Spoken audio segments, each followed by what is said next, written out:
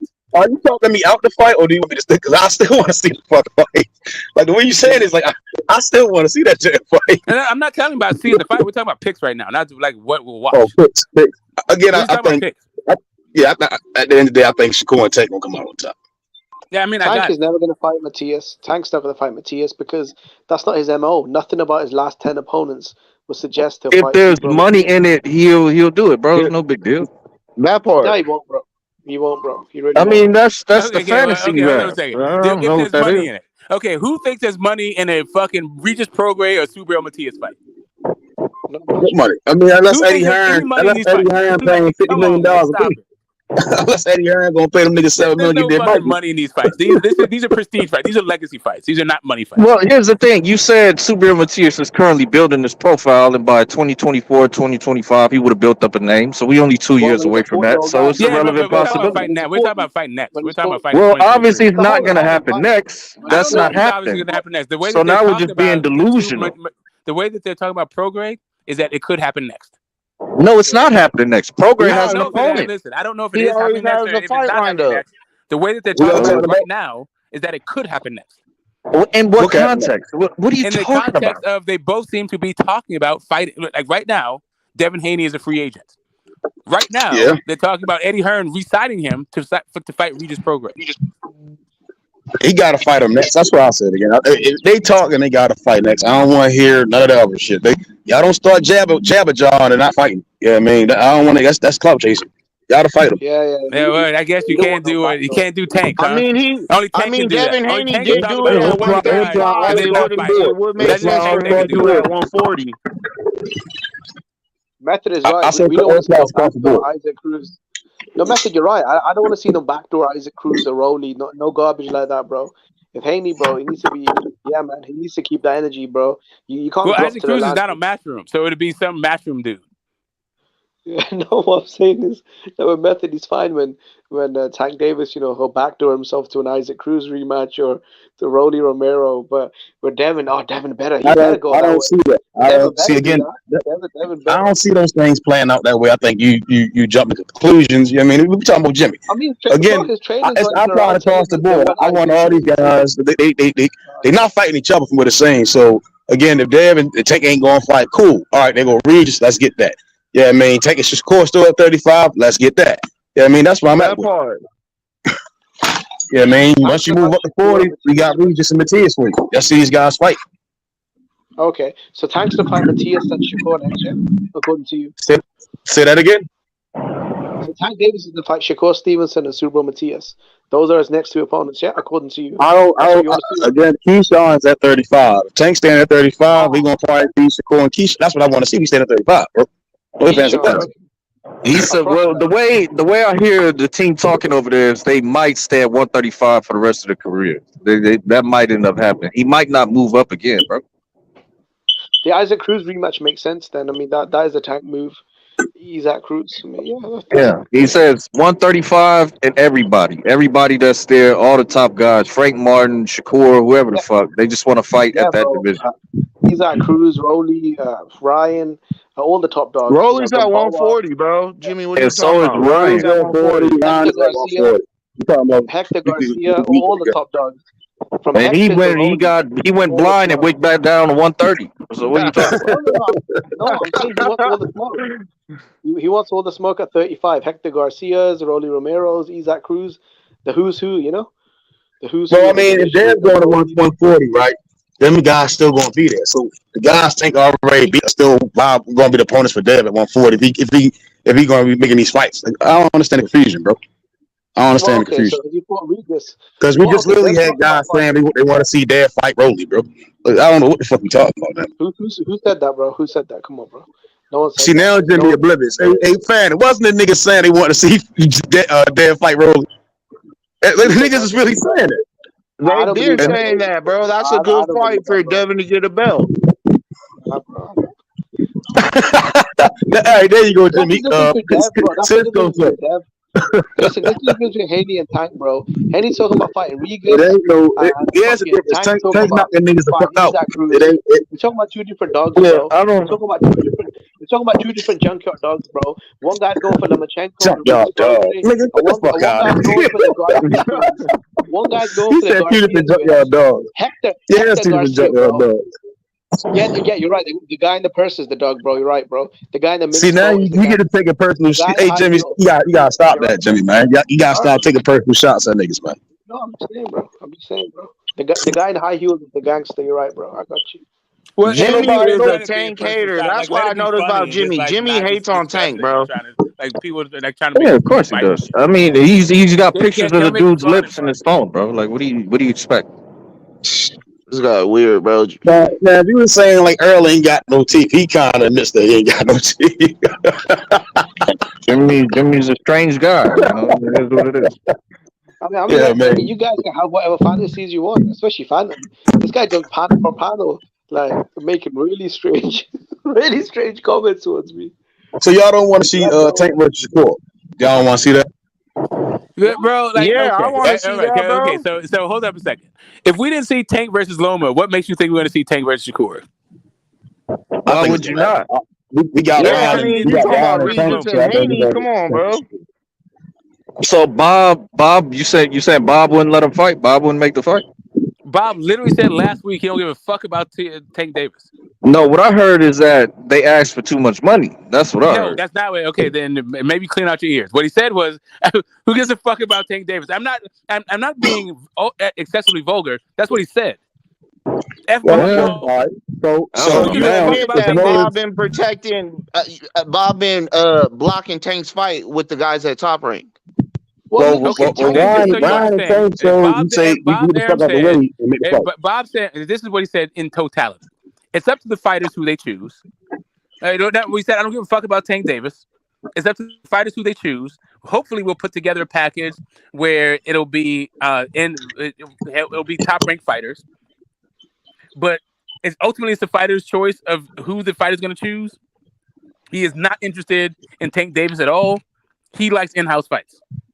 Yeah. Well, That's what all Bob right, Arum I said. think it's the A side. all right. So Listen, I'll he say doesn't. this, He Well, right? that's doesn't a need to be a gross rock star. summation, but I get the gist All of right, it. so I'll go on So and say Tank this, was right? never. Hopefully, No, I went. Sorry, I went. One was a quote. It was a paraphrase, but one was a quote. The other one was my understanding, synthesizing the quote. The Right, So I first one he Tank was said understand. was never Yeah, running putting the your from first own thing he little said Loma. spin was on it, I don't I give a get fuck it. I about get Tank it. Davis. So And the Tank was second never part, then he ducking said Loma. fighters make their own fights, and then he said hopefully we'll put together a package that he'll find more attractive with in-house fights. But he was talking in regards to Devin Haney. That's the context you're leaving out. He wasn't Well, talking no, about you Shakur. right. He was talking in the context of David Haney, but he said he doesn't give a who gives a fuck about Tank Davis. Yes, He in wasn't just regards to saying Devin that wasn't just Haney. in the context of Devin Haney. That was in the context of people giving a fuck about Tank Davis. If you say so, bro. I No, don't think I Bob. mean what I'm saying. Okay, so what I'm saying is this: if Tank didn't get the Loma fight, what makes you think he's getting a Shakur fight? What I'm saying is this. I don't think Bob. My question. I have a question for you because anyone who thinks he's getting a Shakur fight, why do you think that if he didn't get the Loma fight? So past results are indicative of future results. Is that basically where we're going with it? For Bob Arum, when has it not been? I mean, there's a So track record, though, right? if you're telling There's me a a track record. specific circumstance with two specific individuals, the fight didn't happen for other reasons, but now the circumstances have changed. So you're telling me the parameters haven't I changed at got all? you. So wait a minute. You're saying the circumstances have changed. I don't see Yeah. the circumstances changing at all. I think the Oh, debate that's where circumstances we are at. All exactly the right, same. that's where the disconnect is. Okay, never mind. Right. So that's what I'm trying to ask for you guys. Since Loma didn't get the fight, what makes you think Shakur is going to get the fight? Yeah. I don't understand. Why do you think Shakur wouldn't be able to get the fight? What's the hindrance? Because Loma didn't get the fight. No. I'm gonna hold you right it's here. not really that hard to understand. No, Lomachenko why wouldn't didn't get the fight. Shakur? I didn't say Loma. I said Shakur. But I did. So let me rephrase the question. I'll restate the question again. Since Loma didn't get the fight, what makes you think Shakur would? What makes you think he wouldn't? Because Loma didn't. That makes no fucking sense. Okay, then what is different from Shakur and Loma? So there's the Loma's disconnect being for you. protected. They haven't. And what makes you think Shakur is not? I think if Shakur, if we do get Shakur and Loma, then we will get David. So you're saying Smoke? So you're saying Loma and Shakur is duck and tank now? Did I say that Loma ducked Tank? I mean, I said that they didn't get the fight. Listen, It seems like the only hindrance to the fight would be ESPN Top Rank. That's what I'm. Will be on Bob's side. Okay, I'm sorry. Is Shakur on ESPN Top Rank? Correct. Seems like a pretty fucking germane point, right? Seems like it's pretty relevant. Yeah, that's why Coach Kenny said, "Hey, if they in the way, leave them niggas, and we'll make the fight." Right. Like whatever, bro. Is Shakur Stevenson in a position to leave Top Rank? I don't know. Buy yourself out of your contract, bro. Come Okay, get this money, bro. Jay Prince talking about buying out of contracts and fight Tank. I don't know if you want to make a record payday. Like I'm pretty sure you'll recoup the losses, bro. I'm just trying to figure out you guys' thought process. He wouldn't be the first to buy himself out the contract, and he's not going to be the last. Is that your process? Is that your thought process that Shakur Stevenson is going to be the first guy to buy himself out of Top Rank? No, that he wouldn't be the first or the last. Okay, great. So do you think to buy himself out of his contract? In your thought process is Shakur is going to buy himself out of his contract, like fighters have done in the past, and that's how he's going to get the Tank fight. I mean, it can't be that much. Is that your thought process? Whether or not you think it is that much or not that much, is that your thought process? Why can't the two promotional companies can't come together and make the fight? I'm asking you, what do you think? Do you think that that's the other thing? And I'm asking you. Okay, right. So did the two promotional companies come together and make the Loma fight? No. No, they did not. No. So what about Shakur would make them come together that they didn't come together for Loma? I can't say it hasn't happened yet. Okay, great. So again, since it didn't happen for Loma, why would it happen for Shakur? Like I keep asking. So let me ask you this: Does Shakur have any autonomy in this situation at all? Do you think he has more or less or the same autonomy as Loma? He has less because Lomachenko. And more. He should have more. Yeah, so you think Shakur has more autonomy than Loma? Okay, why? Because he has Jay Prince backing him. Okay. Oh, I'm a little stupid. I'm a little stupid. Than Igis Klimas. We saying autonomy? Oh, I'm a little dumb now. Autonomy means like more leverage or more room to move, right? No, autonomy is more freedom and more ability to like exercise your leverage. So Shakur blocked himself out. So Shakur blocked himself. So Shakur blocked himself out of the Tank fight by being with ESPN. Did Loma block himself out of the Tank fight for being with ESPN? Yes, sounding like okay, great. So then, how is Shakur different? I just said it. I said he got Jay Prince backing him. Fight, why are we mad they at have Tank? different people backing him because by virtue of having different people backing him, how does that make him more autonomous? If you have a different manager and a manager like Jay Prince, I think he's going to work in your favor to get you what you want, bro. Well, imagine like Igis Klimas also has clients all over the fucking boxing world. They got guys at Matchroom. They got guys at fucking Top Rank. They got guys all over the place. They got guys who are autonomous they were unaffiliated. Like Igis Klimas seems to be a guy like Jay Prince who can maneuver guys to get the best position. So Jay Prince should be able to get Shakur a Tank fight then. Yeah, but so should Igis Klimas be able to get Loma a Tank fight. But he wasn't able to. They didn't get Loma a Tank fight because you still had another party in operation over there who didn't want a Loma fight. So that is what it is. Wait. Who didn't want a Loma fight? The Mayweather. Ah, okay, cool. All right, so Shakur is going to get the fight where Loma didn't because Mayweather is out of the picture. Correct. Okay. Just like Ryan and Mayweather were able to make it happen, but Ryan and Tank made it happen. Like that I can work with. Go ahead. What else you got? That was the point. That was the whole fucking point. That's your point, bro. You're not the only person on the panel. I got you, Phantom. I remember. All right, never mind. Y'all. I'm trying to figure out like everyone else. Like I want to hear everyone's opinion.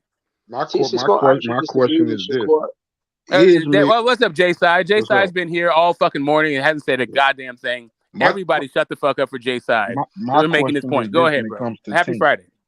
is Mayweather really out the picture? That's the question. But it seemed like to me after the Ryan fight, he's back in the picture. Because he was already calling for another fight for Tank after the fight with Ryan. He was talking I'm not sure. about Teo. Because he thinks Teo gonna beat Josh Taylor. It's tough to say, I really don't know. So when it comes to Tank and his opponents and his matchmaking, we'll never know. Yeah, it's tough to say. We'll never Smoke, know. do you know? Smoke, do you know Yeah, if he's I'm with still that. with I'm with that he may still be in the picture. But if he is in the picture and if he's not in the picture, I feel like that's a relevant conversation to have, right? I feel like it's a relevant metric. Maybe Shakur can get the fight because Floyd's not involved. Maybe. I disagree with Shakur being in a better position than Lomachenko because Vasyl Lomachenko and Tank Davis would have been a unification at 130, and then after that, when Loma was at 35, Lomachenko offered what do you call it again? Tank Davis. So Tank Davis could have fought Lomachenko for the unified titles at lightweight. I don't see why Shakur would have more bargaining power than Lomachenko, especially back then. We're talking about several years ago when Lomachenko was regarded as a top 5 pound for pound guy. At 30, it would have been a unification with Shakur. Tank. And at 35, Tank could have fought for Lomo's 3 belts or 2 belts, right? The ring title. So why would Shakur have more? I don't understand what Shakur would bring to the table extra than what Loma didn't have. Yeah, maybe Floyd's not involved. That's what we got so far. Yeah. Because if anything, Lomachenko brought more to the table. Like I said, at 30 it was a unification. Yeah, I'm fucking flabbergasted. I'm like, oh yeah, Shakur. Yeah, man, I'm trying to figure out how the fuck does Tank favorite over all these people at 140? Like, where did that happen? When this dude is fighting Been nothing there, but bro. fucking lone fucking bums and not bums. Let me not be. Yeah, one of Guys them who are bums got a world guys who title at haven't proven 140. themselves at 135 pounds. One of them bums got a world title at 140. Huh? I said one of them bums got a world title at 140. Okay, so do you understand the difference between a recognized title and somebody who just says it's a world title? Because a recognized title at fucking 140 pounds, he has never fought for, not one day of his fucking life. I'm talking about Rolly. You said Tank fought a whole bunch of bums. He got a world title at 140. At 135, bro. Who? Rolly Romero got a world title at 135? No, he doesn't. That's my point. I said he fought bums at what I said, and even I took that back. And that's what I was said. Like, one of when them it comes bums. to 135 pounds, when it comes to 135 pounds, he's fought nobody. That's and I said one of the bums you just mentioned got a world title at 140. That's what you called him, right? Okay, hold on. Do you not understand that Rolly Romero did not have that title before he fought Tank? So the guy that Tank fought did not have that. So he's Rolly a bum did that shit afterwards. So he's a bum after Tank fights him? Okay, hold up a second. Do you think? Okay, first off, that title that he got, everyone thinks that Tony Weeks robbed the other guy by stopping the fight. A vacant belt. And that guy that he got was a fucking bum. Yeah. For a vacant belt. Like, really, what are we talking about? Like, I'm not even trying to, listen, Tank Davis fans. No, I'm going to let you have it, Smoke. Here it is. And listen, and I am a Tank Davis fan. So I'm just going to talk about a segment of Tank Davis fans. There's two right? Because there's some that don't fit this Smoke, category. you be over here fucking crying, bro. You just try to fucking... Well, you be over here fucking know, interrupting. bro, you be over there moving the goalposts every fucking chance you get, bro. Just so I don't you give a fuck. I don't care, bro. This is my You panel. always talking shit, bro. Bro, talking shit is allowed here.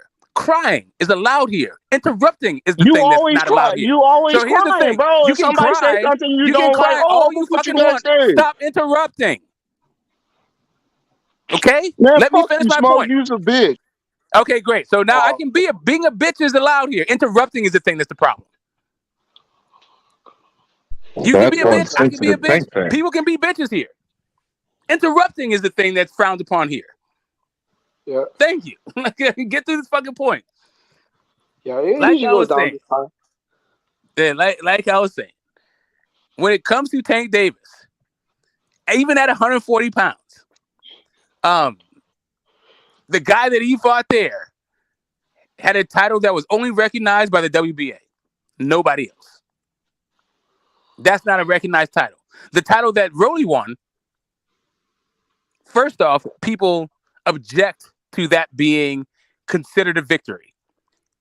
That's the first part. The second part of it is a recognized title, unlike the one that Tank has. But really, he didn't have that title when he fought Tank. And he didn't fight Tank at 140 pounds.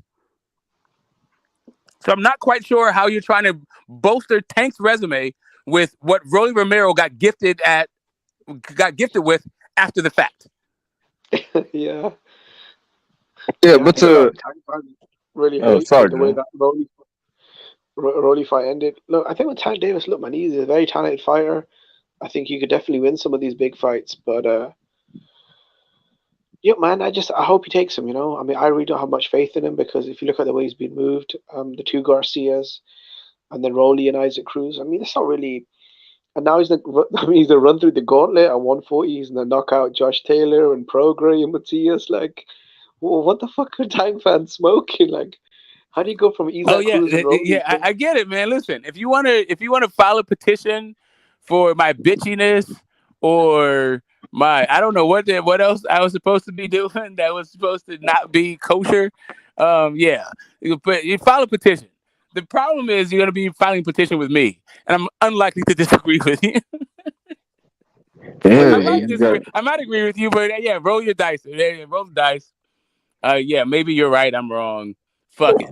But I was still trying to figure out how in the fuck you got Tank and Shakur beating these people, like logically. You I got can get Cisco like Kid intuition, and like Spence, you just have bro. a gut feeling and like you think like beyond the odds and all this shit. But I'm just saying logically. Well, I can explain it logically if you want to do that. I mean logically without adding like without adding any sort of irrational fucking premises to it.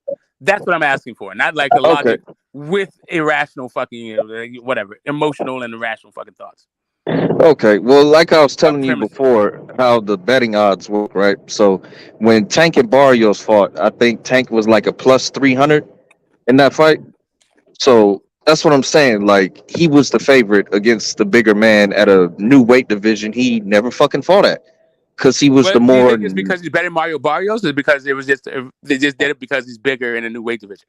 What do you mean? Right. So do you think he would have been favored against Josh Taylor, who's also bigger and in a new weight division, all this other shit? That's hard to say because we don't have evidence for the contrary. But I know. There we go. So that's what I meant by maybe it's because Mario Barrios is fucking trash. Okay, what I'm saying is that he moved up to a new weight division he never fought at and was fighting the bigger guy. When does that's true, right? When do you usually get favored in the betting odds for that? When you're better than that guy. Like I believe that Bud Crawford was the betting favorite against Jeff Horn. Even though Bud never even fought in that fucking division, and Jeff Horn was the bigger guy with actually a Hall of Fame fucking victory under his belt. I'll look that up. We'll see if he was a 3-1 favorite. But my point is this: now does it have to be a 3-1 favorite or just a favorite? No, just the favorite. But that's okay, not. I'm just saying. Right. So what you'll find I want to is that Bud see was how big of a. I want to see how big of a favorite it was. Right. I just want to see how big of it was. But my point is this: is that if he goes up to 140, who he's fighting, he's usually going to be considered the favorite. That's what I'm saying. Like you looking at it from a boxing perspective. Wait a minute, which he are you talking about?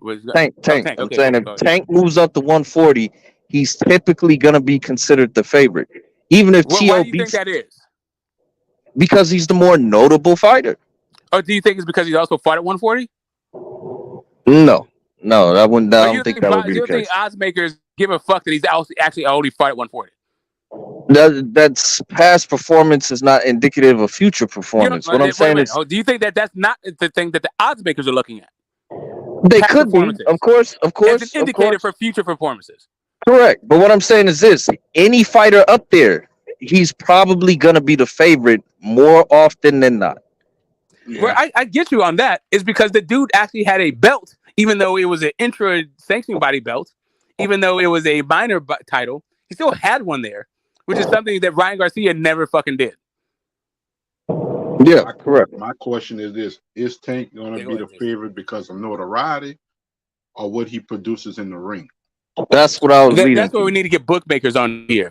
Like I really want to get some more judges here to like help us out, and some bookmakers too, to talk about the odds and the way we talk about the odds and think about this whole thing. But yeah, you just put a great spin on this whole thing.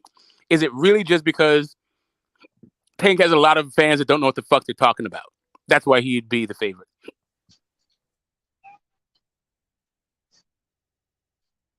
I just think logically, Tank ain't got no interest. Him and his team moving up to 140 anytime soon.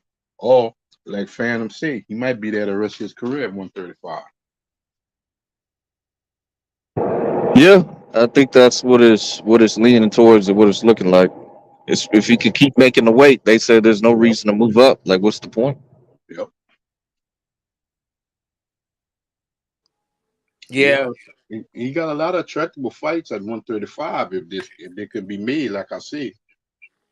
It all depends, and I'm gonna let you go, Phantom.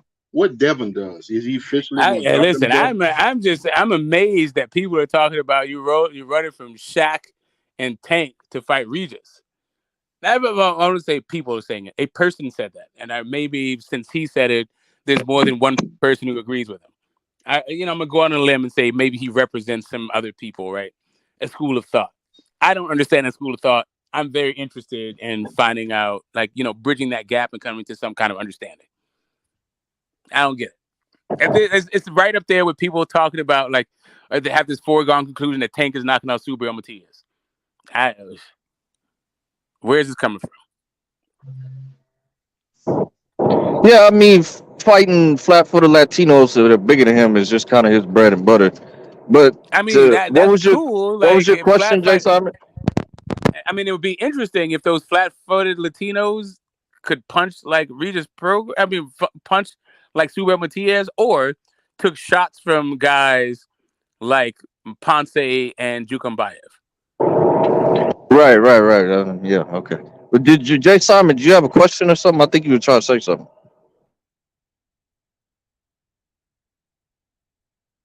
Nah, Jay Simon got a phone call. You know that dude is in demand. I feel like Jay Simon is he's like that Fred Flintstone thing. He needs like 4 phones or something just to be answering all at the same time. I don't know that one phone is actually enough to contain his life. Yeah, that's his issue. Busy man. So Haney and Regis at 140. You saying that's not a duck taking that fight instead of fighting Tanker Shakur, right? Listen, man. That is a dangerous fight. That Regis Prograis is an accomplished guy. He's a champion, and he's dangerous as fuck. I don't know who would you be ducking if you fight Regis Prograis? Right. So this is the name who you fight. So let's say if Haney was to go fight Arnold Barbosa, does he become a duck then, or what's going on with that? If he fights Barbosa, it is a new weight division, right? And just by virtue of a new division, that's kind of hard to call a guy a duck. But yeah, I think it's just for me, just moving up to 140 is a duck period without entertaining the Tank fight. Like fuck Shakur, but you at least got to see what's up with Tank. If not, you fucking duck it, bro. I mean, I would tend to agree if he didn't look the way that he's been looking at weigh-ins. Right? It's like I can't look at those weigh-ins and be like, oh yeah, you're moving up to 135 because you're ducking. Not really. Like I've seen the performances now. I've seen when he looks on the scale and the performances. I don't even want to really see him at 135, to be honest. Like it's just if he decides to fight there, that's his career, it's his life and all that shit. But I'm not really interested. I want to see the best of Devin Haney. I don't think that happens at 135. Yeah, I mean, well, that's a good argument you got, but then I could just counter with, cry me a riverweight bully. You're the bigger man in the division. You're using size as an advantage. And at 140, you're not going to have that size advantage. So you cherry picking an old man who's 34 years old and doesn't have too much longer in the sport. It's just an argument I Weight could bully make. is a concept. I don't know that weight bully is Yeah. a concept that actually exists in today's sports. Like the best you can get with weight bully is probably the idea of there needs to be a super heavyweight division. But if you don't think that, then there's really probably no weight bullying in boxing. Okay, so why does he have an issue making 135? He's the big man. He can make the Why weight does and he have beat an the little issue guy. with it? Why does he have an issue with it? Yeah. What I mean, what's the issue? The issue is just whether or not he's 100%. And that's what I'm saying. Like, I don't think he's 100%. So, like, I like to see my fighters, both guys, be 100% for the product. What if 140 he doesn't have the chin for 140 and 135 he actually did have the chin? So. What I'm talking about is him being at 140%. Right? I mean, 100%. Whether or not he can compete even at 100% with the other 140 pounders because he has a weak chin, that is immaterial. I'm talking about him being at his best, not whether or not him being at his best equals he can compete with the other guys. Okay, because I mean, you can make an argument both ways. Because then you can say, well, if you have a better chin at 135, your chances of competing are better. Then I mean, it all is. these. Like, here's the thing. Like, whether or not you can, whether or not you are up to par with your peers, is a different metric than whether or not you are 100% yourself. Because I think I think a not 100% Devin is better than most people at 135. However, even though drained, even not being 100%, I think he still gets past Shakur, not even at 100%. I don't think he gets past Tank, not being 100%. As a Tank fan and a Devin fan, I'm not interested in those kinds of conversations, right? So if either guy was going to beat the guy, fuck. Actually, like, the fight is just tough for me to get behind, actually. It's just like Tank, I feel like, ate himself at 130 pounds, and Devin is killing himself to make 135. So, like, the fight just doesn't make a lot of sense to me. That's an interesting way of looking at it. So Tank ate himself out of 130, and Devin can no longer make 135. So therefore, the fight don't make sense. Do you like? Yeah, not really. Like, because I can make arguments, but both arguments, all the argument would be is, which guy do you handicap? Do you handicap Tank at 140 or do you handicap Devin at 135? I don't think Tank is handicapped at 140. That's the thing. Why do you Like, say, I don't think. Well, I mean, him saying he doesn't feel comfortable at 140 is handicapping him at 140.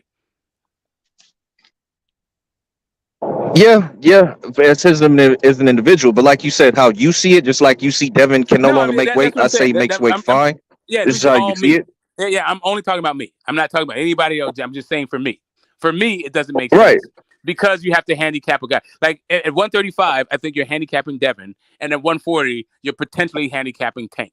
So the fight for me doesn't make a lot of sense because there's no weight that they can, like, actually compete in at 100% for both guys. Yeah, I mean, that's boxing though. But I see what you're saying because that's not Devin. really boxing. There's plenty of fights that both guys are like, whatever. Well, I mean, he just beat Lomachenko, this Hall of Famer who Tank was ducking, and so but Tank is too much for him all of a sudden, and Tank was ducking too. So maybe it was all just a bunch of bullshit, and the nigga was just weight bullying, and now has to leave because he can't do it no more. Or Tank and Loma were both at 130 pounds together, and they didn't fight, and 135 pounds together, they didn't fight. Devin has never been 130 pounders. He never been 130 pounders, not a day in his life. Tank was a champion. As a matter of fact, if you want to really keep it funky, the only place he's ever been a champion is at 130. Yeah, of course. That's where Loma was. What I'm saying the whole is, idea about Tank ducking Loma, that is a Tank and Loma situation. Don't have shit to do with that. No, I'm saying they're both ducks to Devin's eyes, though. You got them both on the duck tree, now right? you're trying to talk about Devin. They're both ducks to Devin's eyes because Devin had to wait to fight both of them past when he was trying to fight both of them. So it's now he's not at 100% no more. But he beat Loma, the dude who was ducking him, but now he can't beat Tank. Oh, okay. So do you understand that the reason why Tank is considered a duck for Loma, it has absolutely nothing to do with how Devin views both of those people. Devin said they both ducked. So I'm saying you beat one duck. Him. But them ducking each other has nothing to do with him. No. You're not listening. You just No, talk you're and not. listen. No, what you're trying to do is trying to do false equivalencies. No, What I'm doing is not. pointing out You're not once listening. again how you're doing a false equivalency. Well, I'm Tank not, is bro. You're considered not listening. the way that Devin views both Tank and Loma has absolutely nothing to do with the relationship that Tank has with Loma. Correct. What I'm saying is this: Devin views them both as ducks to him, right? Correct. They both ducked him. You Yes. beat one duck, but you say you can't beat the other duck. He did. Okay. Devin didn't say he couldn't beat the other duck. I said I don't think he can beat Tank at 100 if he's not 100%. That's what you. So I'm not off with what I'm Devin saying. didn't say that. No, okay. We're talking about you. You said we're talking about you earlier, so that's what I'm Yeah, saying. you just said Devin said this Your whole thing words. about them, and then Devin said it, but Devin didn't say what I said about it. Him and Tank. No. I said what Devin sees them as, right? Devin and then sees them as that. But we're talking about what I think, not about what Devin sees. Yes, that's what I'm saying. You said he can't beat him. You can't beat I the said I duck. don't think he can beat him if he's not 100%. Not that he can't beat him. Okay, so you're saying that at 135 he can beat Loma when he's not at 100%. Is that what you're I saying? also think he can beat Shaq. I also think he can beat Shakur, not at 100%. Okay, so you need to be 100% for Tank the Duck, correct? Correct, because I think that the way that Dev slows down at the end of fights and Tank's knockout power makes him more likely to win that fight than Shakur or fucking Loma, who don't have that kind of knockout power. Okay, so what changes at 140 pounds for Devin? Does he have a little bit more stamina? Well, I'm thinking that I think there's a little bit more natural to his weight class, and he can fit. Like, I think that will address that fading late in fights thing. Oh, so he might get knocked out later instead of sooner. I see. Well, you said Tricky, I tricky think he smoke. wins the fight. But, I mean, however it is you shit, interpret man. what I'm saying, like whatever. I'm not trying to You smoking knock that down good your shit. conclusions or anything. I'm just saying that's not what I'm saying. Yeah. He loses that 135, but he wins that 140. That 5 pounds. He loses against really Tank gonna at make a difference. 135, in my opinion. Oh shit. Yes, he loses to Tank at 135 right now. From what I just saw for both Tank and Ryan, right, in Tank's last two fights, and what I've seen out of Shakur, I think Dev, even if he weight drained himself, probably banks enough early rounds that he can weather the late onslaught from Shakur Stevenson, because it's just going to be a points thing, and he will win rounds. But whatever. When it comes to Tank, though, it won't be about points at that point. Like once he starts touching him up, when Devin fades, he's going to put him in. It's going to end the fight. Right. So that 5 pounds difference is gonna be able to allow Listen, it doesn't Devin have to be Haney 5 pounds. It could be 5 ounces. Whatever the fuck it is. I'm saying because 140 he can, be under the weight limit of 140. So I'm saying so that will allow him to have better skills of being able to get out of the way of a left hand. I don't know what Devin looks He'll like. be able to throw a right hand, and he'll be able to jab Tank. That's what you're saying with that 5 pound difference, That's right? not what I'm saying. That's not what I'm saying. But that I'm is trying a to get to the reasonable. bottom of it. Okay, that is a reasonable extrapolation from what I'm saying. But actually, what I'm saying is, I suspect that Devin is better, closer to 100% at 140 pounds.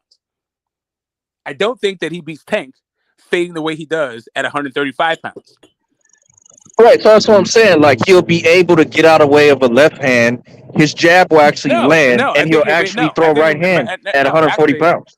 Actually, I didn't say anything about his punch resistance. I said something about his stamina. His punch resistance may or may not be there at 140. I don't know. Okay, that's fair. I just want to make sure, because if he goes up in weight, his skills will increase a little bit more, right? Too correct. I think his attributes increase a little bit more, so he might be better. He might be more effective, but I don't know that he becomes more skilled. I think his skills are his skills. I mean, he may be able to apply them and be a little bit more composed because he's not quite drained and his mental is not in the same place, right? Anyway, yeah, I think he'll just be overall more comfortable, but I don't think it makes his all of a sudden he is, it may increase his power. I think it'll increase his stamina, his power, his problem solving, and probably his instincts. Yeah. What you got on that, Method? He gonna need that shit for Regis, nigga. he gonna need all the help he can get. He gonna need Bill to get in that motherfucking church. Yeah, Hey, shit. nigga, they gonna need the You're not whole lying. I don't everybody think he needs it. to get But see, back here's the that nigga thing. Regis, nigga. Here's the thing. I agree with him when it comes to Regis. I don't agree with when it comes to Shakur. He don't need none of that shit for Shakur. He can be at 135 right now, weight drain, whip Bill, and beat the fuck out of the little ass fucking Shakur. Oh shit, that's crazy. Now, what's crazy is you talk about how great Shakur is because he beat Joet Gonzalez and fucking Contesio. That's what's crazy. Well, I mean, right now, Dev talking that shit to Regis, man. I hope he go fight him, man. He ain't just chatting, man. Yeah, I mean, I wanna see Regis and Dev now. You know what I mean? And I think Regis. That's what off the rip. I'll say Regis knocks him out, right? But we'll see. I don't think he's gonna take that fight. I don't believe that. I gotta see it to believe Dev gonna go fight Regis at the Lomachenko. I would have to see that. I don't think Devin will duck Regis. I think Devin will take that fight. He'll duck Tank because he knows the outcome already. But with Regis, it's kind of a toss up at 140. So I definitely think Devin will take that fight. You think Dev can hang 12 rounds of Regis? I mean, I think he's got a better chance of doing it with Regis at this point in his career than he does with Tank. I think when he saw Tank, what he saw what Tank did to Ryan, and he was in awe, and then act like he wasn't there. Okay, yeah, you know the inevitable outcome. But with Regis, I think he definitely has a better chance at this stage of Regis's career. You know.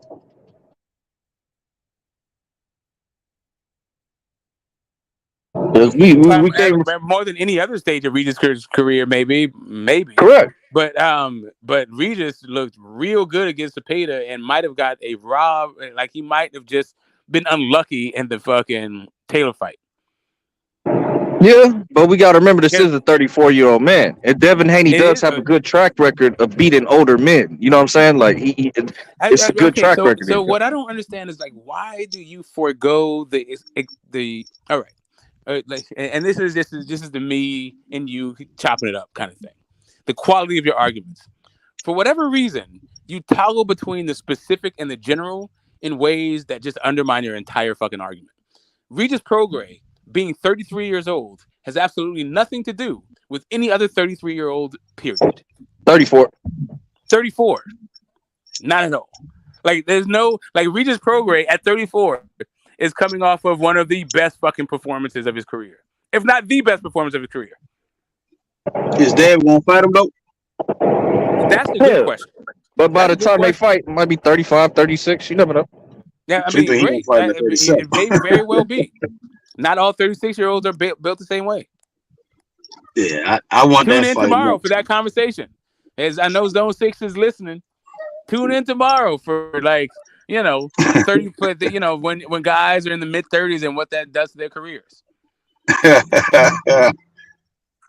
I don't know. I don't know. I want to believe Dev gonna go into his Regis fight, but that's hard to believe. I don't see that happening. Yo, I'm just saying, Regis Prograis is a hell of a name, and this is why Shakur Stevenson should have never gotten the fucking ring on Saturday night, because it just makes him look. I mean, just sad, pathetic, desperate, out of the loop, not the man, like not taken care of, not protecting, like nothing. He's just out there fucking floating.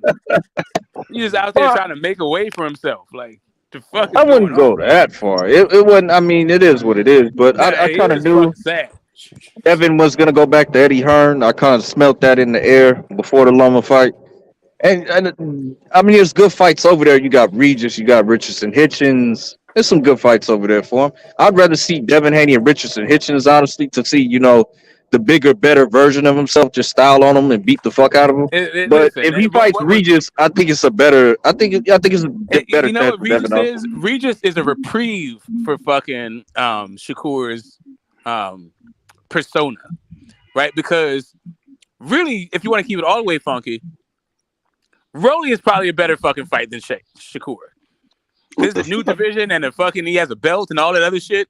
Like, you could get away with fucking fighting Rolly and not fight Shakur Stevenson. That's why your fucking dumbass shouldn't have been in the ring. Yeah. That's Yeah. some wild shit. I disagree. I disagree. Bro, if goddamn if Canelo can get away with fighting Rocky Fielding instead of Boo Boo Andrade, or getting away with fighting Kovalev instead of fucking Benavidez, yeah. All you gotta do is go, oh, it's the new weight class and it's fucking a belt. Hey, I hope Dev ain't out here imitating no damn Canelo. Yeah, man. yeah. Rolly would have been a Not with Rolly would have been boxing. a Not with fine trying to fucking get boxing. a Man. fine choice. I hope not, Yeah, bro. yeah. I would want to see Devin and Rolly. I think Devin should prove himself against a former Tank opponent. Maybe that'll prepare you for a Tank fight. You know what I'm saying? It wouldn't be a bad idea. Take that belt off of him. You know, get a Look Tank at fight this at 140 maybe. Yeah, that's my whole point. And Shakur is out there looking crazy. He's looking like the 15th option. He's not even looking like bro, like, oh my God, I don't even, I'm not even trying to get into like the whole hookup culture. Like I'm on the outside looking in, trying to like help my kids out with their shit, to get some grandbabies and all that. But whatever. Point being, this dude is not looking like a high value male. He's looking like a fuck boy out here. But he's a good fighter. That's motherfucking crazy. Yeah, that's funny. Damn, that's crazy. Yeah, was that some Kevin Samuel shit? Rest in peace. Hey, I don't know too much about Kevin Samuels. I don't know too much, but I do know when the dude is looking for anything because he got nothing. I know what that looks like. He's looking like a straight pick me dude out here. Yeah, but he's That's a great funny fighter, shit, man. bro. Hello, Ro. Hey, what's up? Oh, is You that sound Rich? like What's you up, in a Rich? tunnel. Yeah, I got Richard here. I got A tunnel. let's do this. What you got on it? So we are okay. Rich That's had to not leave Rich. last week because Rich didn't like during the conversation about Smoke. That's not Rich. Oh, it's not. Goddamn. No. Okay, who's that? What's up? What's up? Happy Friday. Welcome to the channel. Welcome to the panel. Who are you? Nigga saw that R and was like, ally, nigga. Yeah, I thought that was my boy. I thought that was my guy's I ain't boy. I even thought get that was nigga my fellow Oaklandish guy, my Oaklander. turn into a pail of a bucket of water. That's how y'all niggas looking. That's Roll. Roll. Okay, Ramon Espanol. Okay, are you a troll here? Are you here to troll people? You here to talk boxing? What are you trying to do? Nah. You can hear me? Yeah, I can hear you. Go ahead. Nah, man, I'm not here to troll. I'm just listening, man. Just listening to Okay, y'all that's talk, man. that's like now. I'm What not you here to got? troll, man. Wait, now what? Yeah, what you got on? We're talking about right now. We've chopped up ad nauseum. Jesus Christ, we talked up the scorecards for Loma and Devin. You can give your thoughts on that. We talked about the fight being made at 147, undisputed, between Bud and Spence, and we have talked about the debate series going on. The knockout and the debate that I have tomorrow with Zone 6 for Undisputed at the round table. The guys who talk about, the history and the tradition of the sport, not just the new booties and the politics. But, we go all the way back and we talk about every fucking thing. So, yeah. So the round table, we got a debate. We got a tournament debate. And, of course, the fights that are being made that in the future, and the fight that we just had that's ended in controversy. What you got? As far as the Devin and Loma fight, it was a close fight, you know what I mean? But I feel like when you're the champion, you gotta beat the champion. And Loma made it a great fight, but Loma didn't do nothing to say, saying that, I'm gonna take all your belts from you. Yeah, it was a good close fight, but to beat the champion, you gotta beat him decisively, and Loma didn't do that. That's how I feel. So people saying that was a robbery and stuff like that, I don't think it was a robbery. I think it's bullshit. Devin's still the champion, but that's the bottom line. I mean, Lomachenko already had his shots, man. You know what I'm saying? He lost against Tio. Now he lost this fight. And that's it. I mean, he just got to, I think Loma got to go down to 130. I don't know. That's what I think. But so let me ask you another thing, because I spent a little bit of time over in this part of the woods, and I'm picking up the accent. Have you spent some time in Spanish Harlem? Yeah. Okay, that's what it is. All right, let's go. Let's get it. All right, I thought I picked it up. Let's go. I was just about to say that. You from Harlem, ain't you? Nah, but a but I specific feel part of like Harlem, not just Harlem. I just want to make sure we can figure out where his views diverge from the masses and all this other stuff.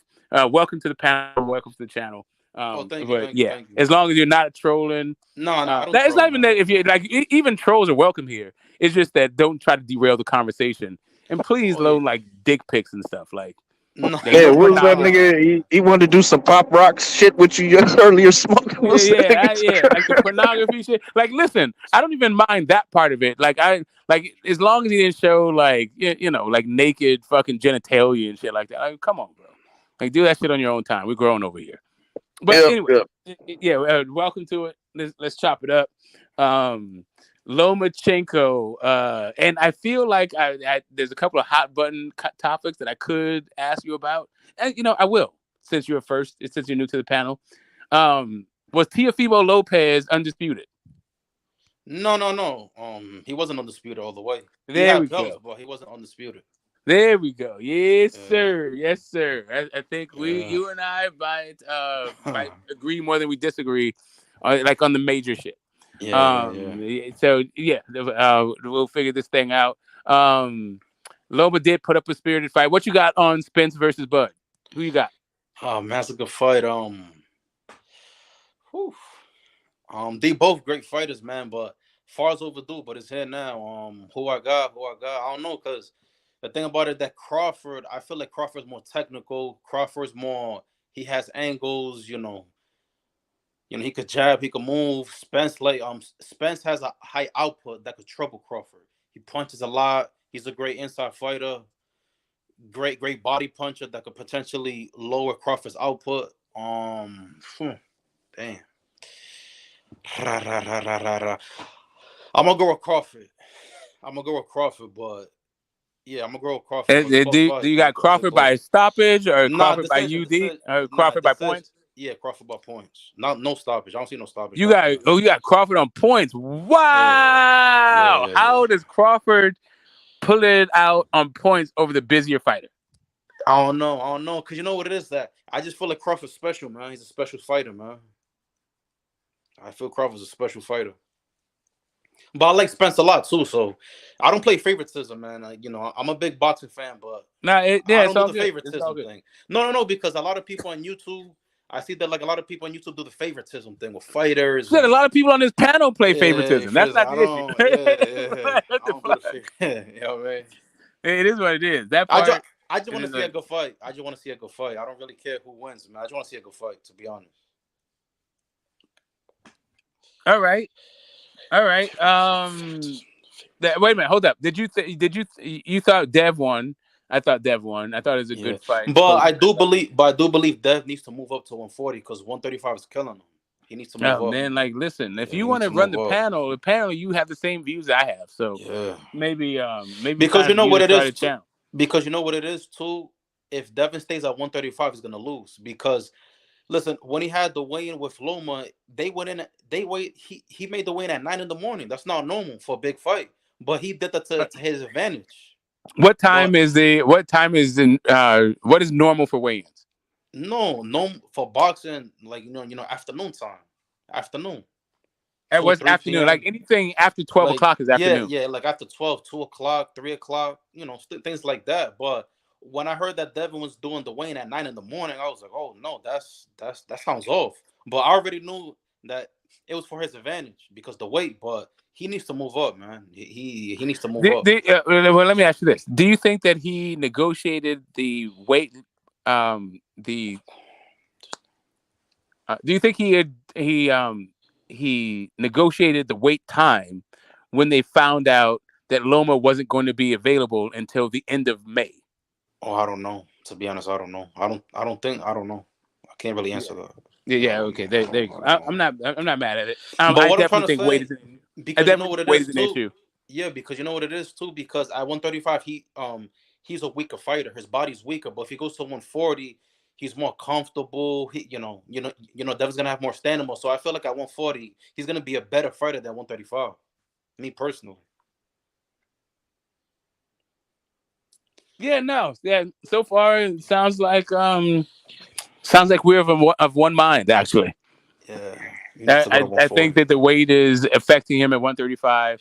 But I actually, well, let me ask you this: do you think he beats Shakur Stevenson even weight drains at 135? I don't know, man. Shit, Shakur Stevens is a good fighter, man. I heard you talking down on him, but he's a dog, man. I'm a No, Shakur I think he's fan. a good fighter. I wasn't talking He's a down good on him because fighter. I don't think he's a good fighter. I don't know. I think No, being I talk down to weight Shakur, but drain, not because I don't think he's a good fighter. I think he's an excellent fighter. weight at 135. Because you know what it is too, that we need to see Shakur and some big fights at 135. I mean, we know he's a good fighter, but just because you're a good fighter and you go to a new weight division, you can't automatically assume that he's gonna win. I mean, that's this is boxing. Anybody can win in boxing. But at 135, I'm gonna go with Stevenson. At 140, I'm gonna go with Haney. All right, that's not. I'm not mad at that. I still think even Drake drains he beats Shakur Stevenson. Not because I don't think Shakur Stevenson is a special fighter. I just think Devin Haney is also special, and Shakur is just too damn little. Ultimately, the same way I thought Loma. Like, it's not like I don't think they'll have moments. It's not like I don't think it'll be close. But ultimately, the difference will be a size thing. Yeah, I agree. Yeah, but then Devin's gonna have that issue at 140 because the thing about Yeah, I don't think you'll. 140. Yeah, exactly. Yeah. The thing, Go ahead. the thing about the 140 division is that Devin Haney and Teofimo, when it comes to skills, they way more skilled than the fighters there. I personally believe. But the thing about the 140 division, Most of them, yeah. most of them. But the 140 division, they just full of rugged, tough dudes like Yep. Taylor, Matias, Prograis. They may not be as skilled as Teo and Haney, but they got. Yeah. Did you say Ramirez? Did you add Ramirez in there? Ramirez. My bad. Yeah, my you bad. added him in there. Okay, yeah. Go ahead. My bad. But 140, the fighters, they have I don't give a fuck attitude. Let's fight. Let's kill each other attitude.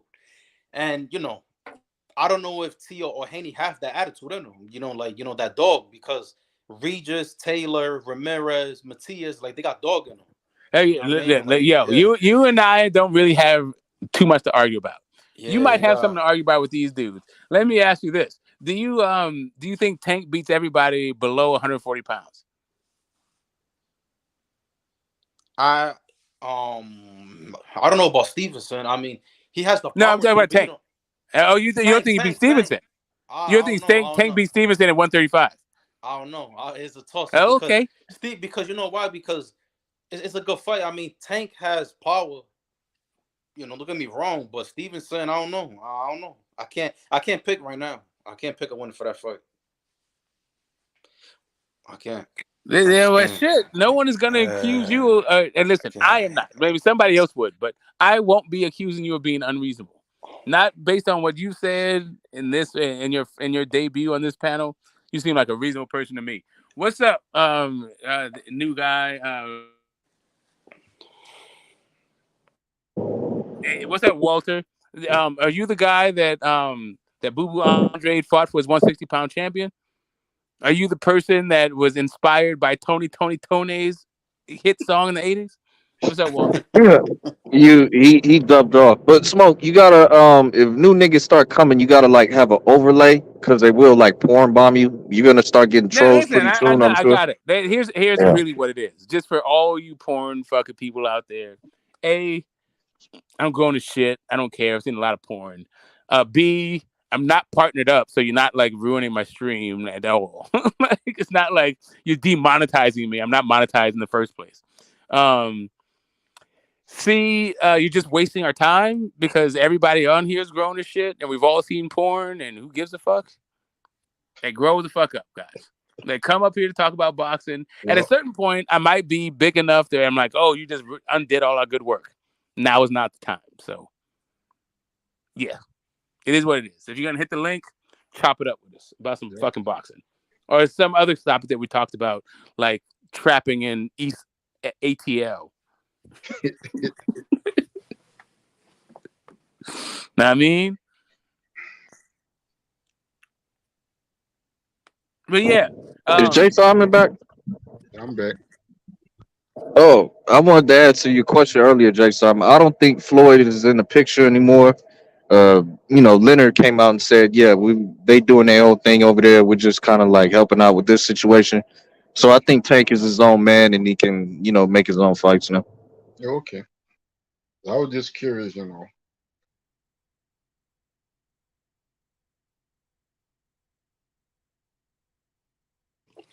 Yeah, man. So for all who don't know, Jay Sai and I, we message each other back and forth Yeah. behind the scenes every now and again, and it's like that with me and a few other people that you may or may not know. But recently, and some of you may or may not know about Jay Sai is he is connected to the Charlo camp. He's not the only connection I have to that camp Yeah. through their family and other stuff, but I appreciate his worldview, Yeah. and so when I get information from him, I take it as like a little bit differently than I get from other people. Yeah. So I had a debate that was scheduled for Char- Charlo versus Andrade, Okay. and I wanted to pick his brain about it, but the guy didn't. He was in no show.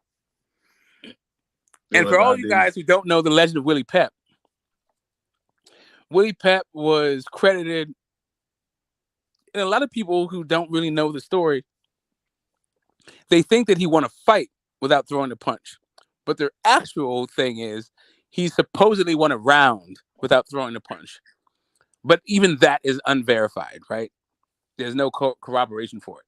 But right now, I am taking I'm taking the mantle up for Willie Pep and saying that I won a round without throwing a punch.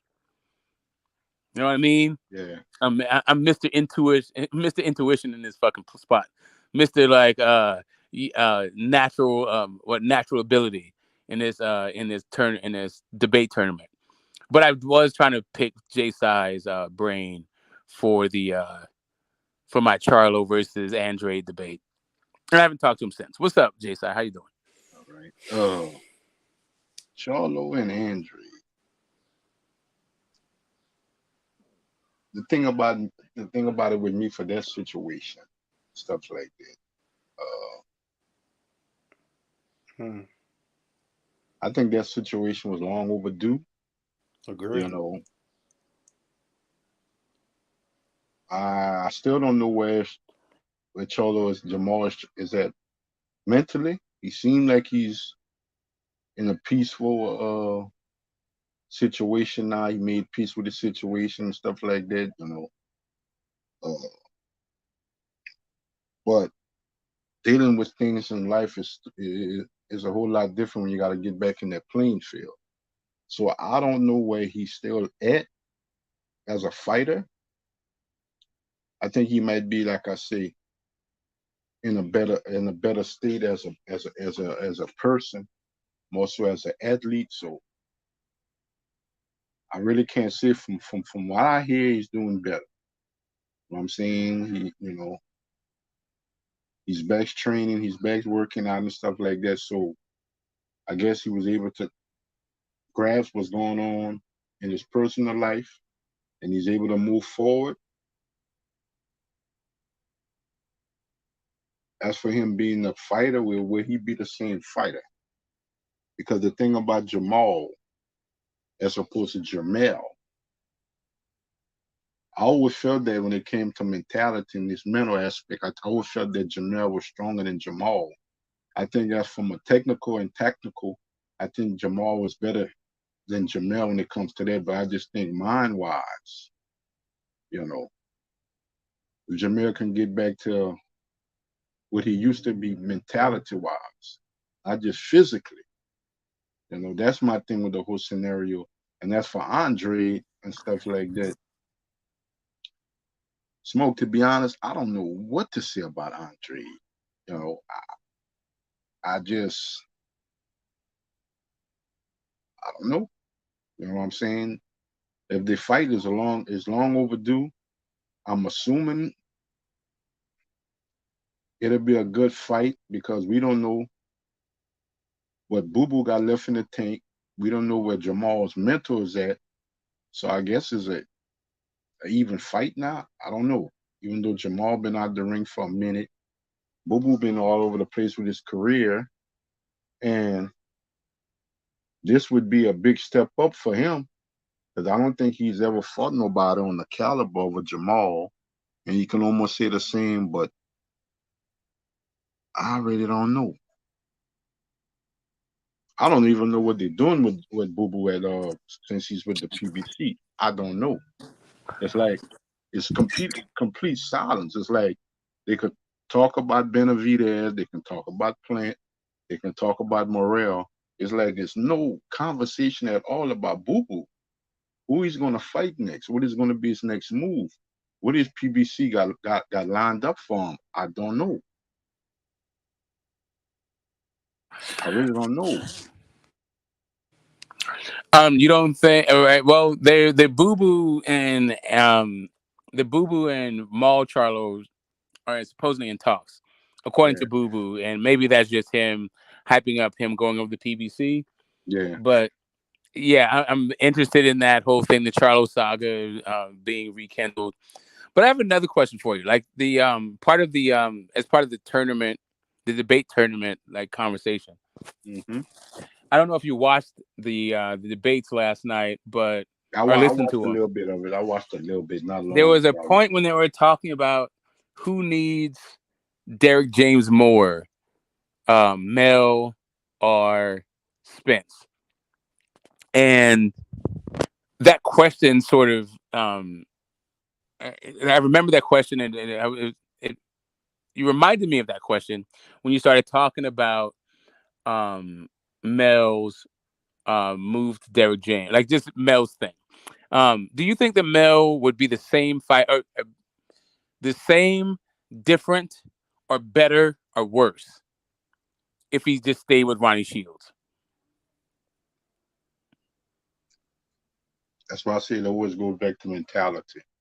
I think Ronnie Shields is old school, laid back, more so Maul, fit fitted in his characteristic as a trainer and what he knows.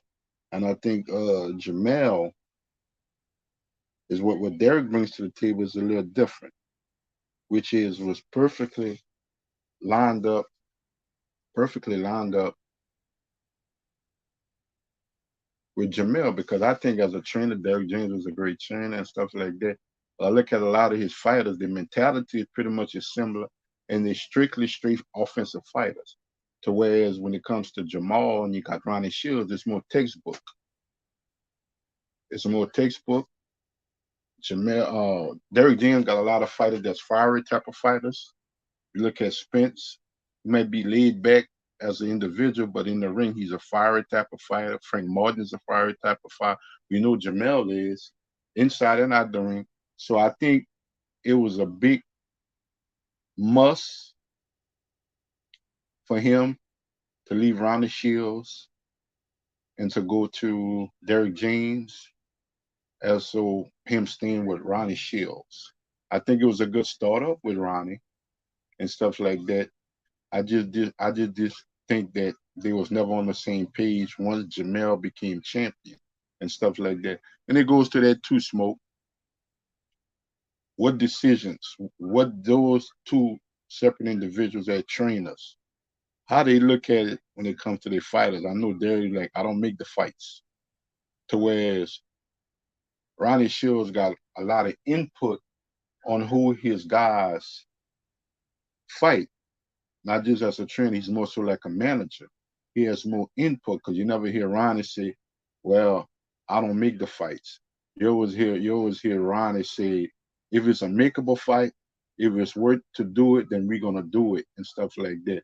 So he pretty much have the last word, to whereas Derrick James give his fighters a lot of freedom to decide what's their next move.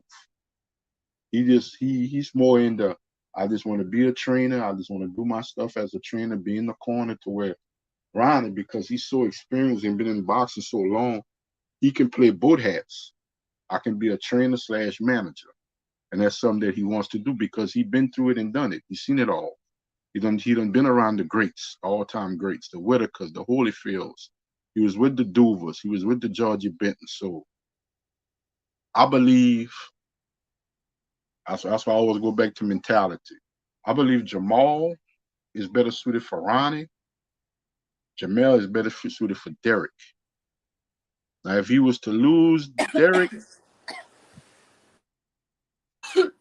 I think he's Sookie. We experienced got enough. Mr. Moore. Now we I got think the he's 50-plus-year-olds outnumbering all the under 50-year-olds. Yeah, let's get it. Let's have a mature conversation. Well, I'm listening to my man Jay, and he's on point. The thing with Andre, we don't know really what Demetrius Andre is because Demetrius Andre ain't never really been tested. He ain't never really been pushed. You know what I mean? You never know what a fighter truly is until he's been put under that fire. And he's never been in a fight where he's had to really dig. So maybe with this Jamal fight, if it happens, he may get pushed a little bit and we can see what he really is. Because he got the skills. We know he's a skilled fighter. We know he got a little pop and he'll put you on your ass if you ain't ready. But we don't know what happens if he gets in there with somebody who actually gonna hit him back. You know what I mean? So that's the jury's out.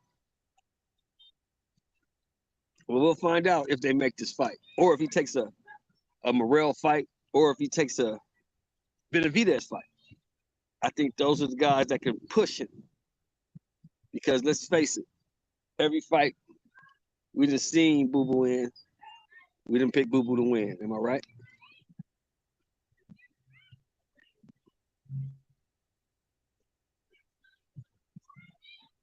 I don't think he moved up, and I don't think the PBC signed him to trying to look to fight any fight. I think like the names you named, Shelton, I think that's the guy because when you look at it in his career, what he's 35, 36?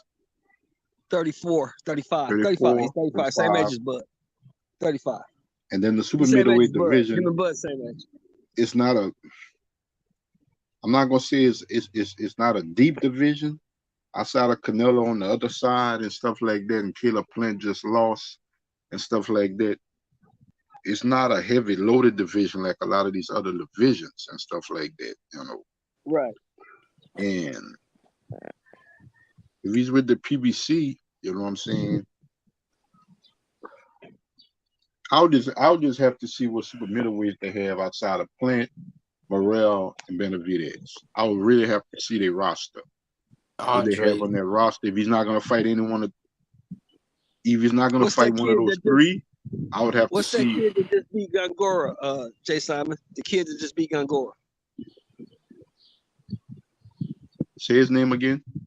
The kid that just beat Gongora. I ain't never African paid kid, that the fight. African guy. You know what I'm talking about, Smoke? What'd you say, Mr. Moore? The African guy who just beat Gongora a couple months ago. Gongora? Who in the entire fuck is Gongora? Gongora was the IBO champion. Was the IBF champion? What division? In what weight class? IBO champion. He was the IBO champion. IBO champion. Get the fuck out of here, bro. Gongora if you was a guys nice don't fight. stop with He's this, a good man, fight. I was talking to the fucking better half, and you DM me IBO champ. Who in the fuck are you talking about? Small. It was a great fight. African Great kid, fight. Just give me the link to the great fight, but don't give me Angora and IBO. Name? Don't give me that shit. What's that guy's name? Gongora was No, don't even try to tell me because I don't know. If you know the big guy's name, I don't know who the fuck that is, bro. It was a good fight, man. I love good fights. Nice Don't get me wrong. Hey, good fights is what we're in it for. Not necessarily name recognition or stakes or anything. It's all about the good fights. What's his name? I gotta find out what his name is. I know this kid. Somebody's saying him Billy. Christian and Billy. He just fought Christian and Billy. Did he win? Yeah, Gongora. No, he beat Gongora. No, say again. Christian and Billy beat Gongora. Okay, cool. This is another Christian and Billy fight. Okay, I can feel you. Yeah, great. No, I like him, Billy. He's good. He's all right. Yeah, I feel like the Adamus is like that 160, 168, like that kind of thing is happening with the same way that 135 and 140 is happening right now. Mm-hmm. Like you can't really tell what the fuck is going on. Too. They got a Russian kid on the PBC side too. That's pretty good. Well, the Russian kid on PBC that I'm looking forward to that I like a lot is Jalolov, but he's just not fighting enough. That's the heavyweight. Not that's the heavyweight. I'm talking about the 68 pounder.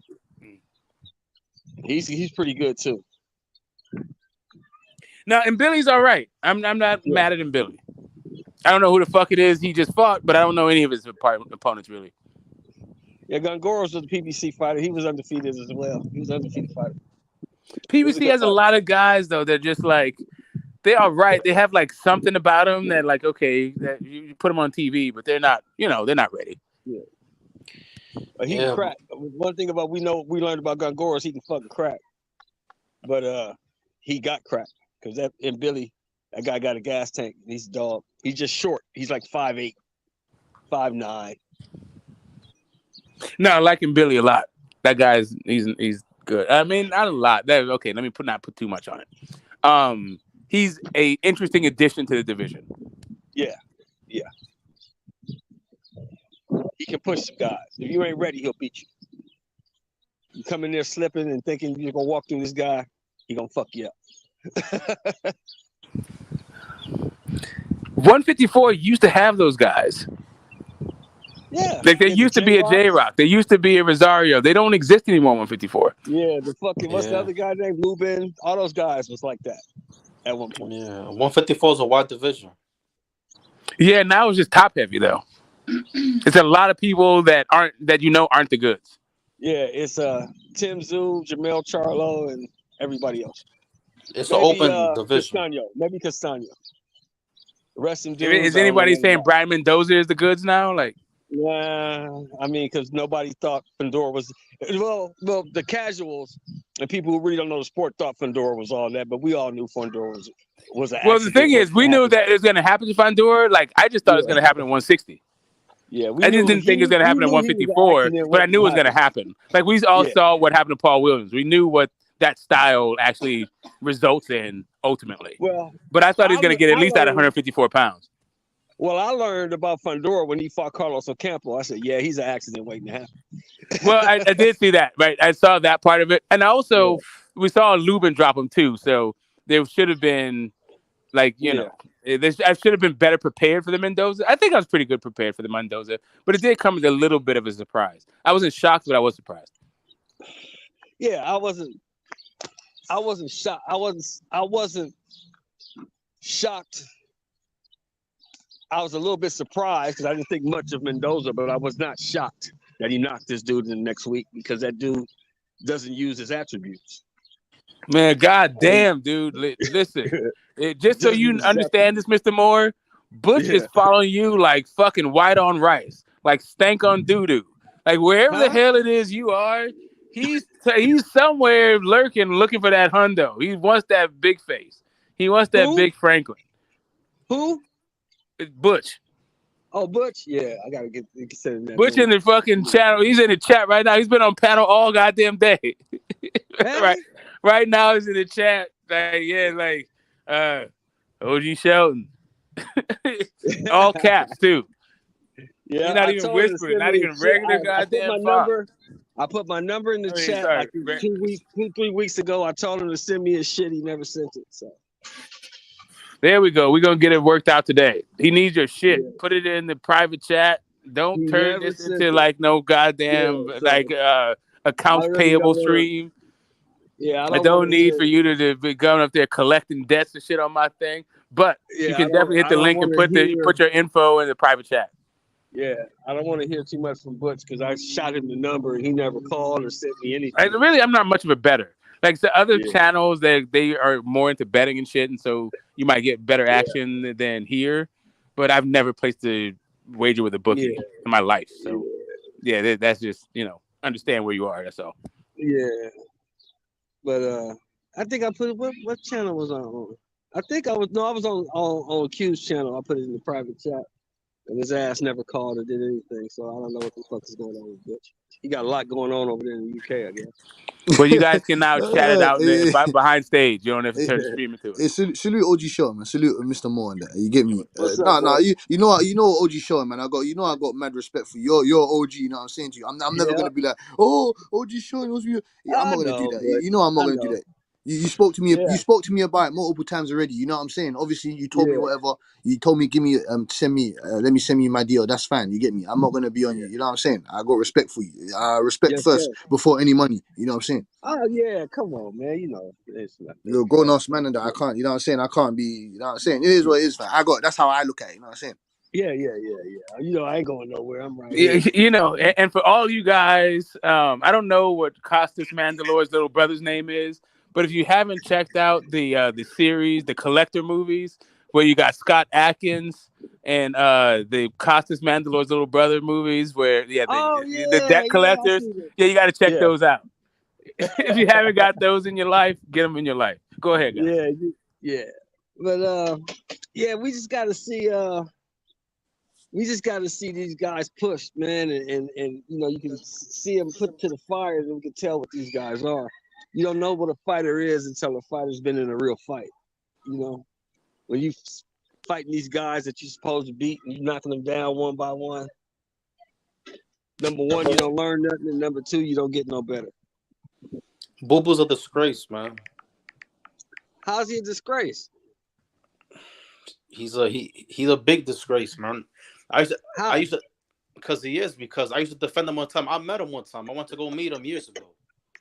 But the thing about Boo Boo, man, is that he came into the game with high accolades, man. People don't understand, man. Before the Spences and the Crawford and all these the new generation that's here now, Boo Boo came in the game with high accolades, man. High accolades, Olympian, international fight, and everything. High praise, and it's like he never did shit with it. So it's just like the thing about me and Boo Boo, man. Like I'm just disappointed because he came in the game with such high accolades. I was big on him. I defended him for years. I defended him. I met him in person. Real nice guy. Real nice man, man. When I met him, we spoke, and you know, he signed 2 gloves for me. Real nice individual. I can't say nothing bad about him. I'm just more disappointed because so much accolades, and Boo Boo could have been a Mayweather today, with popularity and a lot of stuff like that. But his career just been shit, inactivity, bad deals, and I don't know, man. Like I don't fucking know, man. I'm just more disappointed in him, man. I'm disappointed in him, man. But you still got to remember the dude is a 2-division undefeated champion. So no, I know he's a good fighter, but I think right now he's on the back now. Me personally, because I've been watching him since he started. I feel like his peak is, I feel like his prime is past him. He's still a good fighter, but I feel it's past him. And I feel like the Morels and Benavides beat him because they younger guys, they hungry. But the thing about Boo Boo, man, his career just been shit, man. Like I don't know if it was him, his manager, whoever the fuck it was, but his career was always shit. His career never. He never had the career that he was supposed to have, with fights, mega fights, popularity, and never got there. I don't know why. I don't know if it's him. I can agree to that. I don't know if it's the people behind him. And I'm not dissing him because there's somebody that I defended. I defended Andre for years, man. But it's like, I don't know. It's just like I just began to dislike him like the past 2 years. Like, what the fuck, man? Like you always Boo Boo's always blaming somebody. Blame Canelo. Leave Canelo the fuck alone, man. Leave Canelo alone. Canelo's a superstar. Canelo picks and chooses who he wants to fight. No. See, that's why I don't agree. No, but he was obligated. No, sir. Hold on, sir. Hold on, sir. He was obligated to fight him. Hold on, sir. He was obligated to fight him.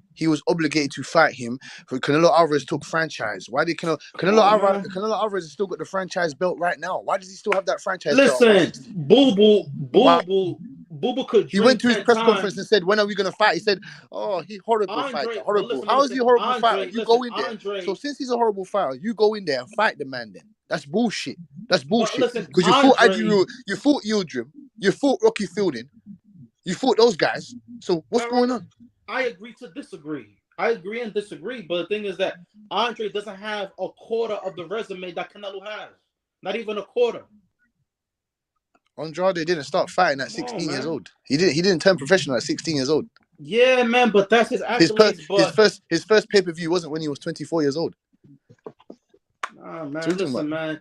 Andre's a good fighter, but he's past his prime. He's on the back nine now. No, I agree with you. I agree with you, but the blame, you can't pass the blame all on him. But his career, yeah, but his career has always been shit. Always.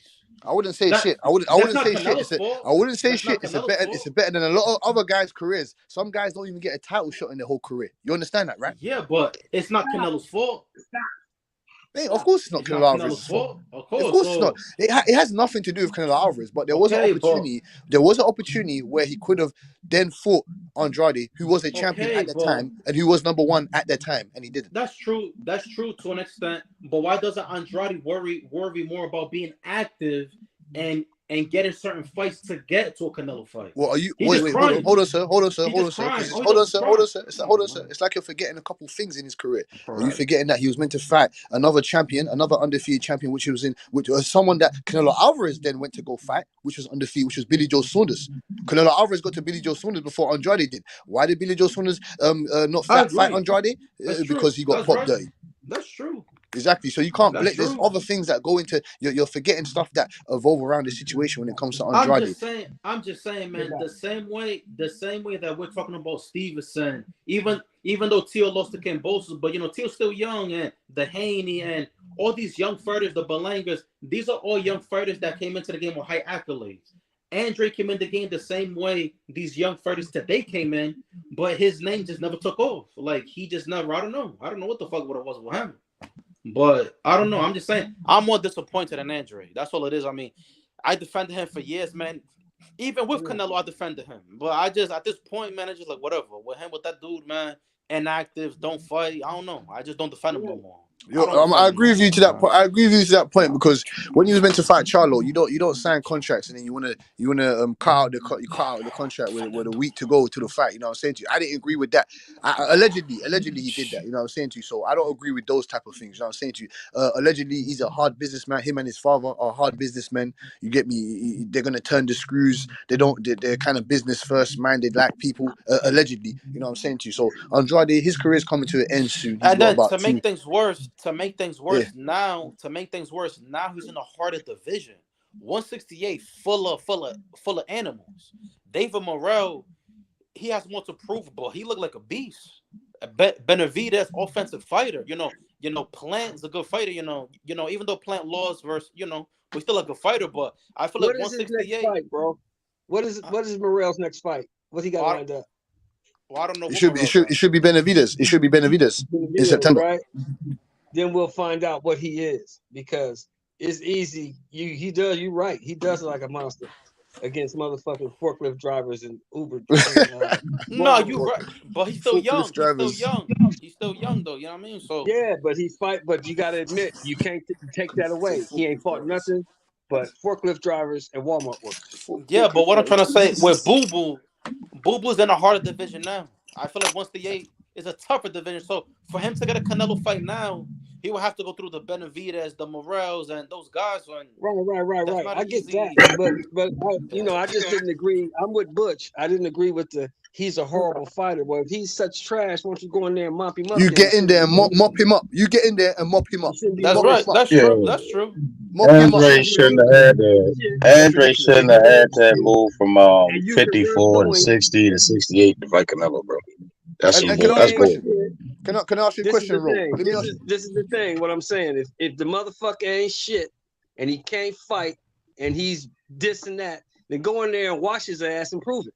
That's but true. stop just saying it and not fighting the dude. Let me ask you a question, Ro. Let me ask you a question. You said that 168 is a better division than 160. So if the little brother Jamel Charlo was to move up to 160, do you think that David Morrell, all those other guys, do you think they're better fighters than Jamel Charlo, the little brother? Oh, I don't know about that, but the Charlo brothers, they're good fighters though. They're very good fighters. I don't know. It's a toss up. Because 160. Go ahead, sir. Go ahead. I was just gonna say again. Andre shouldn't have had to move from 54 to 60 to get a Canelo fight. Canelo classes with him. And now at 68, and do I think 68 is a better division than 60? I mean, at one point 60 was the harder division. I mean, just because Canelo entered it, and it was a bunch of no name. I mean, 68 starting to get some juice. I mean, thanks to Benavidez chasing this motherfucker. I mean, yeah, but it hell no.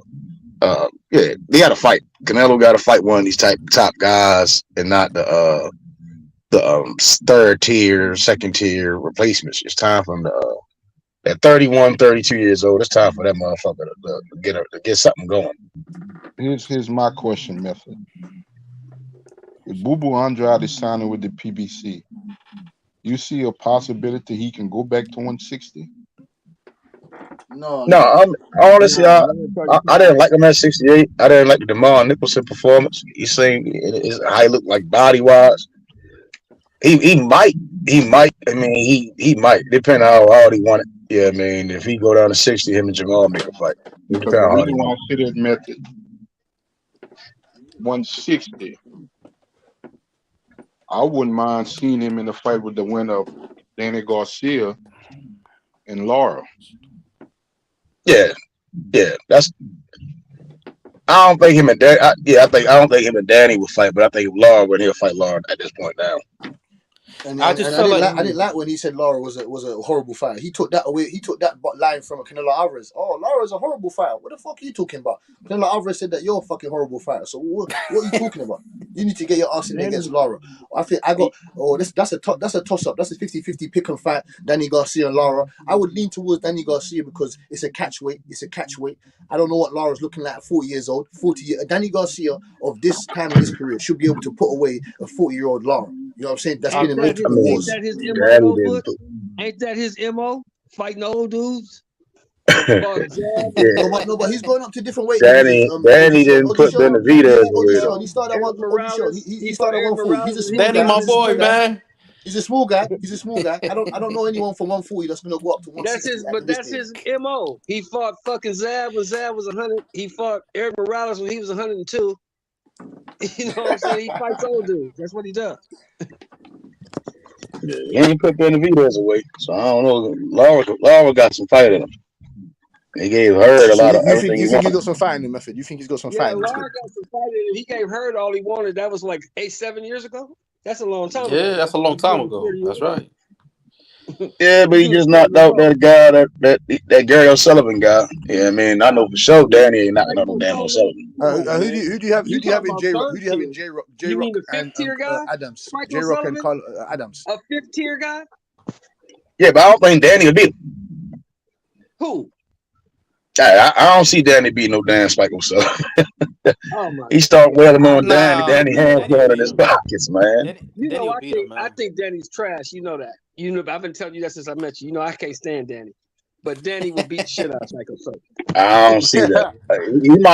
He might probably could press out a good decision, but Danny ain't knocked out no welterweights. I mean, yeah, he ain't his knockouts at 40. Danny ain't shit. I agree, but Spike is less than that. Well, if he beats Lara and becomes another 3 division champion, you're gonna have to say that he's shit. Damn sure does. He damn sure does. And who He ain't no Tim Bradley. And who do you have in J Rock? J Rock and this Adams. J Rock and Adams. Who do you have in that fight? Adamas hit hard as shit. Adamas hit hard as shit.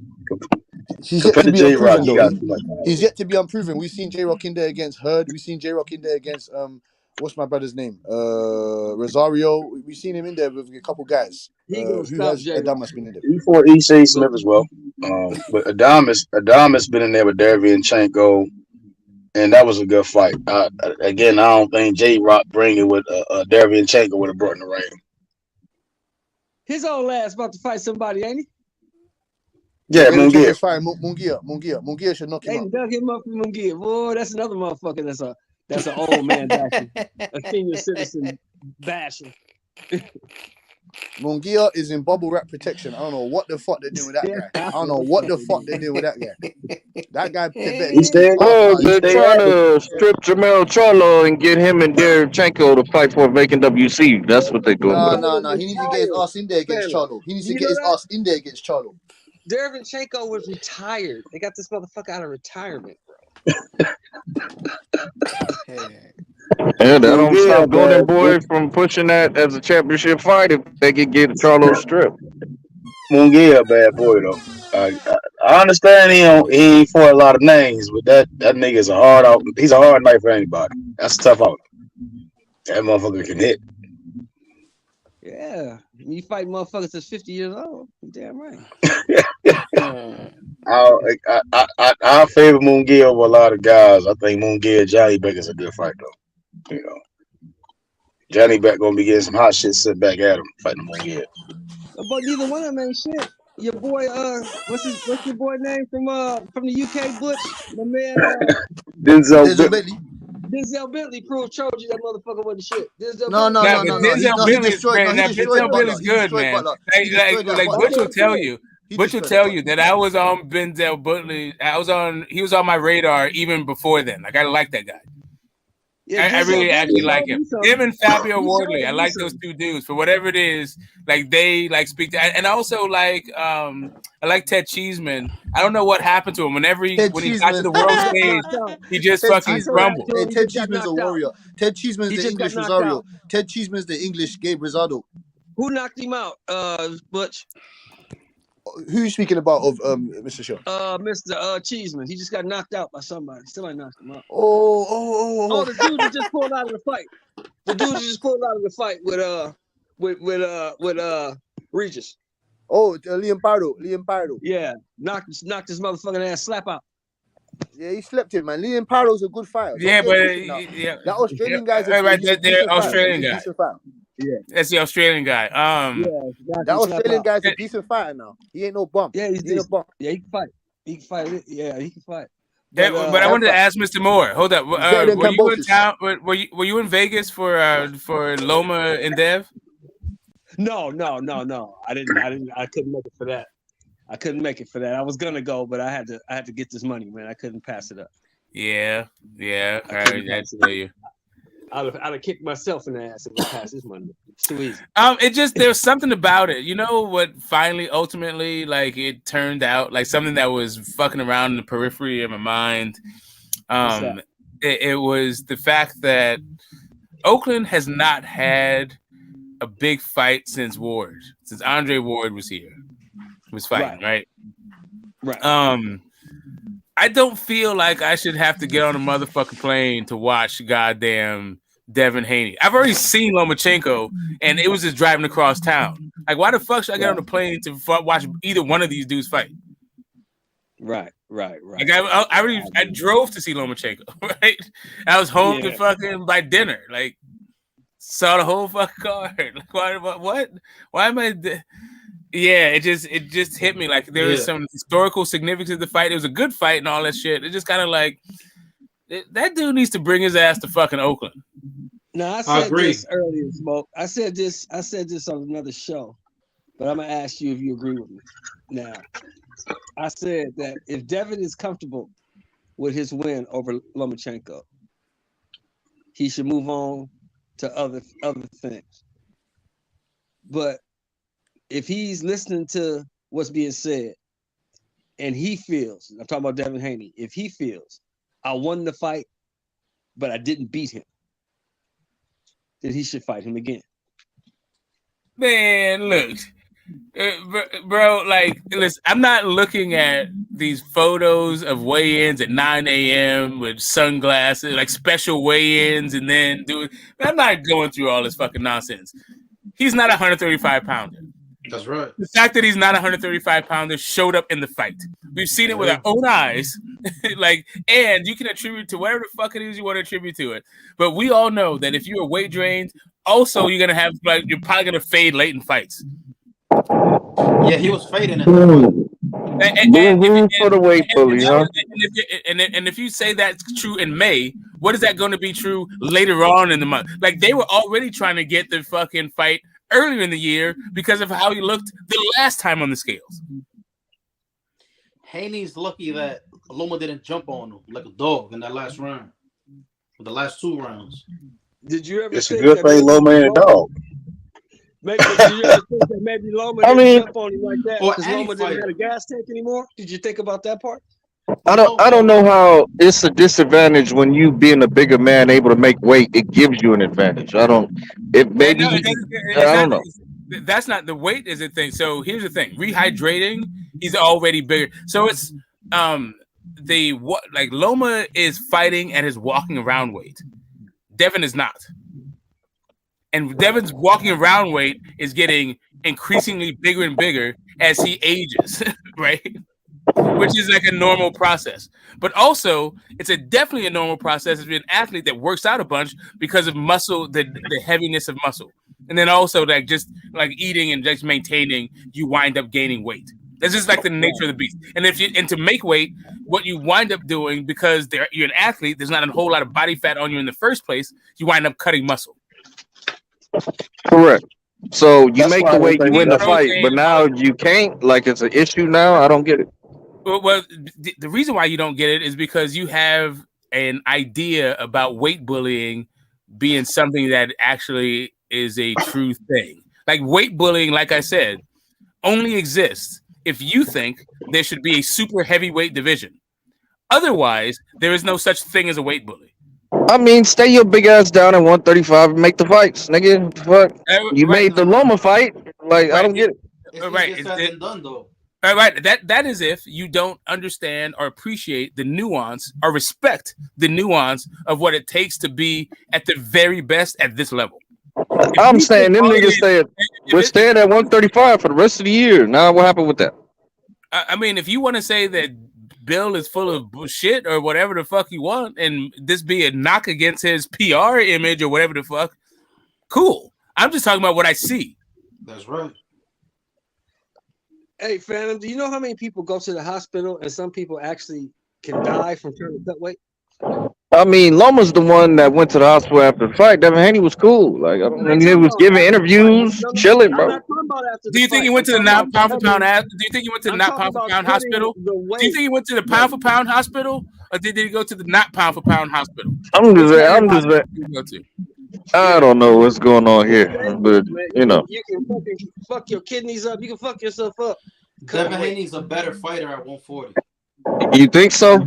I don't know. I think so. I haven't seen it, so I don't know. I ain't seen him as a great fighter at 35. I just can't say he's gonna be a good That's fighter. what I'm saying. Like all these new attributes he's gonna have at 140. I mean, motherfuckers are kind of delusional, but it is what it is, bro. It's Yeah, not but it's new not being attributes, delusional. It's just he don't have to cut the weight as much, and he's gonna be stronger. At 140, it's gonna be. I don't believe it. I Yeah. think he's starting his growth.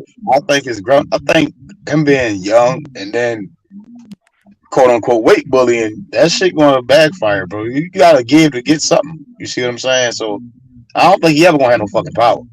You know what I mean? So and he ain't the biggest. He now ready to be in the ring with guys that's his height, his size, or bigger.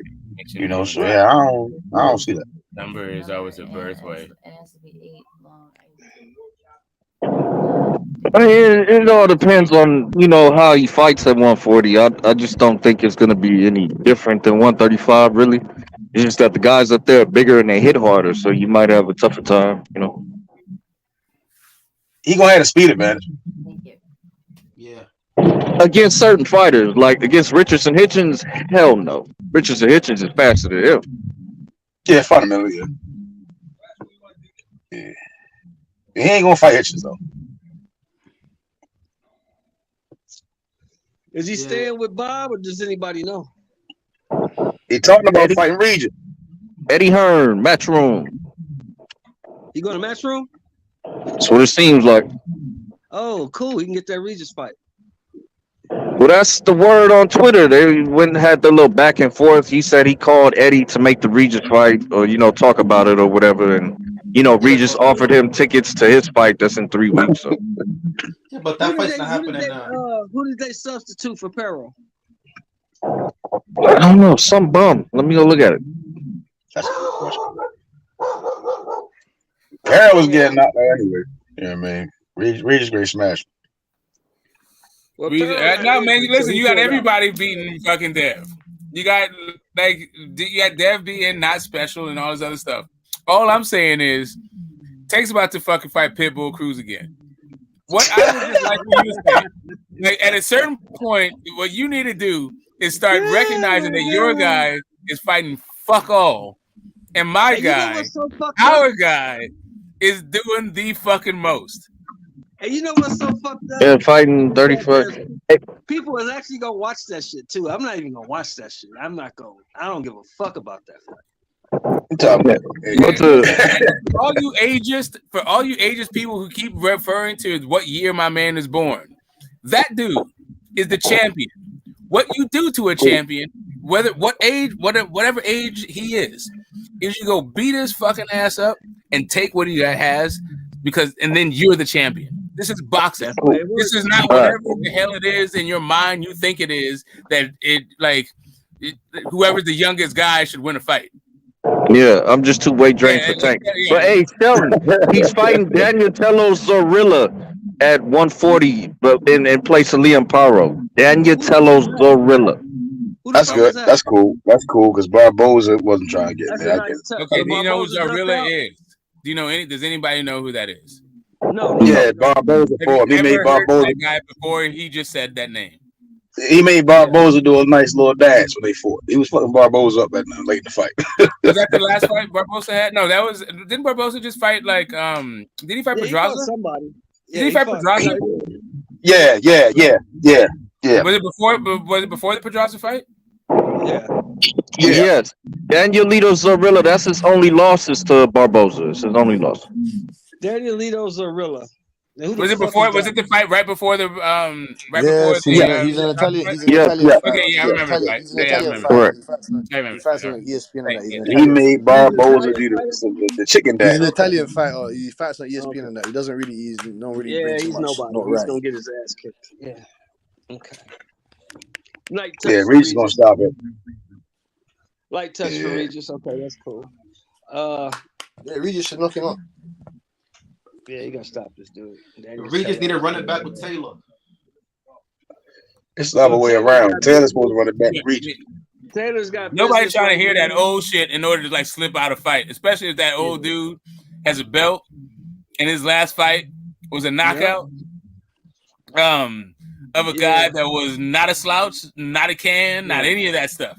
Maybe that Baranchik fight took a lot out of him.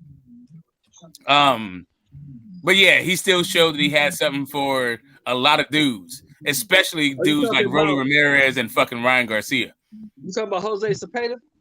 Yes, sir. Yeah, they don't want to fuck with him. Ryan ain't gonna fuck with him. Rolly bet not. Rolly better leave him alone if he still fights. I don't know if he gonna fight no more. Cause I ain't heard shit from him since that ass whooping he took from Regis. I know a lot of guys are picking these 135 dudes to run through everybody at 140. Nah. Yeah, I know. I'm rooting for dudes, but I don't have anybody who fight from 135 beating Matias if they fought him next. Nobody. Yeah, you can say Great answer. And to all the youngsters who on this Instagram shit, you can send Tank ass up there and fight him if you want to. I said anybody from 135. Send Tank ass up there and fight him. See what happened to Tank. I am not picking Tank. I'm rooting for Tank. Don't get me wrong. I'm rooting for Tank. I'm not picking Tank. Nah, Tank better leave him alone. Hey. This ain't no goddamn Barrios. You better leave him alone. Yeah, this is not guys who are not used to getting hit and walking through shit. Yeah, but what happens? Let me ask you this: what happens when he can't walk through it? Then what the fuck happens to Subriel Matias? Then he's no longer Subriel Matias. But since he is Subriel Matias, what he does is walk through shit. What you want is I know.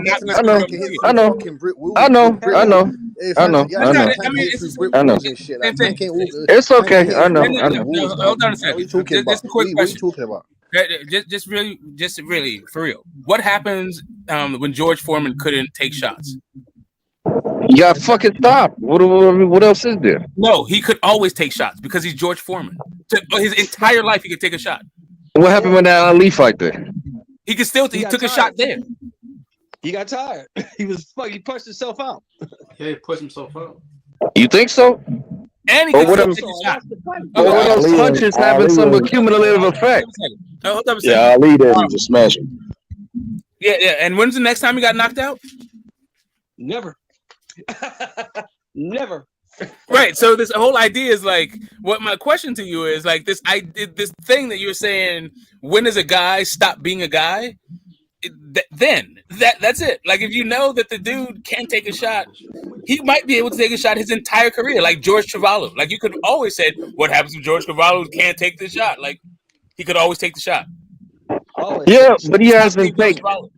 he hasn't taken Tank shot yet. That's what I don't know how that fight goes. I hear you, but if you take shots from guys who hit at least as hard, if not harder than Tank, then what makes you think and now we need to start living in an alternative universe where Matias is not Matias?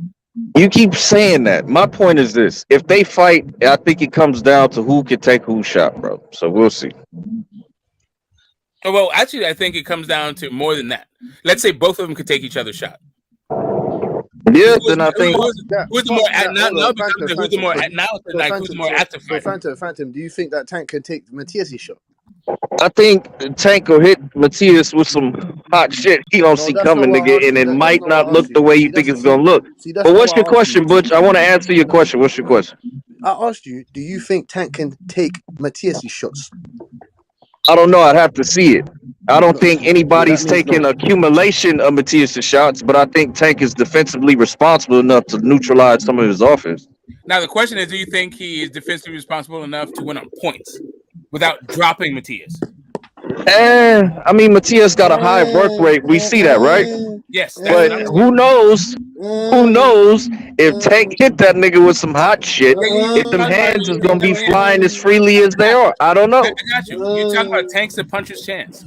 What I'm saying is, yes, Tank has a puncher's chance because he is a puncher. I'm just saying that I've seen Matias be in there with punchers who at least has hit as hard, or if not harder than Tank. And the other part of that whole thing is him having a puncher's chance, and I'm not saying he doesn't have. I'm asking you, do you think he has more than a puncher's chance? Does Tank? Yes, because I think Tank still is more defensively responsible than him. So, you know, Tank will hit him with a 2-3 piece, duck under his shit, and move around the fucking ring. And where's Matias scoring that? You know what I mean? He's gonna be following him around the ring and eating shots. Like, okay, eventually, my nigga, the brain is gonna start to swell, and that's what I'm saying. It might not go the way y'all think it's gonna go. Yeah, it could go like you. I know that you are projecting this alternative universe, but right now it is just in your imagination and a hypothetical in your imagination. Yeah, like everybody's is. Yeah. No, it isn't. What I am saying is what we've already saw. Well, we haven't seen it with him and Tank though, so you can't say that. Again, that doesn't mean that I need to now have Tank not be himself or Matias not being himself. I'm saying based on what we've seen from both guys. Yeah, I don't think we've seen Matias in there with a counterpunch who's just gonna walk him in the chops all night. I don't know. We haven't seen anybody in there with. We haven't seen Tank in there with anybody like Matias in any way, shape, or form. That's right. Correct, and we haven't seen Matias anybody with it like Tank. That's my whole point. That's the point. We have though. Who's the counterpuncher in that division who's gonna let Matias walk himself in the left hands all night? Who does that at that division? That Matias for. Right. Do you think that that because it is a counterpuncher, it means that he hits harder than those other guys? No, it means he gonna hit you with some shit you don't see coming, bro. And them's the ones that hurt the most. Right. Do you think that hurts more? Do you think that hurt more than a guy who hits harder, even if you see it? Do you think that a punch that you don't see from Tank, yes. Do you think that a punch from Tank hurts more if you don't see it than a punch from Wilder that you do see? Well, that's a totally different division. I mean, we're talking heavyweights at that point. About power, and you're like, again, you keep making these general statements about specific things. No, I'm just being specific to the division. I said in that division, you brought up a fucking heavyweight. What kind of weird shit is that? Okay, great. So if you want to talk about that specific division, who in the entire fuck has Tank fought in that specific division that hits as hard as Subriel Matias? Nobody at 135 hits as hard as Subriel. Who in that division has Subriel Matias hits possibly as hard, if not harder than Tank? Jukambayev, I guess you could say. And who else? I'm not gonna say Jeremiah Ponce. I'm not gonna give you that. You cannot say it, but somebody else just did. So that's two people. Correct. I mean, that's perspective and opinion, though. I'm just not gonna give you that. Perspective and opinion. This is at 140 pounds. This is a fact. Tank Davis fought Mario Barrios and fucking Ryan Garcia. And in turn, he himself fought at a catch weight and a rehydration clause. So how is that like, yeah, now he's taking Matias's, but now he hits hard as Matias. Nah. Or Ponce. Here's the bottom line, Smoke. He's not gonna fight that dude anyway, because he wouldn't be fighting Pitbull Cruz. Right. That's a fact. So you're not gonna fight that dude anyway. So he'd be fighting Regis fucking Prograis. Yeah. Yeah. If Super Matias drops down to 135, he'll be fighting him, bro. If it's that He's not serious, Yeah, like. but dropping. Super why should he go Matias to is not dropping 135? to He's dropping 135. to He's no not going to 'Cause 145. the 135. What the nigga fuck you said he's talking about? fighting at Bro, 135, fuck bro. his Like, guess. He Tell but Who he, fuck said him. Tell him that? to listen. go to 140 like he was doing against Yeah, but Barrios. Fuck He's Haney that. the is not champion at fighting. Yeah, 140. Haney Why is in the Tell not Tank fighting. fuck to would go he to drop down to 140, fam. 134? Fuck Chris, that. We don't hear that what the shit. fuck?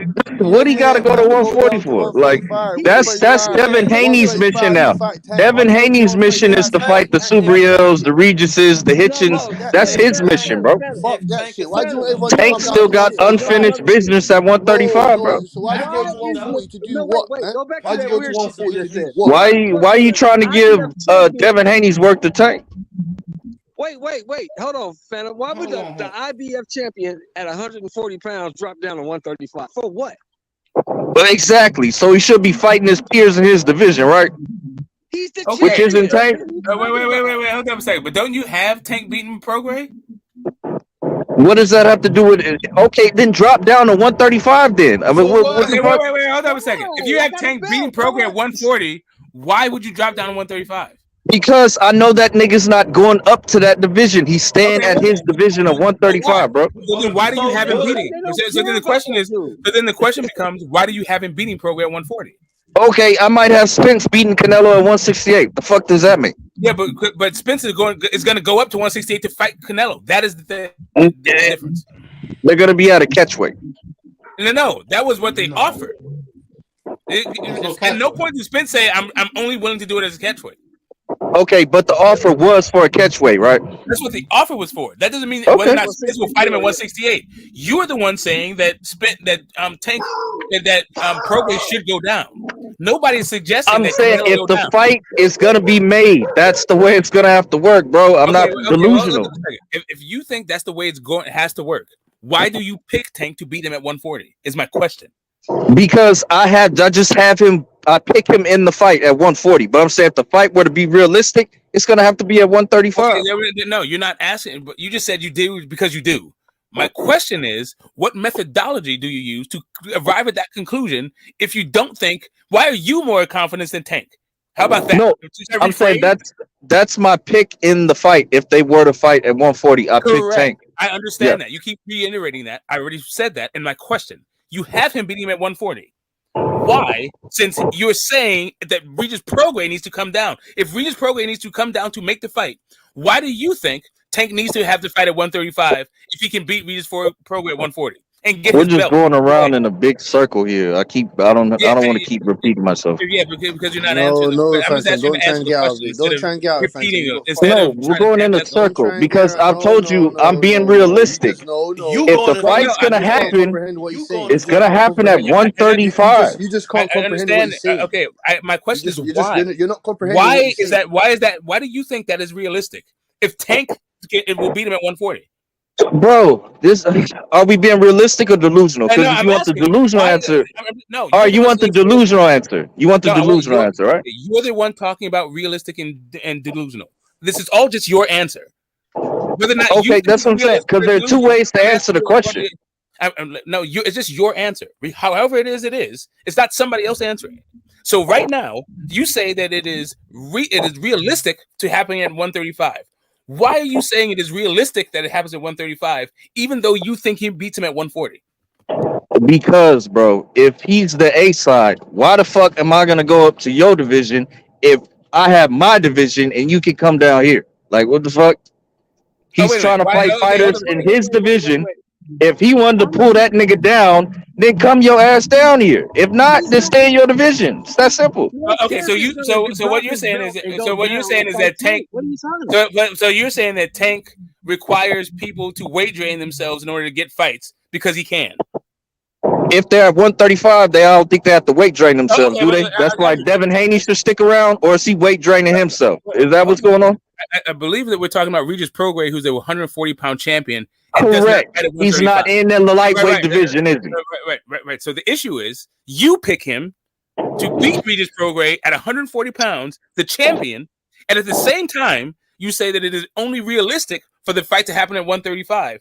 So if that is what you're saying, then please tell me how that is not Tank Davis trying to use his market leverage in order to weight drain opponents. Why would he be fighting Regis in the first place if Regis is not at lightweight Why are right now? you answering the question with a question? Okay, I'll answer. I'll give you a simple answer. Regis is not a lightweight, so he's not gonna fight him if he's not fighting at the lightweight division. That's the Well, do you simplest I can think? make it. Okay, so if Tank beats Regis Prograis at 140, does that make him not a lightweight? They're not gonna fight because he's not a lightweight. Okay, great. I'm just asking you. If he beats Regis Prograis, like you have him beating him, Regis Prograis, is he no longer a lightweight? He would be a 140-pound champion. So Oh, I mean, wasn't he already a 140-pound champion? correct. How long will he stay in the division after that fight? Great. So it's apparently how many times did it take for you to fight at 140 pounds before you consider a guy a 140 pounder? Wait, say it again. How many times does a guy have to fight at 140 pounds before you consider him a 140 pounder? I don't know. He has to campaign at the division, multiple fights, fighting for titles. So yeah, multiple more than one, or more than two, more than three. Enough to be in title contention and unifying. What if you don't need to campaign there to get to be in title contention? What if a champion will fight you as a voluntary, even though you don't campaign, since your last fight was there? What if you have two back-to-back fights there? I mean, that's a possibility. That's a possibility. I'm just trying to figure out how you're saying his division and all this other shit when Tank is all over the place, and you seem to be very definitive and very certain about things in your describing this situation. I'm just going off what they said. They said we're staying at lightweight, so I can only go off what they are saying. Yeah, but you sound really certain about the way that you're going off what they said. You seem certain in your conclusions. That is what they said. No, what else can I say about what they said? You seem certain about your conclusions based on what they said. Yeah, you can say that, but that's the only way I can conclude, right? No, you don't have to be certain about it. You can just say, well, could be this other thing. It could very well be that, like, what my projection about Tank is based on my ignorance about the situation, and people closer to Tank realize that he got nothing for fucking Regis. And so what they're going to do is hide behind whatever the fuck they can, like divisions, like A-side, like I don't care about belts, but whatever the hell it is, so they can not fight guys like Regis Prograis. That's right. Yeah, I mean, that's a reasonable conclusion as well. But I mean, that all depends. You know, the nigga's career not over yet, and we got Regis, the 35-year-old man who's still campaigning at 140 and who ain't moved up to welterweight yet. They campaign there. Okay, so does Regis not know one no smoke with welterweights, and since he hasn't moved up and fought boots, like why he ain't doing that? Wait, hold up a second. Like it can go both ways. I would understand what you were saying about this going both ways if Regis even went up to 147 and had Stanionis' belt. Did he not move up to 147 for a catchweight fight? Did he not do that? All right. So, like I said, if he had done that for Stanionis, like even for a Stanionis belt, I could understand. Like he just did it just to do it, not even for a belt. Okay, great. So, like I said, I could understand how it was a 1-to-1 if he did it for like a Stanionis, like a belt, like Tank did. But if you're just gonna do at a catchweight, then what you're talking about is like a Ryan Garcia. Okay, So really, what we're still stuck on this idea that for me, I don't understand how you think it is logically sound.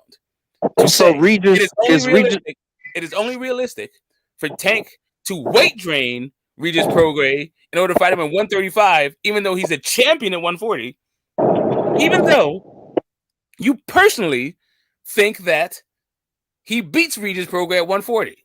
So for me, what it sounds like is you want Tank to have all the glory and none of the responsibility. Like you don't want him to be a weight draining fucking prima donna in order just because he can be, but you also have him being better than Regis Prograis even if he wasn't that way.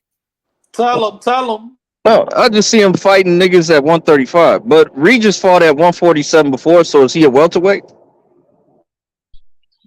Who did he fight at 47? Bruh, he fought at a catchweight above the 140 limit. So does that make Regis a welterweight since he did that? Listen, I'm not even saying whether he's a welterweight or anything. You are the one saying that Tank is like literally, you are the only one saying that Tank is a lightweight. Yeah. Who the fuck did he fight at Like 140? you are the one saying this. I'm not saying that Regis is a welterweight or Tank is only a lightweight. This is you. I'm only asking about you and your fucking opinion about this shit. You think He fought Red Catch at a welterweight catchweight, so that makes Regis a welterweight, right? Since he fought above the 140 limit, so he's a welterweight, right? Well, Red Catch So is he weight bullying 140 pounders for titles? Is that what Regis is doing? Since he can make welterweight, that's what's going on, bro. So Red Catch, just like Fortuna, just like To Go, is an actually 140 pounder. Unlike, like the way that Ryan Garcia is a 135 pounder, but he fought him at 140. It's the same way that Regis Prograis fought a 140 pounder above the 140 pound limit. I don't even know if they weighed 140 pounds. Like, I don't even know if Regis weighed 147 pounds. But regardless of all of the stuff, this entire thing, since you said it's a catch weight, it tends to lend itself to it wasn't at 147 pound limit. But whatever. But the issue is the issue that I have is not whether or not Regis Prograis is a welterweight. It's that you have him beating him at 140. Which means he would be a champion with a legitimate title at 140 pounds. But instead of doing that, he's going to fight the same dude, weight drain him because it favors Tank more for an advantage that you don't even think he needs. But you won't just talk to it. Why? I think he's going to fight a better fighter in Shakur at 135. That's what I think. Okay, I didn't ask what you think is going to happen. I'm asking about your pick about... I got it, bro. I get it. It's all good. Never mind. I see you don't want to answer. No, it's like you want your cake and eat it too. I don't get it. No, what you don't get double standard. What you don't get is to pretend like you're answering questions that you're not. But if you just, but I'll leave you alone since you seem to be more interested in not answering the question than you are in actually. What question did you ask? What question did you ask? Okay. Are you mad, Phantom? You didn't one more time. No, I didn't forget. It's all good. I'm trying to answer these delusional hypotheticals and weird backdoorisms. Like I'm trying to. You don't want to. What's the question?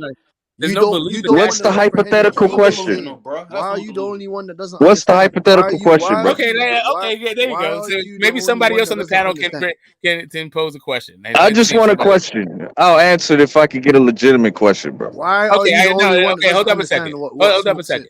Okay. If I restate the question, are you just going to tell me it's not legitimate? I don't know. No, I'm trying to answer the question. What is the question, bro? No, you ain't trying. You ain't trying to. Okay, I got you. I got you, bro. The question is, since you have Tank beating Regis Prograis at 140 pounds, but you don't think it's realistic that the fight even Regis, the current WBC champion at 140, you haven't beaten him there. And even though you haven't beaten him there, you don't think it's realistic that the fight even happens at 135 pounds, but you won't cop to Tank being like weight draining his opponents in order to get a competitive advantage. Why? Okay, weight draining his opponents. So Ryan Garcia is the one he weight drained. Is that correct? In my question, did you hear any mention of Ryan Garcia? No, because you're trying to imply I'm not trying to do anything. I'm trying to get an answer to a question that I just posed. Yeah, but your question, I posed it a bunch of times, and you see way more. But you're not asking it properly, bro. I'm moving it on. How can you say? I'm moving on. I stated that everybody understood the question several times. Like literally, I didn't mention anything about Ryan Garcia.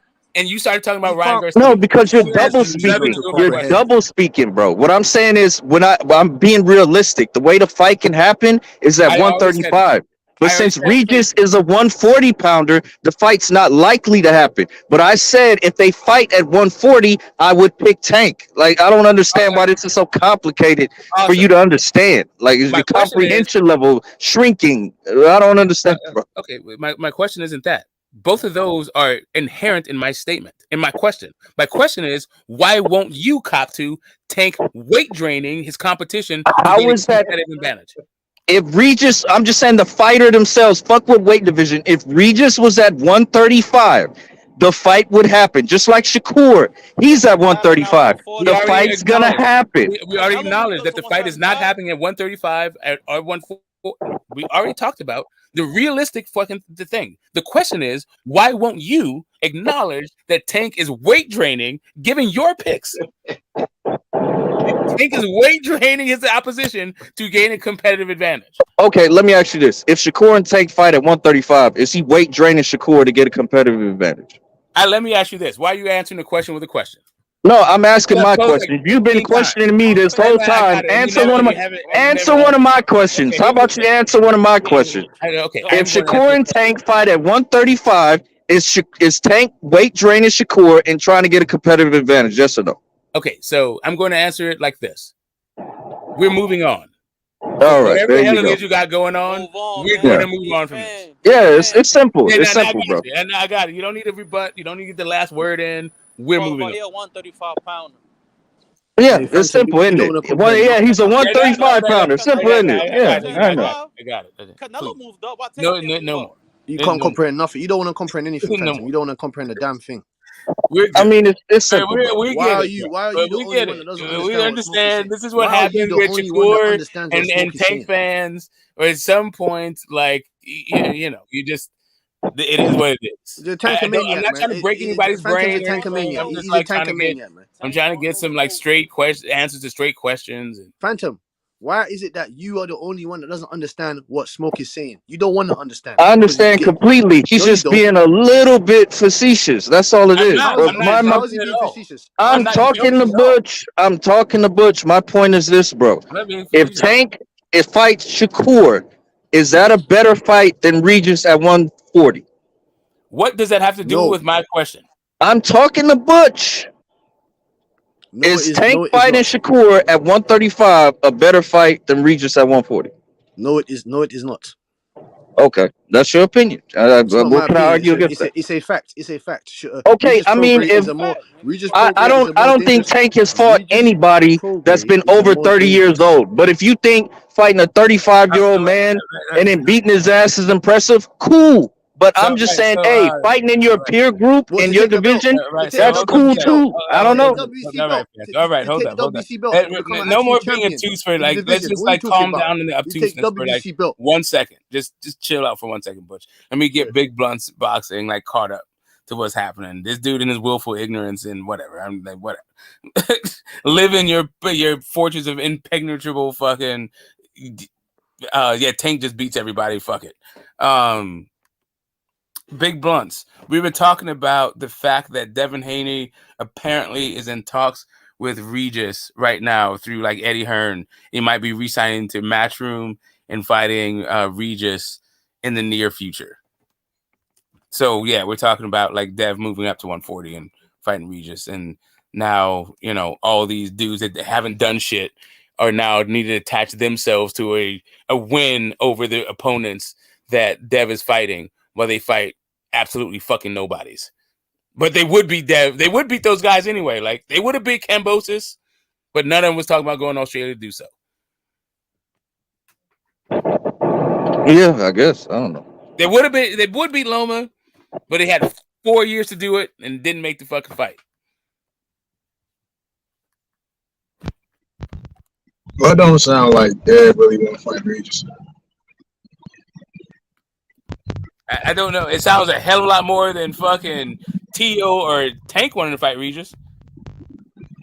I just read it. That sound like that nigga just chat. Nigga Regis said, "Pull up, then nigga, pull the fuck up." I know what y'all talking about. I was up here when I brought up the tweets and What the is saying response that and all like that. That was you can't get into the country sound like? What does that it sound like? You want to fight a dude? They fighting though anyway, right? You just fight. What's up, Big Blunts? How you doing, bro? yeah. I knew what y'all was talking about. I was up here on the panel. I told y'all about the Regis and the Oh, so Devin yeah, shit. cool. I don't know what I you know the I'm information. saying that shit carried on a little longer than I thought it would. Y'all still chopping it up on that. Oh shit, no, you don't understand. This is this is the home of the lightweights. We've been chopping this up since November, right? This whole 135, 140 pound transition. This has been going on with us since What October. happened, Regis? You put it out there and like me, Blunts. What happened? Nah, I was saying that Devin tweeted earlier today that he called Eddie about making the Regis fight, but I got to bring up the fact that several days ago after the Loma fight, Regis had already tweeted the boxing scene article that said Eddie Hearn stated that Devin Haney was expensive and that they would offer him Regis. So for him to wait a few days and then call Eddie Hearn about the Regis fight, I mean, yeah, Eddie didn't have to call, but Eddie kind of put it out there already. And then Regis had said, like Larry Merchant used to say, it's gonna be death by 1,000 left hands if they make that fight. So that's Regis. but Regis also offered Devin ringside tickets to his fight coming up. He said he's gonna treat Devin with that Southern hospitality, you know what I'm saying, get him straight and all that. Dev said he been thinking about it, and that Eddie Hearn must have called Regis and told him that they had a conversation. Eddie Hearn tweeted after that, he said, no, I didn't call Regis yet, but let's make the fight happen. So big blunts. Let me ask you this: how much confidence do you have in Devin Haney making this fight with Regis? Because that's a great fight. That's a 50-50 fight, in my opinion. I would lean towards Regis Prograis, obviously, because of the power attribute, the power attribute, and the IQ, the experience attributes. You know what I'm saying? I would lean towards Regis Prograis, but that's a good fight. What would you say to that? I got a quick question though, Butch. How come you didn't lean towards Loma in that Devin Haney Loma fight? No, because I said that we don't know what Loma that we're getting. We could get a package of a Sosa, Kome, a Nakatani Lomachenko, or we could get the package of a Jermaine Ortiz, Lomachenko coming from the war that hasn't fought in over 365 days or whatnot. You know what I'm saying to you? I don't know what Loma was gonna get on that night. That's why I was leaning towards Devin Haney, because I knew what type of skills and attributes Devin Haney is gonna bring to the table. We know what he presents. Lomachenko, I don't know what we was getting with Lomachenko, but he rose to the occasion, and in my opinion, he should have won that fight, but he didn't. So there you go. Did you pick the little guy, Phantom? That nigga Bush just chat to you, man. I don't believe that shit. Did you pick the little guy, Phantom? That nigga's bluffing. In that fight? What was that, Method? What was that? Did you pick I the little didn't. guy in that fight? Sheldon, what'd you say? The little guy? The little guy, yeah. No, I picked Devin Haney. Okay. Well, what'd you say, Method? It sound like a bunch of bluffing going on, man. They the fight, don't man. Yeah, man. I don't even know why I'm entertaining that dumbass shit. He got caught in space. That damn bitch man. That nigga, no, man, no. My hopes got too high, man. That nigga's bluffing. And I got Devin beating Regis at 140 too. I ain't got that shit happening because I don't believe no. This nigga Bush is saying Regis and damn a 50-50. What the fuck was Loma and little ass old Loma, nigga? Like, nigga, what? Hold on. That's not Method. That's not 135.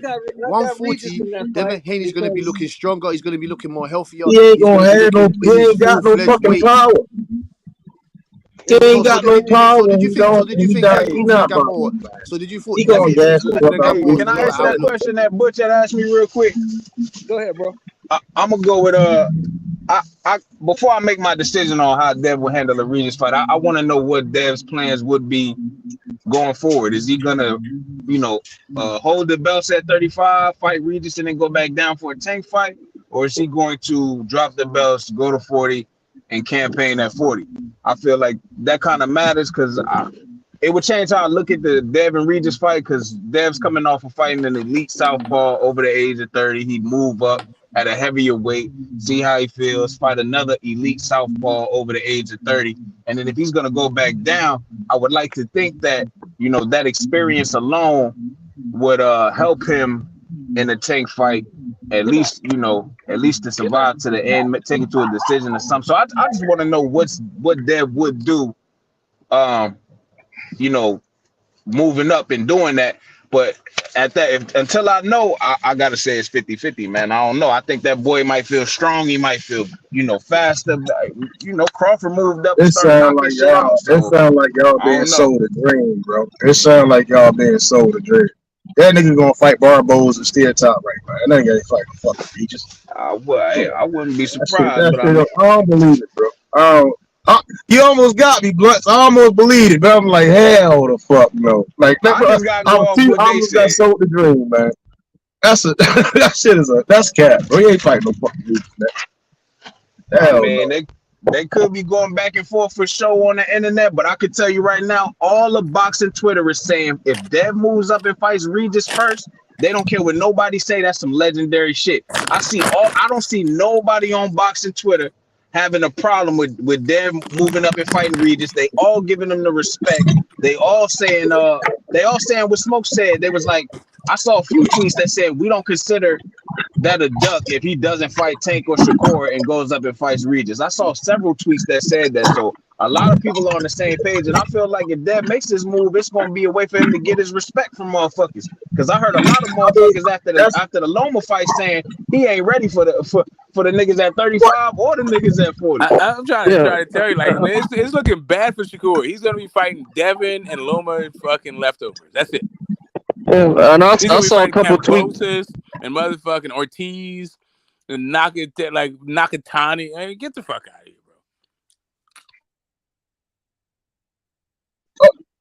bro. All I'm saying is it sounds good, right? Like the niggas tweeting back and forth. I just don't believe that shit. Like, I almost did, but I'm like, how I read it, I'm like that shit just talk. Yeah, I hear you. Yeah, man. I'm thinking about doing this. I might. It ain't nothing to think about.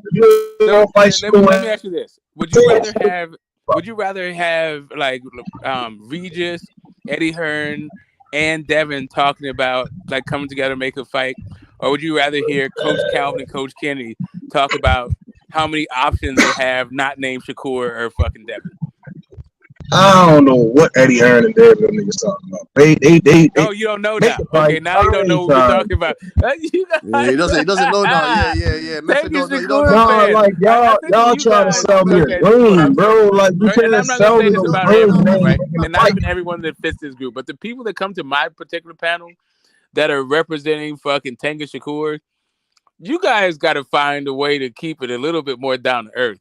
Like, I don't understand what the fuck is going on in your minds.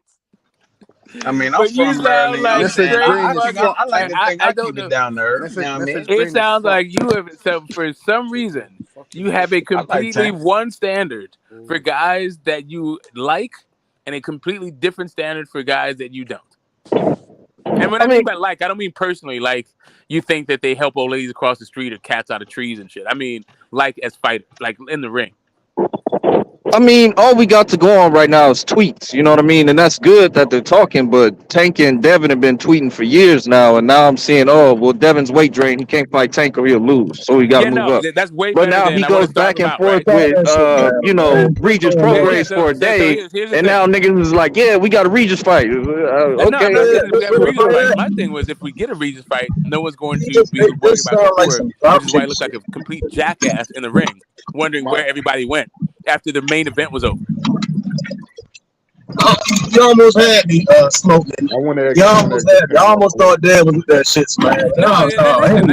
That's on you. I'm not even I mean, talking about we could literally be getting Tank and Devin next, but niggas is talking about a tweet right now. Instead of emphasizing staying at 135, nigga, and honor your word so we can get the Super Bowl, the real Super Bowl of the lightweight motherfucking division. Yeah, lightweight division. So Regis versus Devin would not be in the lightweight division. Calvin Ford. You got Calvin No, Ford. I'm saying we can be getting the Tank and Devin fight next, nigga. But instead of that, we get tweets, and now niggas is like, yeah, Devin's gonna fight Regis at 140. Yeah. Okay, do you not understand that we got a fight right here on the table, bro? We didn't have very much going for Tank and Devin next either. We got a fight on the table that can be readily made, bro. The fight on the table. There's an offer that's been sent. Well, the thing about that, Devin Haney no can offer have sent of nowhere. Devin Haney It can look have like Regis got a fight, and that's the Dad clout chasing. That's what it look like. Regis got a fight. His dad going to be like, all right, I got next. After you knock this summer gun out, I ain't hearing it. I'm hearing, I did this, and then nigga, make the fight. I ain't trying to hear nothing. My thing is this, method. So, do you think that Devin fighting on pay-per-view on ESPN is bigger clout chase of Regis Progress? Let me finish. If I can just finish my statement, then we can answer. You can either duck the question again, like you ducking everything else, like Tank and fucking. So small. OG Simon wanted to say something. Yeah. I'm gonna let him go, but I'm gonna let him go in a second. Just okay. Cool. Just bear with me 1 second, Jay Side. Do you think that that it's a bigger clout chase if Devin goes from ESPN, the undisputed champion, goes from ESPN at 35? If this did a pay-per-view, goes from there to the zone because he's clout chasing Regis, or is it a bigger clout chase for Regis talking about I want to fight Devin Haney? Regis one don't clout chasing got more? no smoke. No, see what I'm saying? Like the problem here, right, is that we Now, done I just want to seen ask, man, Dev at which one is more of the clout Showbox. chase? We done seen Dev at the we done seen him at ESPN, and he I mean, still that's not ain't what I'm fought trying to do. number I'm trying to one hear guy. I'm Bro, trying to hear Jay side but for they real. just I'm saying not trying to like hear yet clout another shit. brand They just that saying doesn't like he answer my draw question. I niggas told out you, and then he Smoke. gonna Like send I them you told you, fucking guys number. that Smoke, keep man. They thinking can't that Come fix on, my it. bro. That questions shit are an don't add up. opportunity for Thank you you. to They rant can't about some articulate other the shit. question Shit played properly. out in That's not what I'm 2018. asking for. I told you, Smoke. They can't articulate the question properly, man. They can't do it. Method can't Yeah, answer the right. Go question. go ahead, Jay Phantom side. can't answer the question. Yeah. Go Jay. Go ahead, My Jay side. thing is this: what is going to be presented to Dev? Going back over to Matchroom in the zone, or staying and re-signing with Top Rank? And I look at it like this: either way, either option is viable when it comes to either side. If you can get the Regis fight, cool, and stuff like that. I just think the winner out of Josh Taylor, for me, and Teofimo Lopez is a bigger fight for Devin, especially if Josh Taylor wins, because you'd be killing two birds with one stone.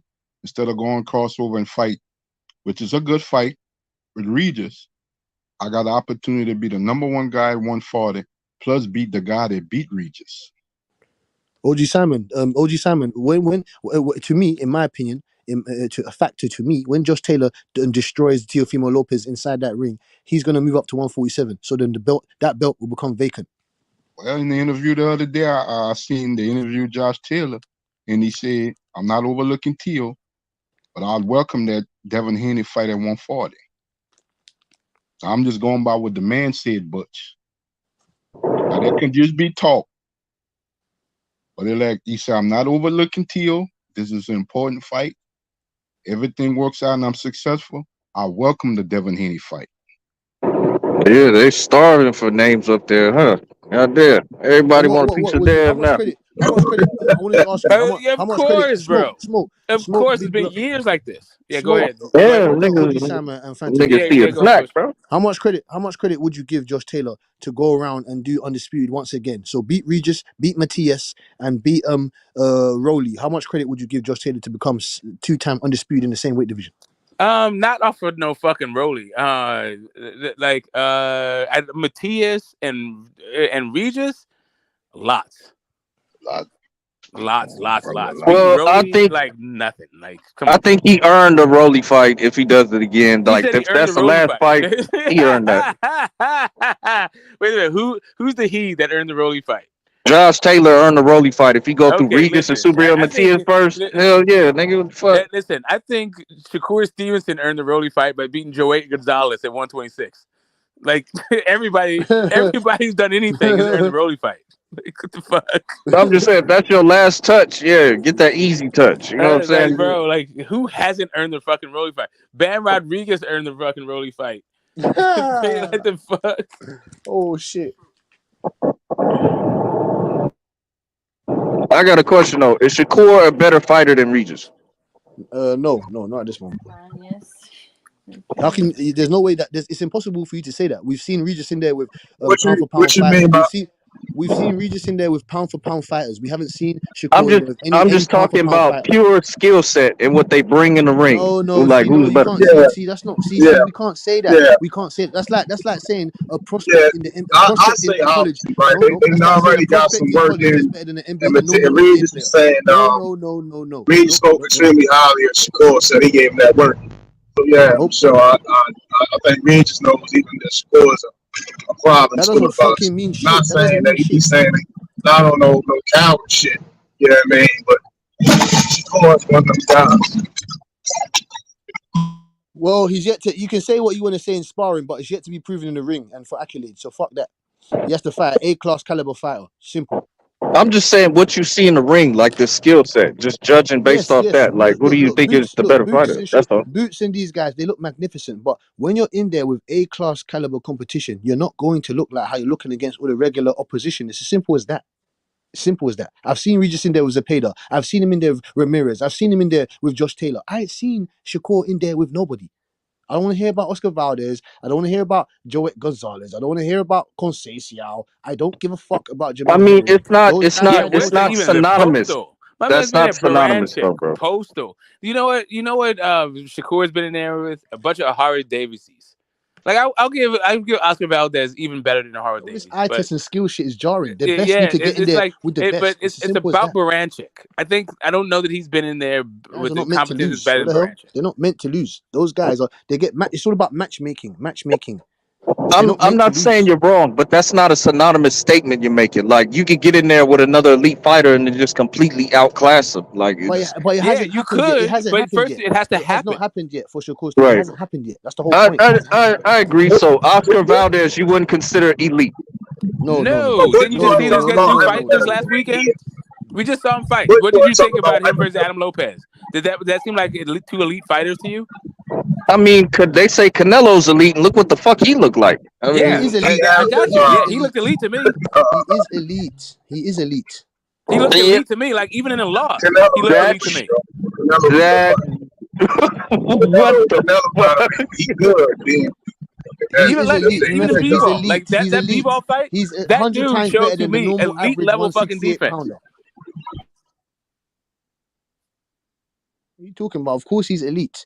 Those average 160, 168 pounders not going to be able to hang with someone like Canelo Alvarez. Someone of the elite caliber, like a Plant, like a David Benavidez, like a, you could say, until this point, Morrell. Those guys might be able to hang around Canelo Alvarez. Anybody else, they're not on the same level as Canelo Alvarez. I don't even know how you're even saying it. Yeah, let me tell you something about, and I'm going to keep previewing my debate tomorrow. Let me tell you something about Canelo Alvarez and that John Ryder fight. What he just showed you was what Rocky Marciano used to do all the motherfucking time. Shoot you with a bunch of wide right hook hooks that you block, and then you shoot something straight right down the pike that puts him on the can. That's what we just fucking saw. I'm just like, when you talking about elite and fucking Canelo Alvarez versus goddamn Shakur Stevenson, sorry. Yeah, they're not in the same ballpark. First off, the dudes that Canelo is fighting are way better than the fucking guys that goddamn Shakur has fought. Way better. And he's done better. Like, they've both done pretty well. But I don't know that that I don't think has Canelo ever got a point taken away? Ever? Yeah. That when he lifted Bevo up, I think when he lifted Bevo up off the He couch. got When a he point taken body away for slammed that? him. Yeah, when he Yeah, I body think slammed so. him. Yeah. Okay. All right. This is So what I'm that was saying to you. against The guy's Dimitri been Bivol. Motherfucking Shakur's getting points taken away from Conceição. the guy's been Roasted fighting elite Conceição. competition for over. He's been fighting elite competition for over a decade. He's been Yeah, fighting I'm just elite saying. I competition don't for think over a John decade. Ryder's elite. Maybe you guys do, but Okay, it is Phantom, Yeah, what it John is. Ryder. Phantom, Do you think that John Phantom, Ryder represents the best of his resume? Phantom. We understand that John Ryder is not. He's not Yeah, elite. We but we also understand that. understand he's not the best of Canelo's resume. He's David not even the best in Avanesian is not Canelo fought elite. in the last year. David Avanesian is not elite. Yeah. So John what I'm Ryder is not. saying is, He's not if elite. do you Those think guys. that was an elite performance against a non-elite fighter? I didn't expect Yeah. one. I didn't expect one from Canelo Alvarez. He come back from Okay. wrist surgery. He's Yeah, come no, back That's from what I'm saying. wrist yes, surgery. I did. Are I y'all actually trying to did say think that. Canelo against Ryder was an elite performance? Yeah, no, I thought That shit. that was a fine performance. Yeah, No. to me that was Don't try and definitely a walk it difference back between now. an elite. Like that to me was actually the textbooks, like the picture of an elite fighter versus a not elite fighter. Totally, yes. No, he's standing on it. Good for you, Smoke. Good on you, brother. I think that's like literally what it is. Like, and I feel like that kind of fight is a really good example of why you should use definitions to define terms instead of examples, right? If you're going to talk about elite and not elite, you should define those terms instead of just trying to use an example. Because So check this out. Let me hit you with this then. Was Leo Santa Cruz elite? Was he elite at when? When he was born? When he fought Tank. Was he elite when he fought Tank? No. Was he elite boxer? No. Was he How can he elite be elite? boxer? Yes, he was an elite That's like saying boxer. was Mikey Garcia elite when he fought Errol Spence? No, he fucking wasn't. No, he's an elite boxer. Yeah, no. The issue is this: Mikey was he's a top 10 pound for pound fighter then. So as a boxer, he was elite. But as a 147 pounder, was he elite? No, he hadn't fought. No, he was not. He's unproven at 147. All right. But it's the same thing. But it's the same thing that goes with Bud and Jeff Horn. Jeff Horn was arguably the pound for pound fighter in the world. but he hadn't done fuck all at 147. So it's not like he was elite in 147. No, I don't think He anybody meant would to agree. say Terrence Crawford. I don't think anybody would disagree with that. So was Lomachenko elite? When? What? Yeah, when? You have to answer. You have to put. You have to. Was Lomachenko elite in the Devin Haney fight, or was just two good fighters Yes, he fighting? was. Yes, he was still elite. Yes, he was elite. No, And not only was he still, not only was he elite, but he still is elite. that was two good guys thumping. It was Arturo Gatti versus Mickey Ward. That's what that was. So why it was not. Mickey Ward's never been a champion of anything in his life. So why did Tank fight Rango? So why did Tank fight Rango? You know what? Not only that, that doesn't exist. That is literally. Hold on, Smoke. Tank is elite. Tank is elite. By your standards. By our okay, standards, let's not even go there because I actually think Tank is elite. The issue to me is that hold up, guys. Hold up a second. My issue is that is an insult to both parties. First off, Mickey Ward and Arturo Gatti are some of the most exciting fights we have in the annals of fucking boxing history. Those fights were straight fucking action-packed wars, right? Those Arturo Gatti fights. That's not what we just saw this past weekend. Not only that, but fucking those two guys, both Devin Haney and Lomachenko, are way better fucking technically sound fighters than both Mickey Ward and Arturo Gatti. Both respectively. It sure as hell ain't look like it. It sure as hell ain't look like it. I don't know what to tell you about your fucking eyes, man. Like they're going like your hairline. Like hey, bro, I think Gatti had better performances than Mickey Ward had some better performances. I look at it like this. They had some great shows. Drinking that Thunderbird, nigga. I mean, it's just all perspectives and opinions. Because I hear Canelo, John Ryder is the lead, and then Butch says Leo Santa Cruz isn't the lead, but Smoke says he is the lead. Nobody said. You guys got to clear. I understand. They can No, you said Canelo had an elite performance. No, I'm repeating what you said. You said Canelo had an elite performance, and then I go to Leo Santa Cruz. Butch says he's not elite, but then Smoke says he was an elite boxer. So that's what I'm saying. It's all just opinions and perspective. Now back to the original question. When I asked, do you think that just what you see in the ring is Shakur Stevenson a better fighter than Reed?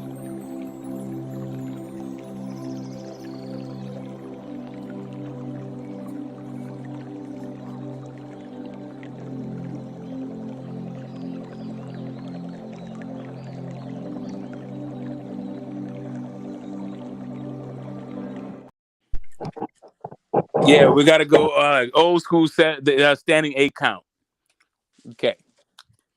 Yeah, before you like try to reframe and recharacterize and like make us all fucking dumber and experience brain rot. This doesn't happen on my show, by the way. I don't do this shit. I got you. Like, listen, what happens on my show is different probably than what happens on everybody's shows. But that's neither here nor there. I'm totally interested in being on your show and being there around. I'm just like not around for it when you're around. Like the last time I saw it, it had just ended like 30 seconds beforehand. But I'm totally interested in like contributing to your panel, and I totally appreciate how much time and energy you give to mine, right? Building mine. Totally Smoke, appreciate. He tried to lie. He tried to say one of us said that John Ryder was an elite It's fighter. not even that. That's not what I said. Hold up a second. I don't need anybody stepping on my lines. I don't need. That's what you said. What are you talking about? Hold up a second.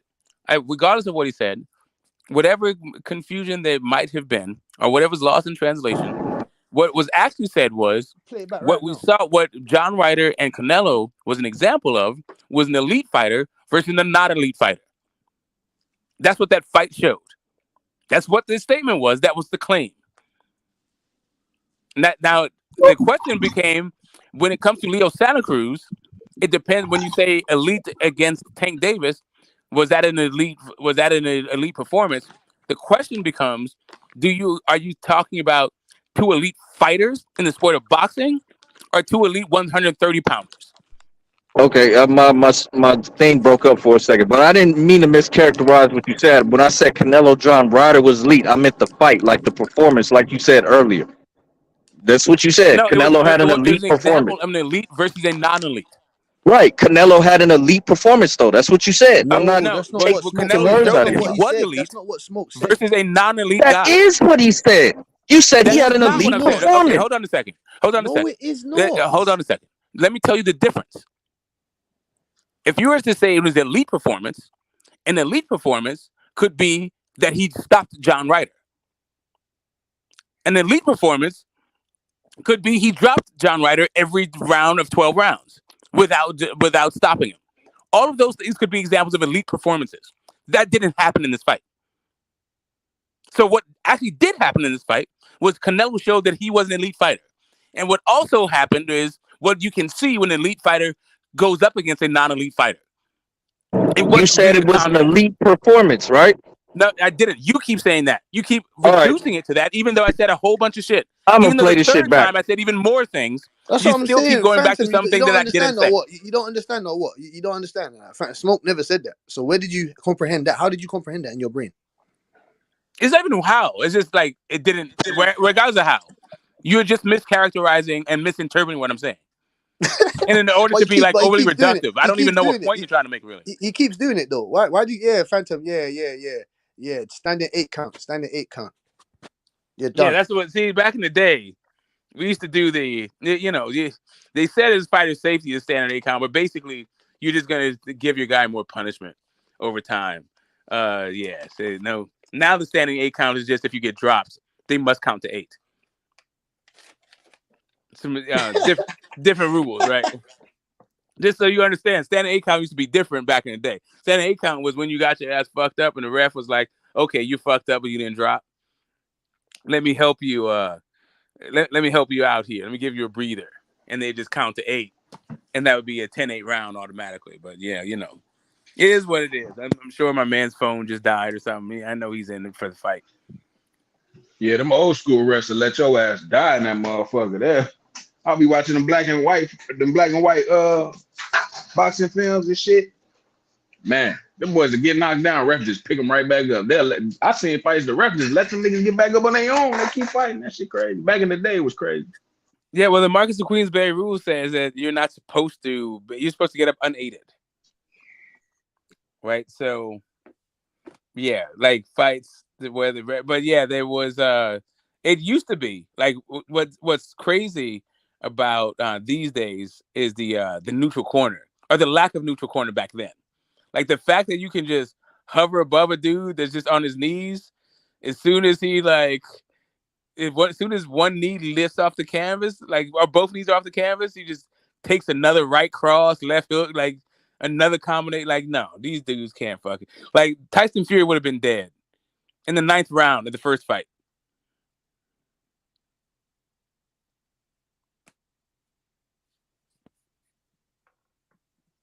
Let's see. I think it's hey. Oh, hold up. Did I die? Did my phone die? No, I hear you. Okay, cool. I was gonna say, yeah, I hear you.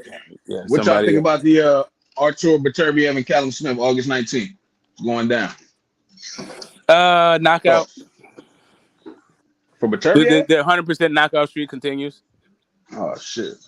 I just think the way Canelo beats him, I think it can be in a similar type of fashion, but this time he gets knocked out. Yeah, all that hitting him on the arm shit. Like, Better Beef has better feet than Canelo. I'll just put it that way. Better feet. He has better feet and better hands. Yep, I ain't got And no more belief power. in I ain't got no belief in Callum Smith whatsoever after I saw Canelo Alvarez. I know it's not. I know there's triangle through. It's not like that. It's just the fact that Callum Smith, I don't think he presents enough.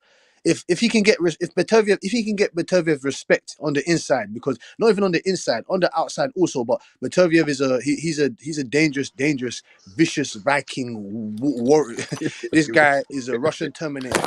If Callum Smith lets that man on the inside, it's going to be a long night. And I think Callum Smith doesn't have the defensive capabilities or the footwork or the inside outside movement at all to stop Beterbiev from coming in and breaking his high stupid guard that he gave away to Canelo Alvarez to fuck up his elbows and his arms. He ain't shit.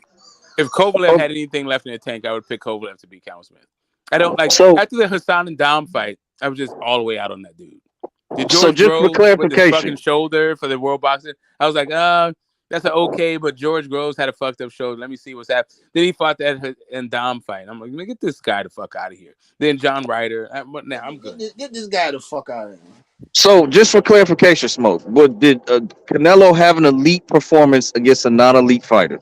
No, Yes or no? no. Well, I why are didn't you ask trying you, to? Butch. Okay, here's my thing. Why are you trying to describe the performance as elite versus the fighter as elite? I'm just asking, No, Smoke. I know, but Yes my or no? question is why? Because that seems to be Moving the fuck, disconnect. bro. Well, Phantom I'm don't trying want to to get accept at to what's what it going is on, you're man. trying to get at by saying an What's wrong elite with you, performance. Phantom, man? Fuck. Phantom. I mean, can you have a fighter that's elite not perform like he's elite? Yeah, like I thought Tank did that against Isaac Pitbull Cruz. Yeah, did you hear it? I did. Like, I don't think that, I don't think that Floyd had an elite performance against Berto. Like, And I don't think he had an elite performer against Baltimore neither. yeah, you can have elite fighters that do non-elite performances, but I'm trying to figure out like why he's framing it this way. Like, what point are you trying to make?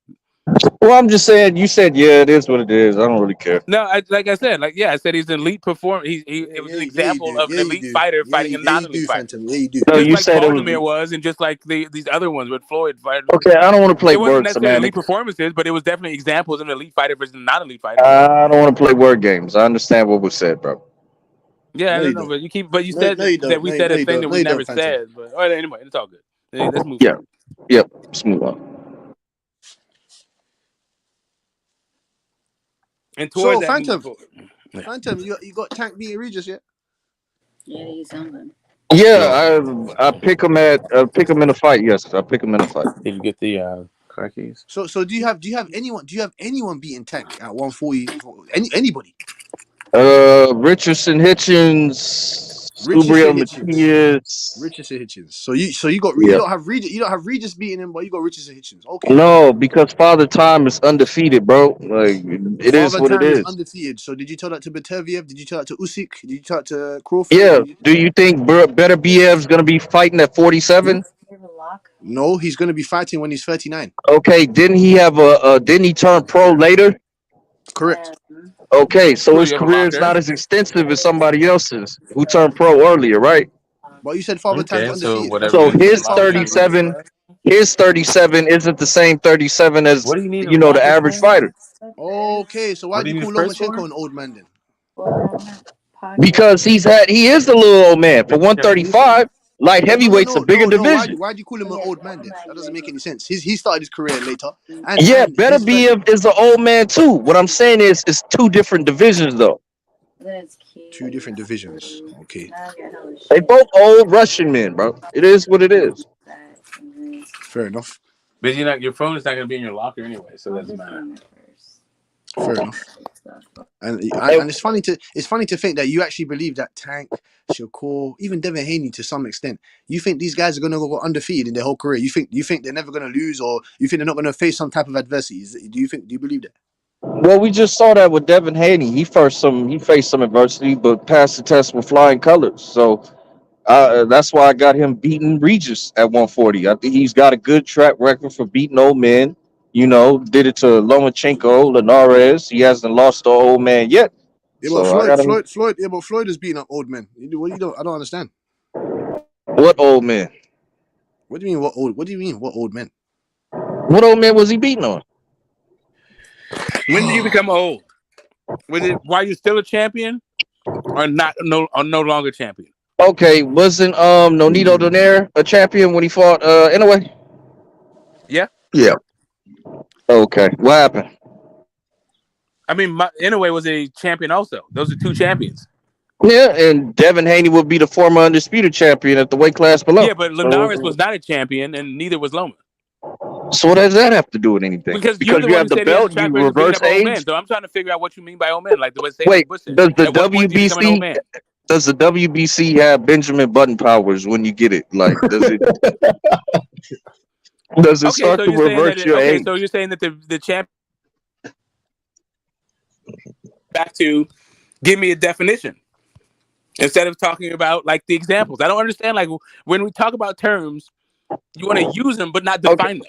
Okay, is Regis an older I'm not champion than asking a for any So excuse me, examples any longer. I want to Phantom. know So a excuse me, Phantom. definition for an old man. So excuse me, At what Phantom. definition? point, Was De La Hoya as you're now become officially old, when does that happen? when if exactly Phantom when? Because Okay, when Floyd okay. when Floyd is busting up De La Hoya, was De La Hoya old when Floyd beat him? Huh? Huh? My Huh? definition for when you are old No. in the sport of boxing Was De La Hoya has a old lot when of Floyd busted him up? determining factors, right? Depends on because Canelo I would consider old, but he's only 31, 32. But he's had an extensive career, so his Not looking for 32 isn't examples, the just looking for a same. definition. Okay, I'm Even if trying it's to a definition define in these 4 parts. terms. I'm trying to be detailed, like you like to do. Yeah, I'm trying to but you do give me that, but examples. you always Canelo is cut not me a off. definition. Canelo is an example. Giving examples Yeah, I want a definition, not to be examples. clear, right on the same parameters. So We're when you not have clear because you're using, when I'm asking for definition, you give me examples. We're not on the same parameters at all. okay, so let me put it like this: when you're Just need to 35 charge up the plus, spicy then phone smoke, man. you One are second. considered getting old. I'll put it that simple. Yeah. Shit, Canelo 35 old. years old is old in sport. Is it division? Does that number change depending on division for you? No, not necessarily. No. Do you Nah, feel like a I got a question, 35-year-old Smoke. lightweight is just as old as a 35-year-old heavyweight in the sport of boxing? In the sport about okay, now you want to use examples. So when I do No, it, I'm it's a just asking. No, problem. I'm But talking when you about. You do it, it's said, cool. well, listen, we're talking about this definition of being old in the sport of boxing. You said 35. I'm asking you, is it division specific? Is it different for 35-year-olds and as a bantamweight versus 35-year-olds as a heavyweight? So there are different parameters that could be at play here, huh? That's what What I'm I was asking you trying to for your say. But yeah, definition of being old. I just gave it to you. What more do you need? Okay, great. So there are no different parameters because for a lot of people, like for heavyweights, they say that because they don't move around as much and they're not as active, they can last longer and it's more power based and power's lasting to go. So there's all these things that favor heavyweights not being as old as like the lower weight classes, but you don't ascribe to that concept seemingly. I mean, that's a well-known concept. That's I pretty know, but you're saying, standard. but you But don't agree with it. You don't ascribe to that thing. no, I You're still not one of think those people. You're not in 35. that camp. No, listen. I still think 35 plus is old. Do you think Wilder is quicker when he was 25, or is he quicker now? You know what I'm Yeah, I saying? don't know. I think old for a heavyweight is like more like 38, and 35 is So probably 35 old. plus.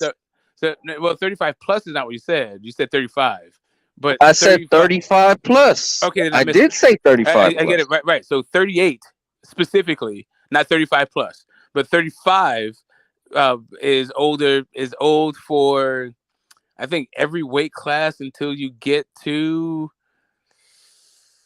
fucking heavyweight. Actually, yeah, even like cruiserweight is kind of old. Yeah, I'll go with 35 is for everything under heavyweight is 35, and then heavyweight is like 38. Okay, now that brings us full circle. Regis is about to turn 35. Okay. What's up? What we talking about, man? What's good? Oh, Smoke, what's up? You We're gonna give me talking my about introduction or you gonna let me start talking? yeah, no, we're talking about the latest scuttlebutt, right? The rumor mill is talking about Regis versus Devin. And No, the I'm back and forth saying there. I'm saying you gonna give me an introduction or I just jump Oh, straight in. no, that's cute. What's up, Q? Happy Friday. Welcome to the Nah. fucking channel. Yeah, let's chop it up. So I don't know if you've been listening, like how long you've been listening, or if you know what the title is or of the stream or anything. If you want to cook on Haney versus Loma, Spence versus Crawford, or what was it? The other thing. Oh, right, the debates that are coming up. Right, the debate series with Knockout. The big debate I have tomorrow for Undisputed with Zone 6. That's what this whole stream has been dedicated around, centered around. But like right now, we're just talking about Dev and Loma. But what's up, Q to God? If you guys haven't subbed to Lost Art of Boxing, the lab, go over there and get you some. It's whatever. He's part of the fam that chops it up, lets you get your shit off, and then you get your shit off too. Yes, sir. Sport boxing fans, and also he talks about basketball and stuff. And he's our guy, kind of in the South Midwest. But shout out to Q. What's up with it, Lab? Man, shout out, appreciate that, man. Shout out to everybody on here, man. My brothers in this shit, man. Shout out to my nigga Smoke, my Uncle Jay. Blessings to you and your family, man. My nigga Big Blunts and Boxing, man. The Boxing TMZ, man. I stamped them, man. Boxing TMZ, man. Big Blunts. And what's good to my nigga Phantom, man? You know what I mean? My nigga Phantom, man, we disagree and we agree, but at the end of the day, man, it's always copacetic. Salute my nigga Phantom, man. What's poppin'? For sure. But man, I heard y'all cooking earlier this morning. I couldn't get on. I wanted to bad as hell. Y'all was up in this motherfucker cooking. When y'all was talking about the Errol, Spence, Terrence, Crawford and stuff like that. But I was just listening, and but I just jumped back in the subject we talking about right now, the Devin Haney and Regis. I did see that shit on Twitter. That little, whatever, me, especially since Devin is who he is, he trying to earn this reputation off what he do in the ring. And looking at it, this shouldn't be no different. All that back and forth with you and Regis, to be honest, y'all don't even got to do that shit. Pull up to his fight like he said, whatever. Shit, and make the fight. Y'all can start talking once y'all figure out y'all gonna fight, because at the end of the day, we just fighting in a month, in less than a month.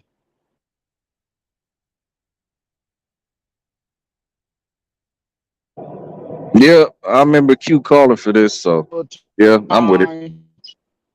September, August, October, whatever the shit may be, and Devin get a straight shot to the WBC belt, the belt that which he's held the longest throughout his career.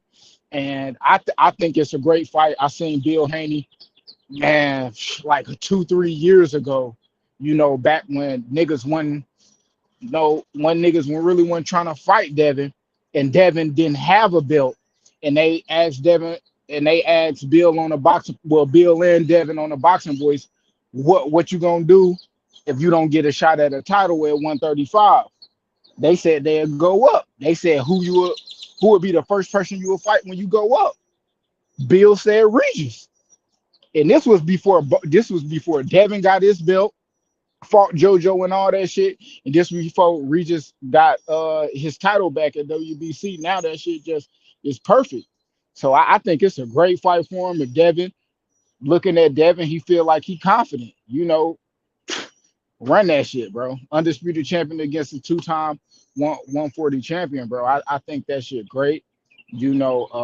Especially like with Devin and Regis, I feel like both of them are like, as far as like popularity, I think both of them are kind of in the same vein. Like Devin and Regis, them two people that done fought around the world. Devin already done fought in Australia.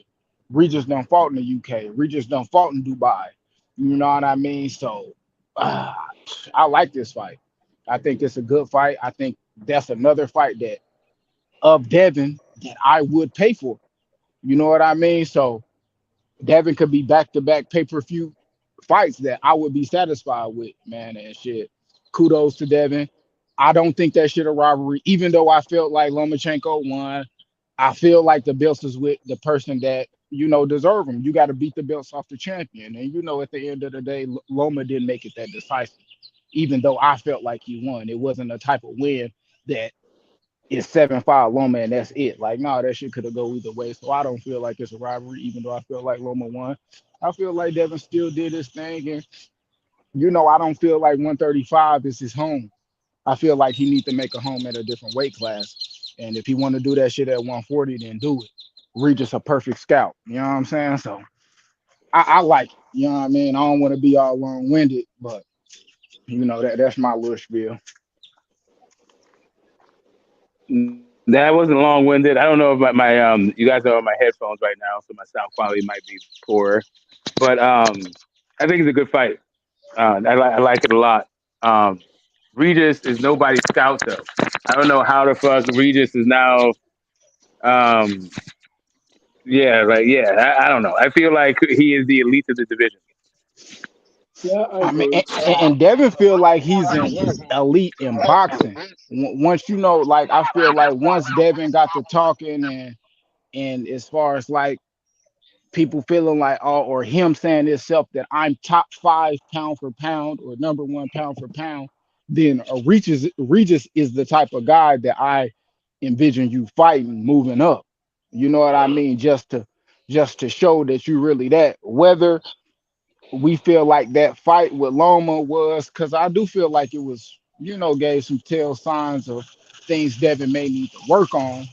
But at the same time, Devin's still confident what he feel like he can do in the ring. So you know what I mean, Smoke. I don't know. What do you if you were was able to give Devin advice or maybe advise him through what his next step would be? What do you feel like it would be or should be? Oh shit! It would be fight a guy like goddamn McKinson or something like that. Like that's a lefty. McKinson, ain't McKinson at 47? Yeah, like fight some guy like that that has no chance of hurting you, but just throws a bunch of left hands and get fucking used to that angle before you go with Regis program. How do you sell that fight for Devin? How do you sell Devin program? No, I no, don't no. think. I mean, Yeah. like Devin at a fighter as far as like McKinson. How do you sell that at 140? Like, how do you sell that fight?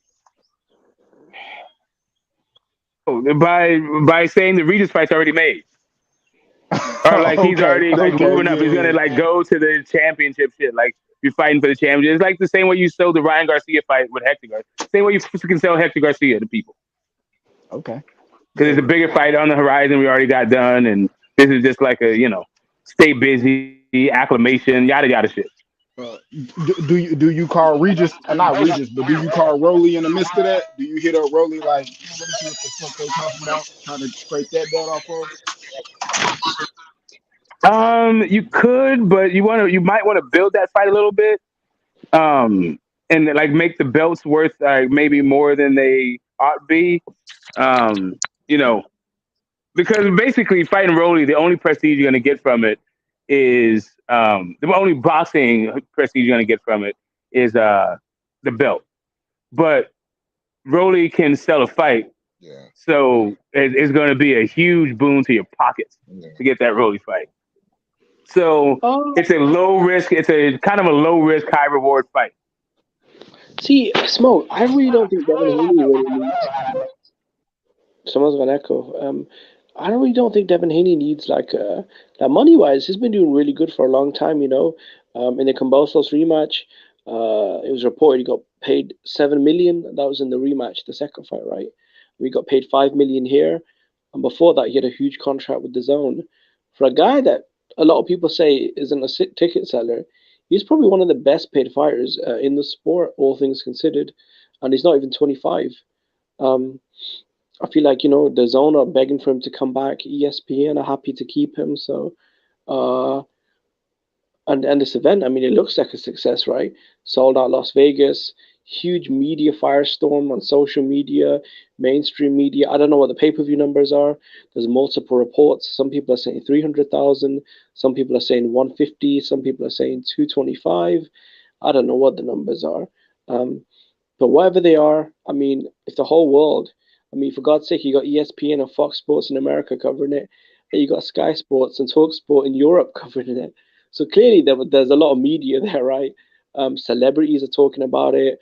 The fans on obviously social media, they're going berserk, and it looked like a sellout crowd in Vegas. So, I mean, I think the event was a success, and Bob Arum said that he was happy with the overall event. So, I think he's in a great position. And Regis Prograis, I love the way Devin Haney moving, from Kambosos to Lomachenko to Prograis, but Regis Prograis is a fucking different animal, man, and that's at 140. Like, No, but Jimmy, it is there, and I'm gonna be honest. Like Devin is Devin. I do feel like the Loma fight told a lot as far as like where Devin at, where Devin is at, um, just skill wise in boxing. where you see him. I do think Loma was a great gauge for where Devin is right now, as far as like the experience and things like that, and moving forward. So it's as far as like how Devin is matched up, I do believe Regis, but one thing that I like at the end of the day, I always feel like this. Like if a fighter says he wants something, regardless of what I see, the fighter just give him what the fighter want, because it been so much shit just throughout boxing where fighters fucking want something, and you got his handler or his trainer like, nah, we ain't gonna take that. Like, nah, Devin, if he feel like he want to do it and he can do it, then do it. The result is the result. As a man, when you make a choice, you're able to live with the result. And Devin, I see it the same way. The only Win, bro, I lose, or feel like draw. jumping in with Prograde at 140 is maybe the most dangerous fight in the division, or like Riga's probably in my opinion, the best fighter in the division right now. Um, and for Haney to go from 35 to 140, no tune-up, jumping straight away, power punching southpaw, who's got real boxing skills, a chin, a gas tank, a good IQ. He was in his prime. I'd actually favor Riga's Prograde to win that fight, to be honest. Shit. That's what I'm saying, Jimmy. Until I hear Josh Taylor, if he's successful, which a lot of us think he will be, Yeah. leave the division, I can't rule out the possibility of Devin fighting him next. Who, Josh or Tio? Yes. Josh. Until Josh Taylor, like, win or lose with Tio, this is my last fight at junior welterweight. I'm not ruling out the possibility that Devin can fight him next. I think I think the Regis fight. Devin would want the Regis fight more than he would want the Josh Taylor fight. Probably like two reasons. One, because of the Ben Davison both training him, and Yeah. then it's the I, just Josh Taylor is kind of like Devin in the sense of a big ass motherfucker for that division. You know what Yeah, I he's huge. mean? Yeah. So I just feel like he'll be more inclined to take the Regis fight.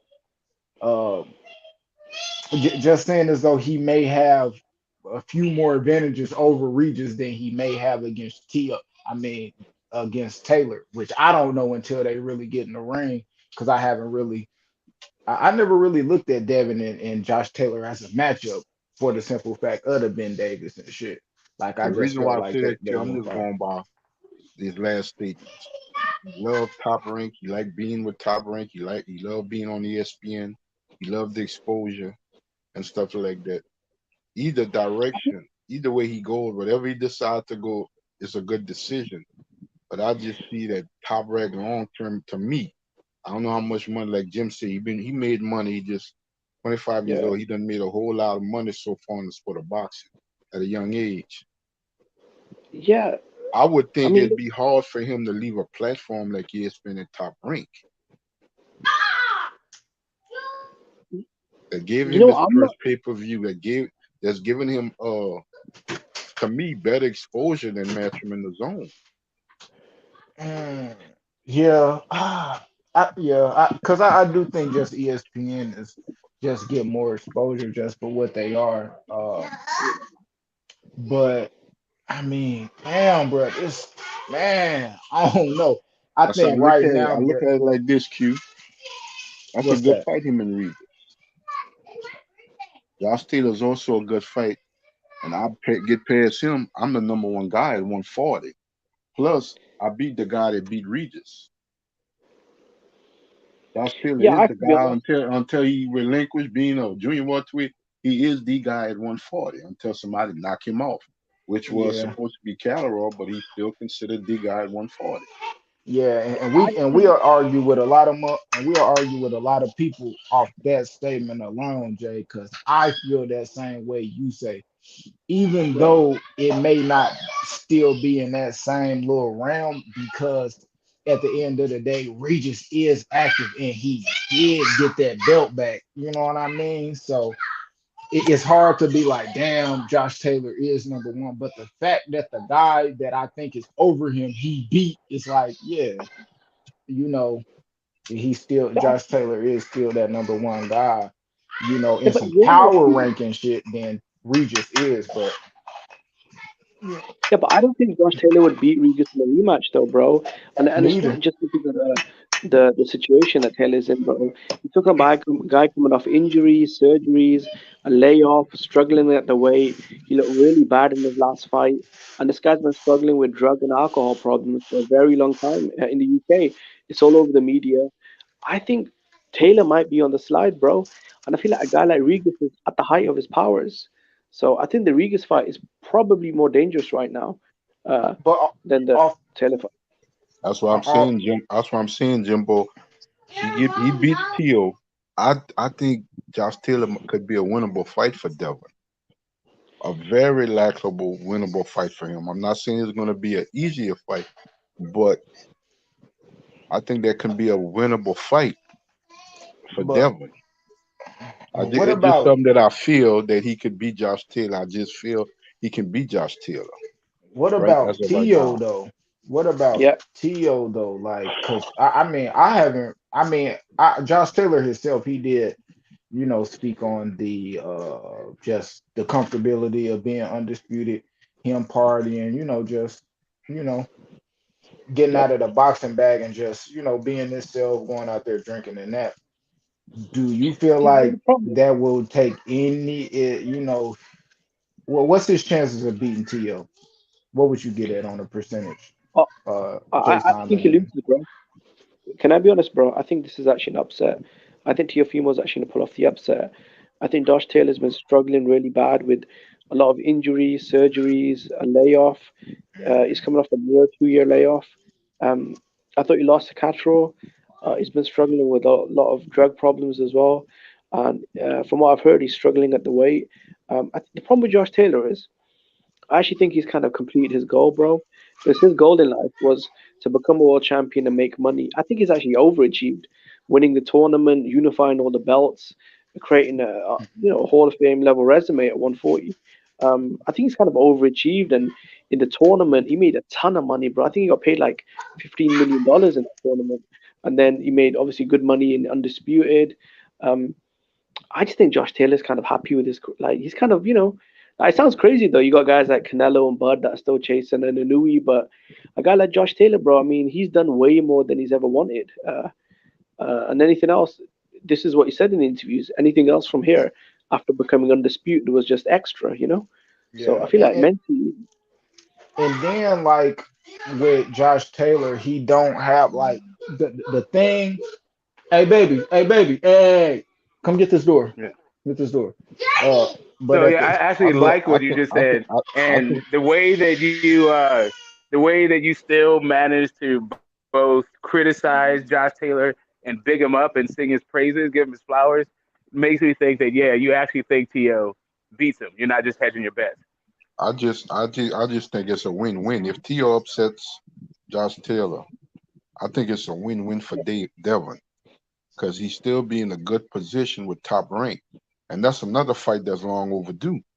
That fight could have happened at 135, and the bad blood between them two. yeah, I just think a guy like Josh Taylor, for whatever reason, he was never able to become a star. Not in the UK, not in the US. Um, he's looked shaky. He's a bit of a headache, I think, for Bob Arum as well.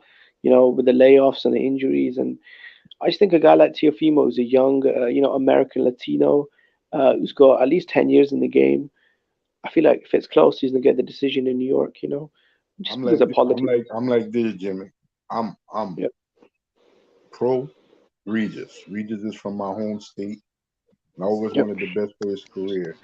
But if somehow Tio can pull up the upset, I want to see him and Devin fight. I've been wanting Oh to see yeah, that that's a fight. great fight. I want to see him out. If he had to move up to 140 and stuff, I want to see that fight. So to me, when it comes to Devin Haney's career, like fights that I just want to see before this guy retires, Shakur, Yeah, Tank, Ryan, Tio.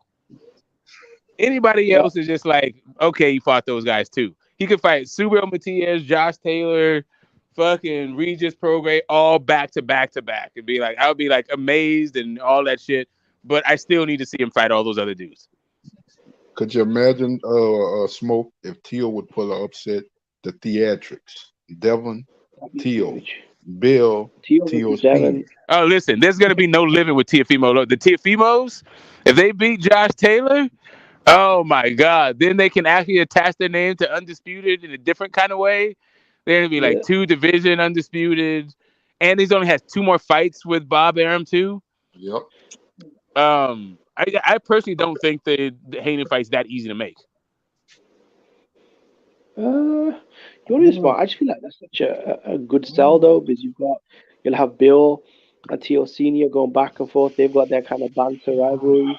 You got Teofimo and Haney, the rivalry they've got. I just think it's a really good matchup. Do you think that Teofimo just wants to wait out his Top Rank contract though, so he can just make way fucking more money? I think they think that Top Rank is holding them back from their true market value. You know what it is? With Teofimo, I've never really understood how much. So I don't really know what kind of money he makes, but I know he's been very upset with his purses. From what people have told me, he makes less money than pretty much everyone, and I don't know why though. But he makes a lot less money than Devin, Tank, Ryan, and Shakur. I have no idea why. I think he'll make some money with Devin. Yeah. No, Devin gets paid really well, man. Yeah, I think he'll make some money with Devin. That's a makeable fight. I think everybody's going to pay attention to that fight. They got one thing in common. They both beat Lomachenko and stuff. Yeah. I just think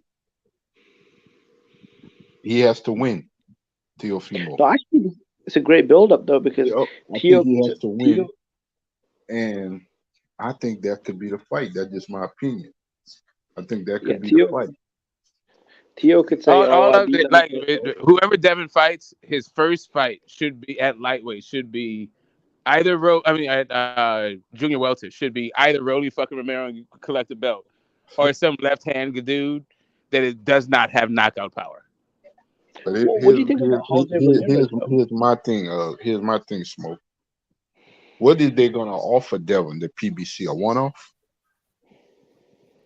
I think that Devin is kind of in the driver's seat. Like, I think Al Heyman is willing to do one-offs, depending on the fight and the fighter kind of thing. I think, the way that Andy Ruiz was a one-off. Yeah, Mikey Garcia. Yeah, exactly. Like, they don't mind. Like, if you want to do a couple things, go make some money, come back. We'll be here, and you'll have more market value for our fighters. Like Mikey. The thing with Mikey is Mikey been doing business with Al. Like he been you know what I mean, way back when after he left Top Rank. Yeah, he been doing business with Al. Like with the Robert Easter, the Adrian Broner, you know what I mean? Lipinets. Like, yeah. Yeah, it's just that like Bill doesn't turn. I'm sorry, not Bill, but Bill too. Neither Bill nor Al turned down anything but the collars. Like it's in it for a buck. Every fight has its own economy. They're trying to leverage that economy and then move on to the next. That's just now that shit right there is some Oakland shit. I ain't turning down shit, but I think who can offer him the best pitch, the best deal, because Devin is in a good position with all three. You can go to PBC, like Smoke said, get that belt off of Rolly. He can go back to the zone and match him. Fight Regis. He can stay at Top Rank. Fight the winner of T.O. Josh Taylor. So, man, he's in a great position, man. Like all of this to fan interest, this fan animosity, people think like all this controversy is what sells. Devin is just on his way to being marketable with that kind of style. Yeah, controversy always gonna sell. Devin, but Devin is gonna have to make an example out of motherfucker though. He gonna have to make an example out of nigga, especially after that Lomachenko loss.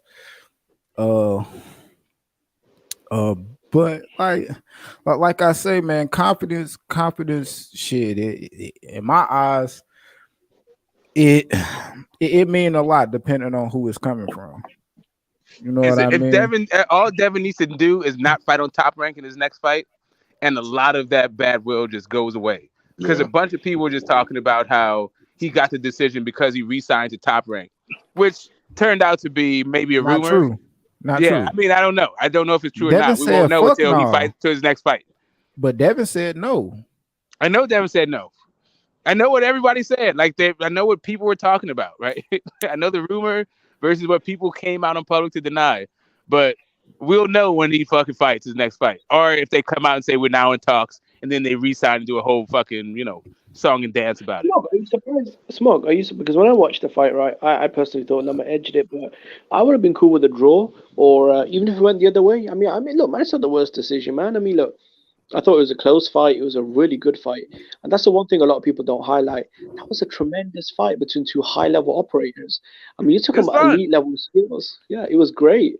I I'm mean, okay with the decision, but I'm just so surprised how the whole world, the boxing world, celebrities, fans, even fighters, media guys, they've all kind of come together in a group and really screamed robbery. I'm actually surprised how Right, loud. and then they slept it off, right, and figured out it's not about their agendas and started changing their minds. Then I watched the fight a couple more times, and now everybody has it a draw. Like nobody can just go, "Yeah, I fucked up. Dev won that fight."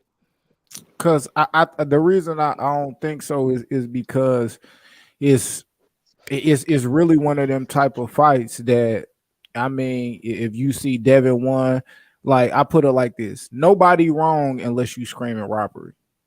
That's how I see it. If you think Devin won, yeah, that's cool. If you think it's a draw, yeah, that's cool. You think Loma won, that's cool. But like when motherfucker get to screaming some 9-3-8-4 robbery, like nah, it wasn't that. It He wasn't re-signed the Top that. Rank. That's why my 9-3 Yeah, card is right.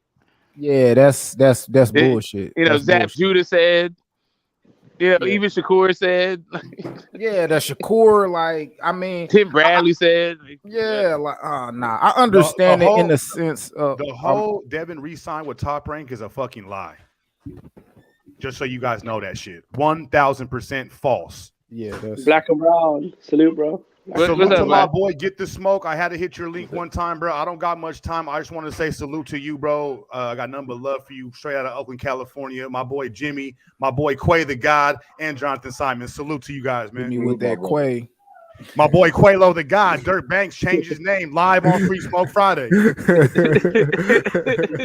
Nah, but salute to you guys, bro. I've been listening to you guys. I've just been hella busy in the background, bro. Good shit. Yeah, the whole narrative that Devin Haney gets beat by Jose Zepeda and Jose Ramirez, bro, false. I don't care, bro. He might have not looked the best against Lomachenko, who has a great ring IQ, but against fighters who have no ring IQ, bro, Devin will dominate them dudes. Loma did so well because he has ring IQ. Jose Ramirez got zero fucking ring IQ. He got long arms, he got a high work rate, and he comes with a lot of aggression. That's all Jose Ramirez got. Devin will beat him. It's going to take somebody with high ring IQ to beat Devin Haney. But salute to you guys, bro. I'm busy in the background, bro. I love you dudes, bro. Hey, Get the Smoke. Keep doing what you're doing, bro. This shit's fire, bro. I'm going to holler at you guys later, man. Peace. Until next time, I'll be, always like that's my my cool down session. I try to keep I'll be live later for you tonight. Smoke, come through, bro. Yeah, that's what's up. I'll be. Yeah, I try to keep it cool and composed to the best, and let people get it off. But your places, that's the home of free song. You get to scream your mouth out. You guys later, man. Brains out. Yeah, what's up? Peace. Yes. Yeah, but you know what? Somebody said, like, reminded me about that fight. That I haven't given. Devin Haney in the 12th round. That was pure training and muscle memory. And and determination kind of shit. That's what they trained for. And that's what part of the reason why I thought Devin Haney was going to beat him is because they just been training for Loma too damn long. They grew up waiting for the fucking Loma fight. He's been talking about 4 years, waiting for the damn Loma fight. Then I think that it showed up, that kind of weight and what they thought they were going to do to Loma.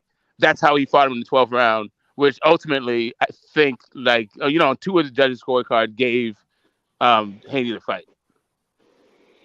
Yeah, look, I think see for me, I really like the 12th round because Devin Haney came out and he proved that Devin Haney doesn't have any bitch in him. That guy is a warrior, bro. Because it was not looking good from in the 11th round. Because Lomachenko started lighting him up, Devin Haney started to gas, and I thought, oh shit, Lomachenko's about to stop Haney.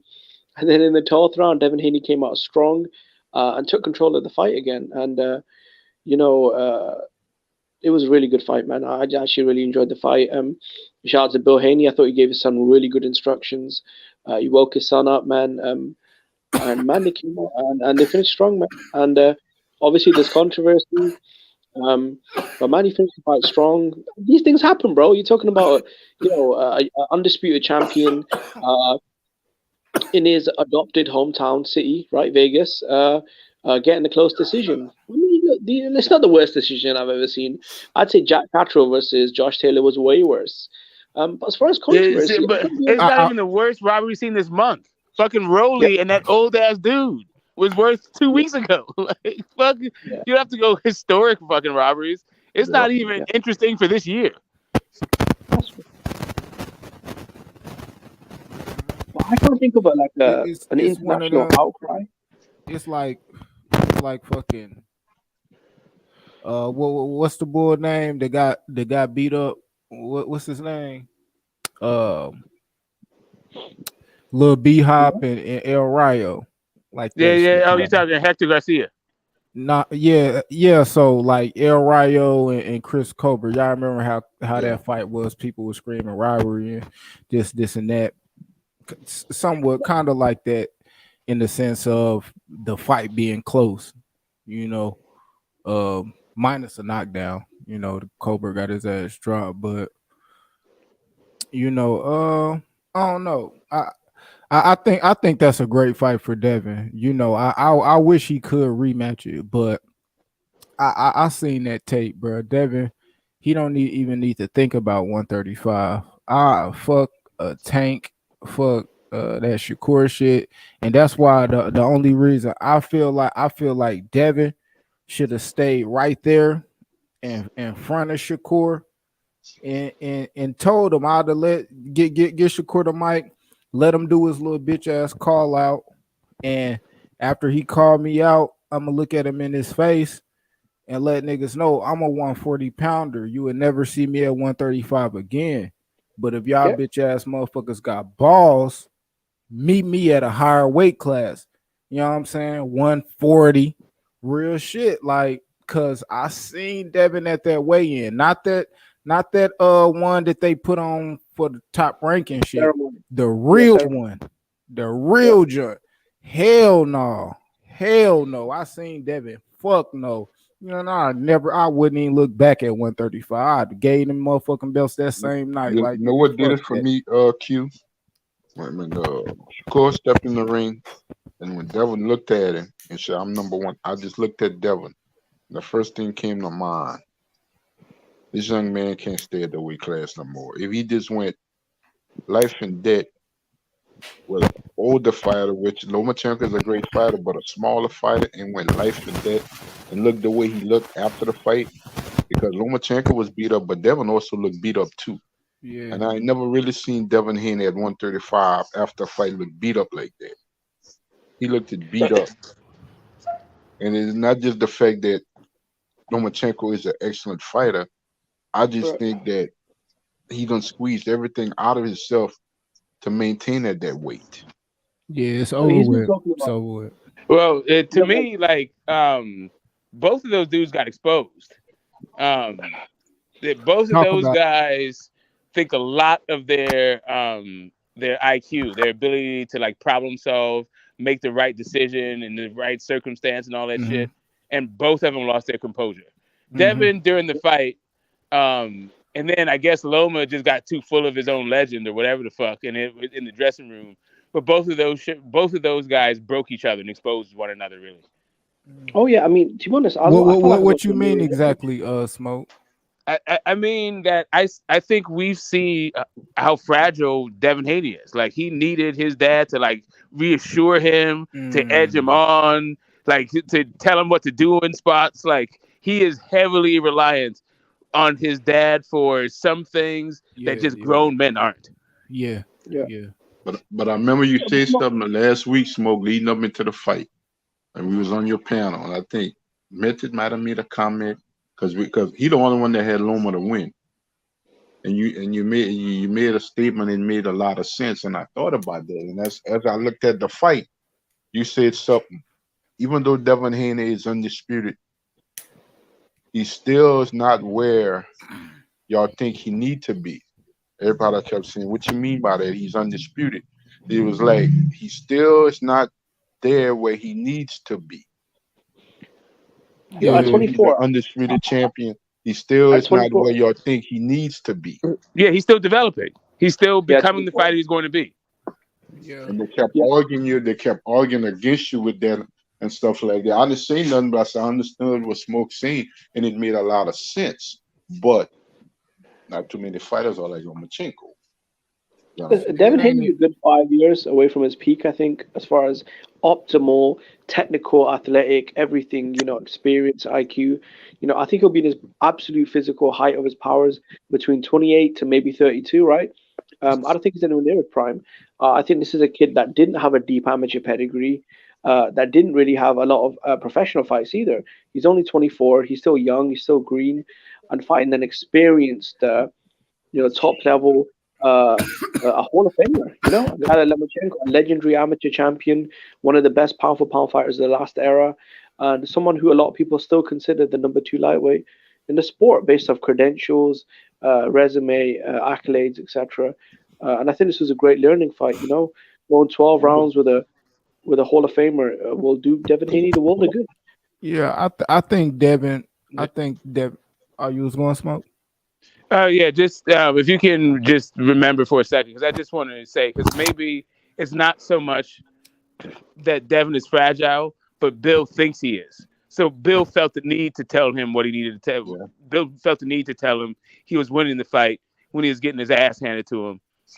And yeah, like I don't know, just the way that Bill approached it just made Dev seem like a little kid. But go ahead, Q. Yeah, I think yeah, it is that a little bit of that. Yeah, what you were saying, Smoke. The little reinsurance. What positive reinforcement or whatever it may be. Um, but it is also things that got to do with the science. The skill. This is truly a great fight. That's why I say, man, I wish Devin could rematch Lomachenko, but that shit you just can't do it. So it's like, man, you can only be able to watch it from the tape and just Yeah. try to work on it, because it was the IQ. It was certain small things that Loma was doing that just threw Devin off and confused him. Lomachenko lead hand. He ain't know Loma was gonna jab it, or he was coming with the left. Like, man, the feints, uh, man, the IQ. I felt like Loma outthought him, and that made Devin look way slower than what he usually looked like. You seen the confusion on this first. You even heard it you even heard it in between that. I think it was the eighth going to the ninth when, we had that, like, man, Loma motherfucker moving left and he throwing that left hand. Like he Now ain't know what what this to. shit, Yeah, Q. yeah. I think that I think it's the ninth round. Loma hurt him, and his front leg never got his legs back under him again.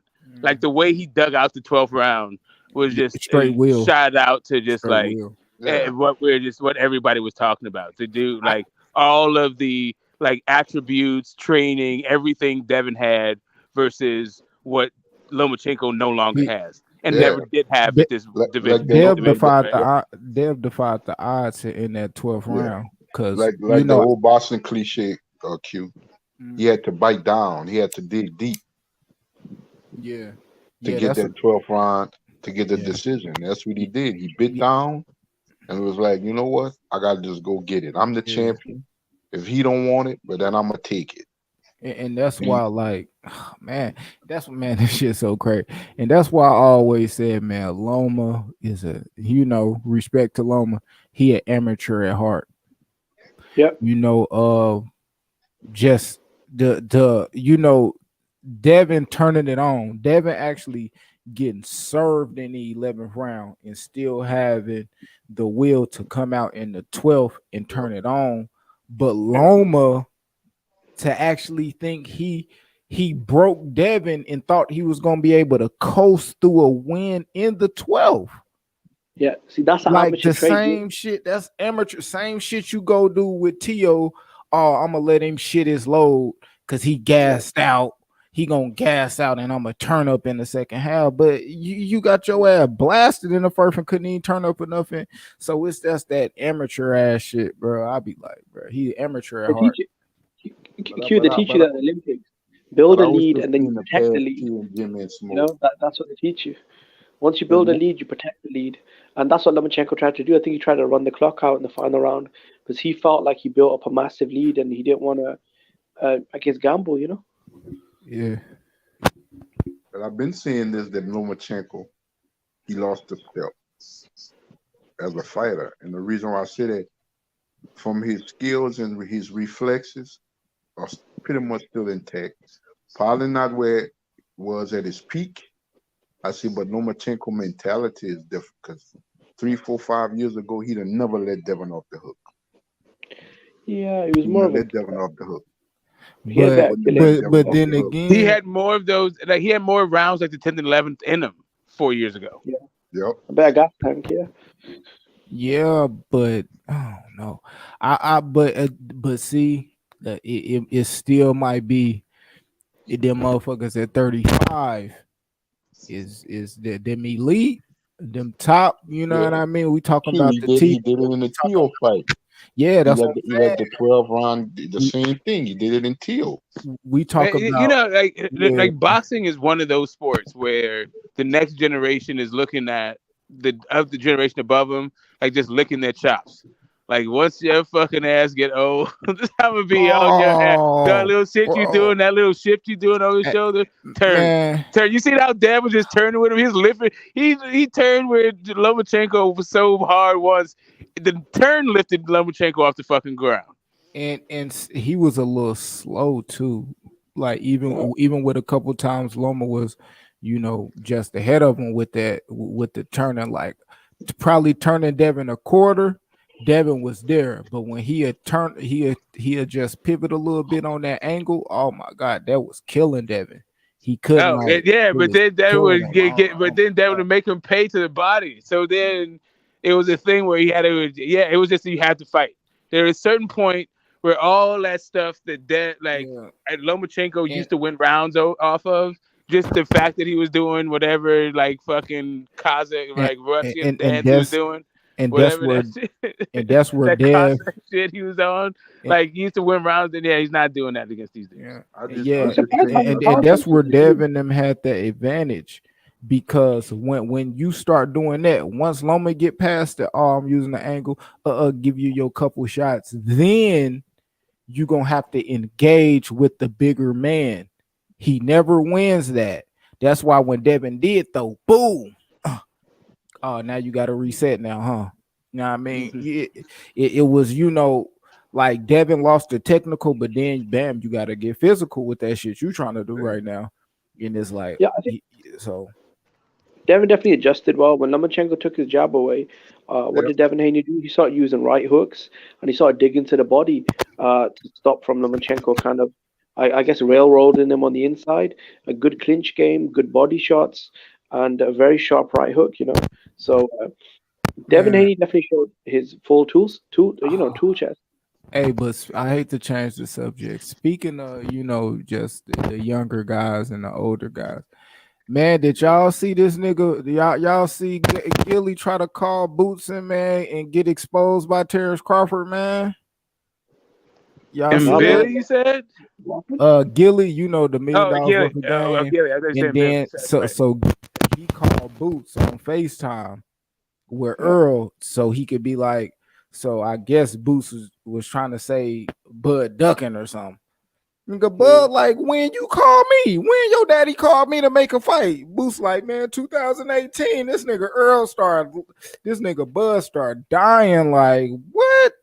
Man, you sleepy, you drunk, boy. You tripping right now. Like, go watch that shit. It's a little clip out. I think, matter of fact, Goodfellas got the clip.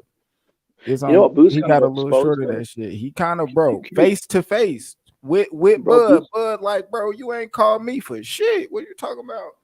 I I was look like, at bro, Boots like the scenario Smoke just said about Shakur, the odd man out. listen, bro. Boost kind of got exposed because his pops was telling everyone that BLK did contact them to make a fight between Bud and Boots, but they kind of turned it down, or they asked him to talk to Steven Espinoza, or you were the same guy saying we'll fight you in in your back garden. How can you go from we'll fight you in your back garden tomorrow to yes, bro. you got to ask what is it? You got to talk to Steven about that. Like, come on, bro. Yeah, Boots is about to preside over a really, inexperienced, unaccomplished division that he won't be in for very long because he's big as shit. And then also the same thing's waiting for him in 154.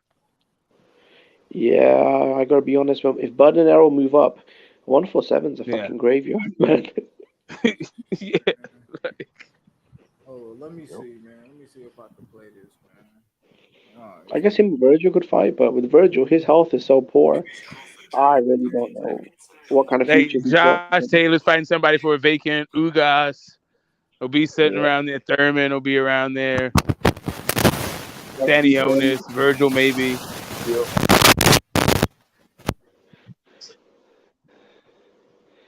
Yeah, Stanionis and Thurman, they could fight for a vacant belt. Conor Ben, I guess he could, be in a mix somewhere. I'm sure Cassidy will make sure he gets a shot. I mean, I think he's got a lot of weight. Man, Connor being cooked, man. Yeah, he's done, bro, man. He's done, bro.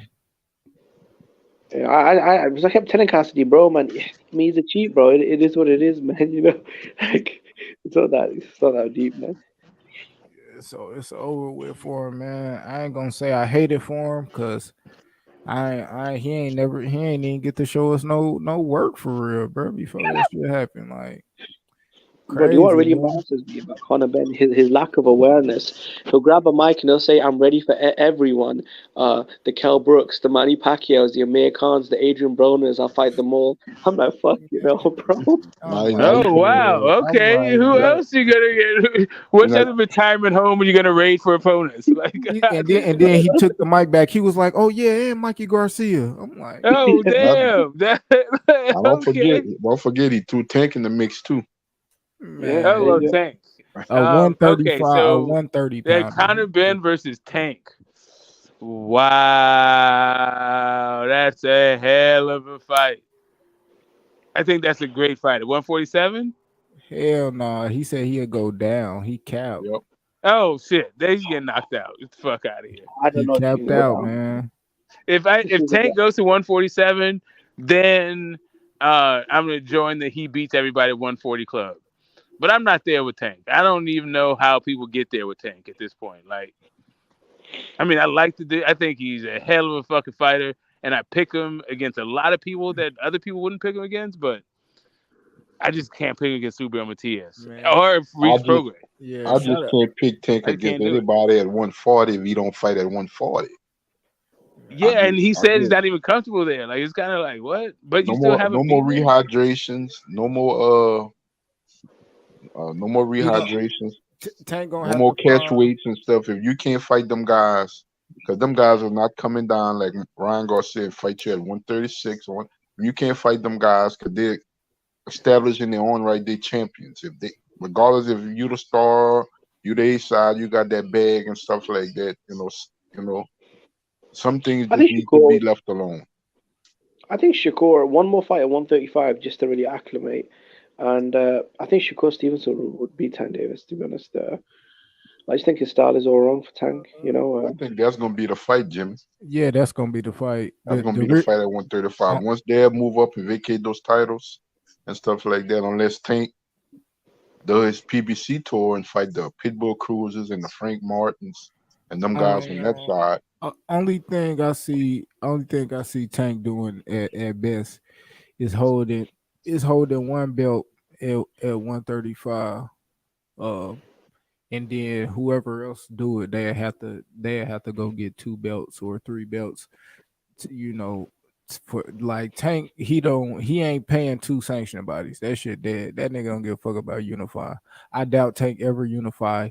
If like, yeah, I don't think he'll unify, bro. But it's not, that ain't no like slight to Tank, because I don't feel like, like he already said, he fight for money, and like I think he'll get Shakur, but he ain't fighting Devin. He already fought Ryan, so he probably got like find like 1 or 2 more people other than Shakur at 35, and that motherfucker probably retire. I think it all depends on the situation. I remember Floyd did that for years. Floyd stayed under the WBC. I think he unified twice. Once with Canelo and 3 times. I'll take that back. With Canelo, with Pacquiao, and with Madonna. But that wasn't a big thing for Floyd neither to be unified champion. Did he beat Bolt? Did he unify with Bolt? Floyd understood how to let a fight, one of his fights, gain value over time. So it wasn't because it's always about what you did for me last. Yep. And then the next thing is, how long ago was it?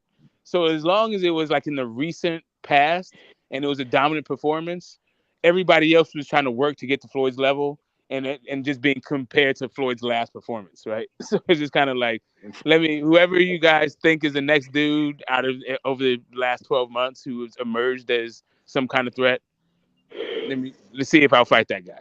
And Floyd was like, if I can get 2 fights a year, I'm good, and stuff like that. I'm not going to sit around and play with the negotiations behind another champion being unified.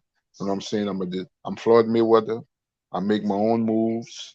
I move to my own beat and stuff like that. So unifications wasn't his high priority and stuff like that. Whatever that is the best visible option for me financially, that's the route I'm going to go. Tony Boswell, both Bill and Devin Haney have said that they did not re-sign with Top Rank.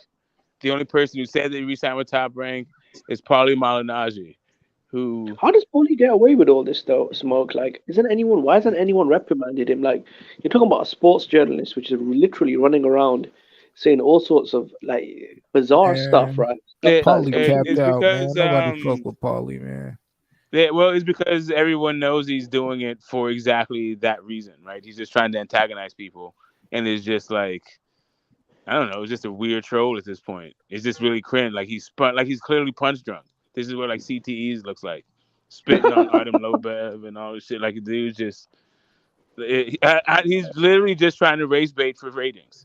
He said like there's a quote from him from like maybe 2-3 months ago, where he said like race sells, right? Yeah, Sean Porter crunched his ass. I think that always been in him, Smoke, and I think that's why Showtime let him go, because they caught on to it. They didn't keep him. Yeah. I think that always been in him. Well, he couldn't bring, what is it? He couldn't maintain the wall, right?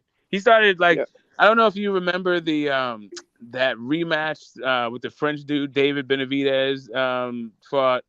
And then it was on the undercard of Bam Bam Rios and Danny Garcia. But Paulie had the call on it. And he just started talking about like fucking Trump's economy, like out of fucking nowhere. It's the weirdest comment. Like one guy, I think somebody said, he hit him harder than unemployment or something. Or the fighter was harder than unemployment. And Paulie was like, unemployment's not that high. Like, what? The fuck are you talking about? He like, I got a job right now commentating. Unemployment's not that high. Yeah. It's like, what? The fuck are you talking about the economy for? He's not saying anything about the current economy, he's just saying that being unemployed is hard. What the fuck? No, and like who died and made Paulie in charge of race relations and boxing? Jim Gray kind of pulled this shit like that too. Like When Jim Gray goofy, Tank man. says there's no safety on this Glock, and they're like, well, we don't want to talk about who the fuck what. You don't get your Yeah. old ass out of here. It's like after another school shooting, like Tank is up on the latest fucking current school shooting and shit. Man, that nigga Tim Gray, man. Bro, they need to find somebody else, bro. Off rip, bro. That's crazy. Yeah, I mean, yeah, there's just a certain point where, I guess they feel like America's television is their fucking living room. I'm not trying to hear that shit. No, this is even worse than the UK. We had a really bad one. It was so cringe. Adam Smith from Sky. So Tony Bellew's nickname is the Blue Bomber, right? Bomber as in puncher, and blue for the soccer team that he sports, Everton, Liverpool team. And when he came out and they were chanting a Blue Bomber, his fans, Adam Smith kept apologizing and telling the fans on TV that Tony Bellew is not a sympathizer of terrorism. I'm like, what the fuck? Like, who's thinking that? It's crazy.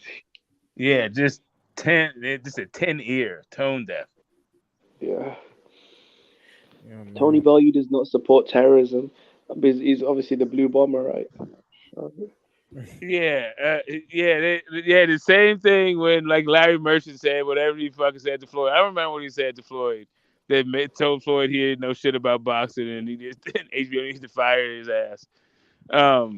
But yeah, that's Jim Gray. Like when Tank said that shit, it's just like, bro, you are passive. Who let great grandpa out the fucking house? Like somebody come get this old man. I don't know why boxing has all these dinosaur mentalities in there. Like I'd say out of all the sports, for some reason boxing has these like decrepit dinosaurs as commentators and analysts. It's kind of weird. Weird shit. Now they bringing Steven Jackson in on fucking commentary and shit. Like, man, come on, man. Like, god damn, somebody bring.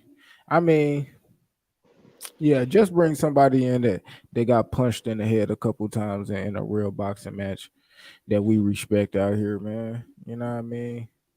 God damn, shit. George Foreman used to do his thing a little bit, even though his prediction used to be wrong than a motherfucker. But shit. Yeah, I still need to watch that new movie of George Foreman. That was really good though. The biography film. Yeah, it's good. I liked it. It was cool. Did it. That motherfucker George was big as hell back then, Yeah. though, man. So, if it's a 50-50 split, do you think that it was Bud that held up the fight? And do you think he was right to do so until he got the 50-50? Shit, nah, I don't think the fight was held up. I just think, you know what I mean? Like he said, he just wanted to be fair. Shit. Just because somebody out here bullshitting with the price and I keep telling them, no, you know what I mean? There ain't no different smoke. Fuck it. It's fucking smoke. Smoke bringing me a pound or something and goddamn, he trying to sell it to me for 1,000. And I know I can, you know what I mean? That shit 700, bro. Goddamn, nigga, I'm not no Smoke. I don't want it. And then one day Smoke come up like, man, come on, I got you for the 700. Yeah, let me fuck with you. See, I never understood why Earl was always so adamant that Bud can at 50-50 because from what I heard publicly, he gave Sean Porter 50-50, he gave Mikey 50-50, he took less money against Brooke, and Danny Garcia was paid a ton of money in a fight no one was asking for. So in the biggest fight of your career, legacy, and numbers, why did you want to stand your ground so hard that Crawford had to take so much less money than you were paying other guys that weren't on Crawford's level in smaller fights? It was always kind of weird to me, you know? Cause business, man, he thought to be honest, and he thought unifying, winning them belts and shit. Actually, I should be more popular and get more money because at that time when they was face to face, Bud was bigger than Earl. Like, Yeah. everybody remember, see that shit. Numbers don't lie. I'm the number one guy. Bud said that corny ass shit. Like, he was though. Like, he was more popular than Earl. He was like, no, I'm gonna do this, Mikey. You know what I'm saying? The easy route, that was the, you know what I mean, the business route and all that shit. And after you do all that, you should be more popular, have more money, clout, ooh, so I'm getting more money, bigger slice of the pie, which I don't give a damn. But if you want to stand on it till you die, and I'm not gonna do it because I'm like, bro, it's just not happening, man. I put in too much work. I don't put in too much work for you to feel like when both of us get together and do our biggest numbers, you gonna try to be like, nah, like I ain't the reason for half of that. Like, yes, I'm the reason for half of that. Because even 5 years ago, that's what all it was about. Yeah, yeah, yeah. I mean, like, come on, Sean Porter deserved 50-50. So did Mikey, but Bud didn't. That was ridiculous because the Bud fight was, in my opinion, the biggest fight out there as far as legacy, money, fan interest. Uh, Obviously undisputed. But it's tough, man. Like when Errol Spence was on undercards, Bud Crawford was headlining Vegas and unifying against Victor Postol on HBO. So it was, different stages, I guess. Where they were and where they are now.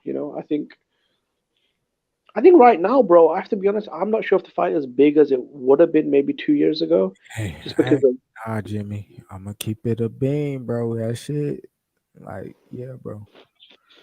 Yeah, You still think it's as big as it was? I not. Yeah. Okay. At the end, because it popped like, bro, like motherfuckers already at the barbershop talking about it. Like, Okay. like we are niggas at the barbershop talking about this shit already. Like, yeah, man. Hey, man, you seen? We watching Ray Leonard Hearns on the TV earlier today, and I overhear like one of the other barbers he cut no dude hair, and I hear him say, man, you heard Spence and Terrence Crawford, they fighting now. I'm like, damn, niggas already like they own it, bro. Nigga, and this still 60 days out. Really, the promo ain't even hit yet. It ain't even, get this shit 30 days and then give it 45 more in a press conference and a push and a slap for it. You know what I mean? It's gonna be lit. But I don't know if it's like million pay-per-view type shit. I'm gonna keep it a bean. I think it's like 450 to 600 ish. You know what, Q? I have to be honest, bro. I think it might hit 700,000, man. I think if it's a big promotion and a little controversy, especially if they start trash talking back and forth, because the bad blood is just so deep between the fan bases, and I think the whole world wants to see it. It'll be all over ESPN, TMZ. The reason why I feel like it's lost luster is because maybe it's me as a fan that 5 years is kind of like mentally your fatigue of the back and forth and getting fake announcements, and but I think once they do the press conference, it'll all heat up again. Yeah, I mean, and that's what it is. I think it might be. I'm gonna be honest. I think Earl trying to keep it as respectful as possible. Earl trying to keep it as respectful as possible. But at the end of the day, Terrence Crawford can't help but laugh in that motherfucker face, man. You know what I'm saying? I seen that shit on ESPN and shit. Like he over here laughing, like, yeah, man, I'm trying to, yeah, I don't plan for the knockout, but if I hurt him, I'm stopping him. You know what I'm saying? Like that's what he on Earl, like, I all think that. he needs to step from Q. Can I be honest, bro? I think and I'm not trying to put a downer on the event. I think, look, this is a PBC event. Errol Spence is the A side. He's got the name. His name is first on the poster. I think if it's close, if it goes to the cards, I think Spence will get the decision. Kind of like Haney Lomachenko. I think there'll be controversy if it goes to the cards. I just don't think they'll give it to Bud, especially if it's close. Unless Blood completely blows them out, like Shit, 8 rounds or it nine be rounds, close. which will be tough. It ain't gonna be close. Like I know you. Shit, I know we gonna see Earl get hurt, like hurt. Oh yeah. So is I am gonna bet on the draw though. I ain't. I'm a keep. Oh, wouldn't that be, bro? Wouldn't that be the icing on the cake? 5 years of waiting, and these motherfuckers finally get it on, and it's a draw, bro. Now, how ridiculous would that be? That'd be funny. Yeah, that's what I'm saying. So I'm gonna put my cheese on the little It has draw KO. written all over it. but I'm putting my money on the draw. I'm putting some cheese on the Yeah, draw. it only has draw written all over it. But Smoke, wouldn't that be? I mean, I don't know how I'd feel about that, man, or how the world would feel about that. You've been But waiting 5 years for them to fight, and we just found out they're equal. They're even. but I'm gonna be honest, it ain't even that type of fight. Like it's not gonna be that type of fight, bro. That Bud on another level IQ wise, bro. That shit. Earl not gonna be able to keep up. You know, Earl a fighter. He tough. You know, I think he gonna be able to take a lot of punches, but it's not about that punch you see. You know what I'm saying? He gonna get hit by some shit he just do not see coming, or he might even see it. I'm gonna be honest. He might see that shit. He gonna throw a punch and be too slow to put that hand up, and then crunch. You know what I'm saying? On some fucking Julian Jackson G-Man shit. My only thing is if Bud does not drop him or stop him, he's not winning. Yes, That's really all it is. I can't say that because that'll be saying that, you know, probably looking to see that he gonna get him the exchange and cut off the ring and counter punch and catch and shoot. Like I ain't about to do all that. You know, I don't think I don't think there's gonna be a whole lot of like searching for each other in the ring. Yeah, right. Neither one of them are fighters like that. Like Bud doesn't fight like that anymore, and Errol doesn't fight like that anyway. Yeah. Nah, Bud still can move around that ring. He'll box your ass in the Hey man, last time we seen is Victor Posto. Nah, I'm not talking about that type of moving. I'm talking about like Bud. He a little. He controlled the ring in a lot of different ways. Like that shit he was doing with Sean Porter. Yeah. That's what I'm saying. Like Sean Porter controlling the ring and all that shit. Like Sean Porter, you know, he did get some shots off, but that whole time Bud looked comfortable. He never looked, you know, like worried or nothing like that. And then soon as he heard that he was down, and to be honest, it really wasn't even the fact that he was down. In that last round, he was like, motherfucking, he threw Sean Porter all on the ropes and slung him on the ground like he was about to turn up. He was gonna turn up on Sean regardless, just to see. I think no. See, bro, I think he went easier on Porter because they were really good friends in real life. I think when it comes to Errol Spence, he's gonna have a lot more spite in his shots because they're rivals. You know, I don't think he hates Errol Spence, but there's definitely a strong rivalry there and the competitiveness. Yeah. For me, like Sean Porter is not the best litmus for this, but it is some of his last couple of fights. But even I'm just saying, like, you don't have to go find Bud anymore. He ain't fighting like that anymore. He's still still to make you pay.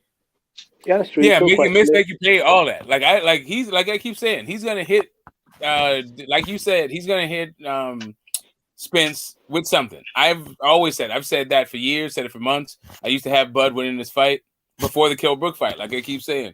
It's just that I think, like Kell Brook, he'll be able to take the shot. Yeah, he's gonna get hit with that shit repeatedly. I think he'll eat it and keep coming forward, fucking you up to the body. I just think the whole the idea, because I feel like Bud hits probably around the way the Charlos hit, EJ will be able to eat him. I mean, if he can't eat him, short night. If he can't eat him, when he started dumping all that fucking, when he starts going to the body, putting all that acid in his legs, taking the steam off his shots, putting the poison to him, all that water in the basement, those shots that were stopping dudes late 7th round, 9th round, all those stoppages probably won't be there against Errol. Man, high IQ counter punching, man. I ain't gonna lie. See, if you already know that shit coming, he crunching that shit. See, I'm with Q because what Bud does is he places shots and it moves you to where he wants you to be. And then he hits you with some shit you don't see coming. He maneuvers you with shots. He doesn't waste punches. He doesn't just throw punches for the sake of throwing punches. Every punch has he has meaning behind every shot he throws. He wants to get you in a position. And once he gets but you it in a also position he needs wants to. Yeah, and as a result, it has to have the desired effect too. And if it doesn't, he's not winning on points. When has you seen a Bud fight where his punches don't have an effect? Right, that's the whole issue. It's just kind of like I expect that to be the case against David Avanesians of the world, Portland's last fight, Mir Khan and Kell Brook in their second to last fight, Jose Benavidez, Green Machine. Like these are not the guys that I'm like gonna look at that and say, yeah, probably the same's happening to Errol Spence. Yeah, EJ is not that much better than any of those guys you named. He's good. Well, we disagree. I think not only is he better than him, but I also think his competition is better than him. He's good, but he's one-dimensional, and a one-dimensional guy will never beat Crawford. Not the top of his game. Now, maybe a couple years from now, you might get a lot of dimensions in order to guy will never beat Crawford. I think when it came to Sean Porter, I think Bud just never wanted to fight Sean because the relationship they had outside the ring. He said it even after the fight. He said, I never wanted to fight him. He said he's like my brother. So there wasn't no ill will with that. I believe. Well, I mean, beyond that, like they can go a whole bunch of stuff. What really the thing is, the reason why I don't take a lot from it is because Sean Porter threw almost no jabs in that fight. Fighting Spence is going to look nothing like that. The thing about it, Smokey, almost no body shots too. Sorry, Jay. Sorry. He couldn't throw no jab against Terrence Crawford because what was coming back. Well, it's also he's not as active with his lead hand as Spence is. Not even on his best day. Yeah, when they fought each other, what you mean? Yeah, he wasn't that active with it either. He was doing most of his work with his feet and his angles, and like fighting on the inside. It wasn't because of his jab. Like Sean Porter's just not very. He's not much of a jabber. Anyway, even in that. Like even I'll never say that. I just watched the one thing that I do say about EJ, I like EJ. EJ got a lot of attributes. My only question was his IQ. What kind of IQ Errol Spence had? Right. His IQ. Yeah. To me, the difference in IQ is not going to make up for the difference in size and activity. Because I think Bud is the more he has the more tools, and he's also the smarter fighter. Mm-hmm. That I'm not. To me, that's not the question. The question is that gap? Is that going to be able to help him overcome the fact that he's a sharpshooter and he's the smaller dude, and he's generally been the more. He's generally been the stronger guy. I mean, I know and shit. I mean, we still got to see, but I'm gonna say, bro, I know that nigga Earl is gonna respect Bud Power, bro. You're not just gonna like as many punches as goddamn me. Sean Porter threw against goddamn me. Any of his other opponents, he didn't throw that same amount of punches toward Bud. That shit not because man, he on this last leg, he this and he that.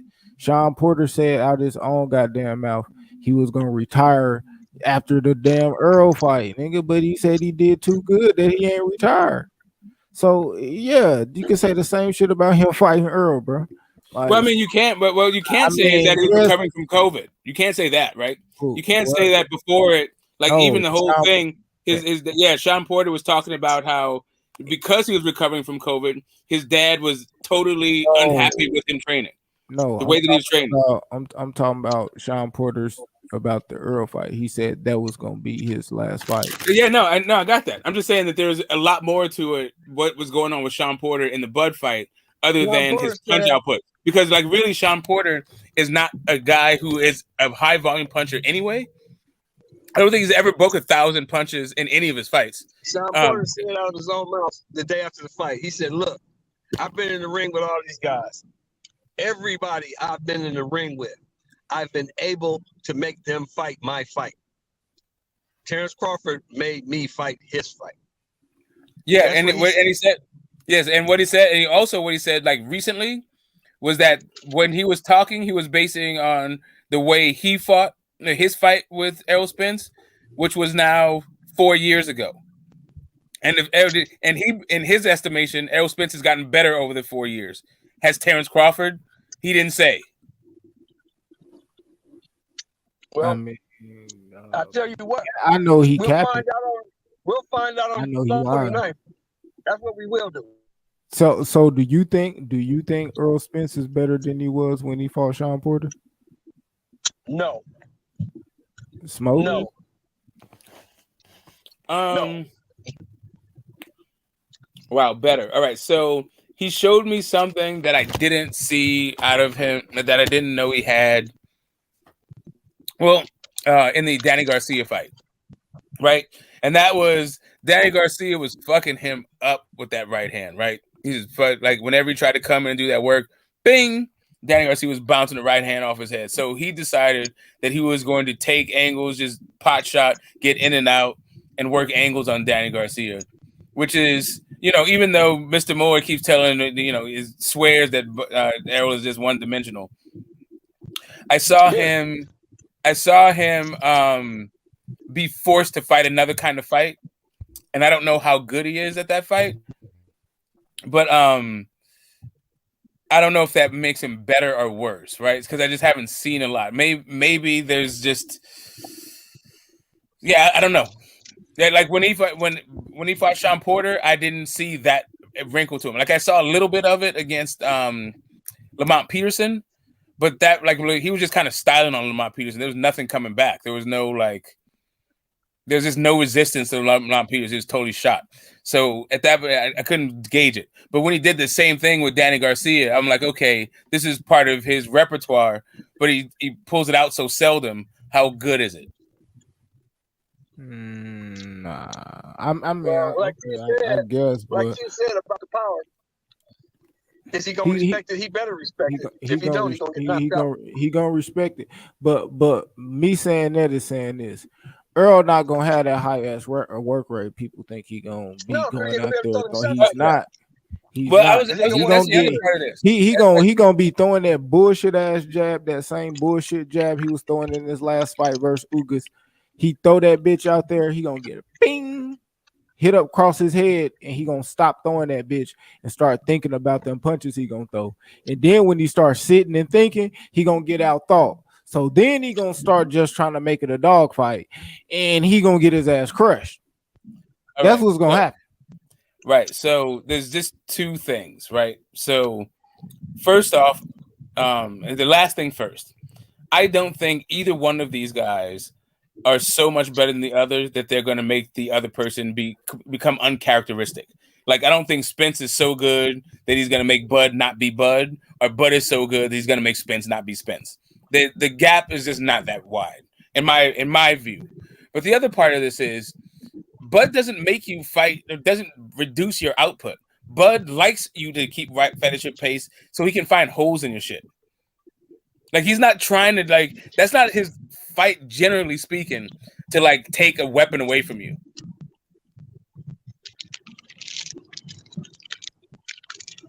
Yeah, I was speaking on pretty much what the reaction was going to be to what Bud was going to do, because I was saying Bud, Earl gonna come with the jab, same way he was trying to do that shit with Sean, you know what I'm saying? And the same shit he was trying to do with Ugas, but he never stopped throwing the jab with Ugas. He just missed a whole bunch of jabs fighting Ugas. So Sean Porter pretty much just took the jab away from him. And at the elite level, I always say, if you got a crazy, jab, then it's one of them. But Earl, I think he got an active, active lead hand, with throwing jabs, but I don't think he got a great jab. I think it's cool, I think he throw a lot of bullshit out there. But it's educated. Jab. It's educated. That's the point. It's how he works off that jab. It's not just the jab itself. A lot of it. Yeah, exactly. That's it. Yeah, like Sean Porter There's not a taking away. Like that's just not Sean Porter's game.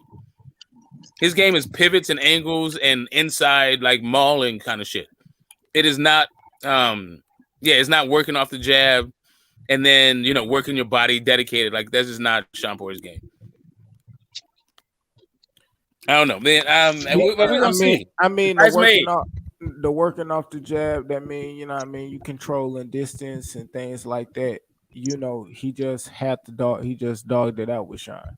It wasn't like he was in there maintaining distance. They was tripping over each other's feet and all that extra shit like that. Like, so so as active as his jab is, he can't control the distance. He ain't stopping. That's what I was saying. He ain't stopping him from coming in. So that's why I'm saying that fight wasn't away.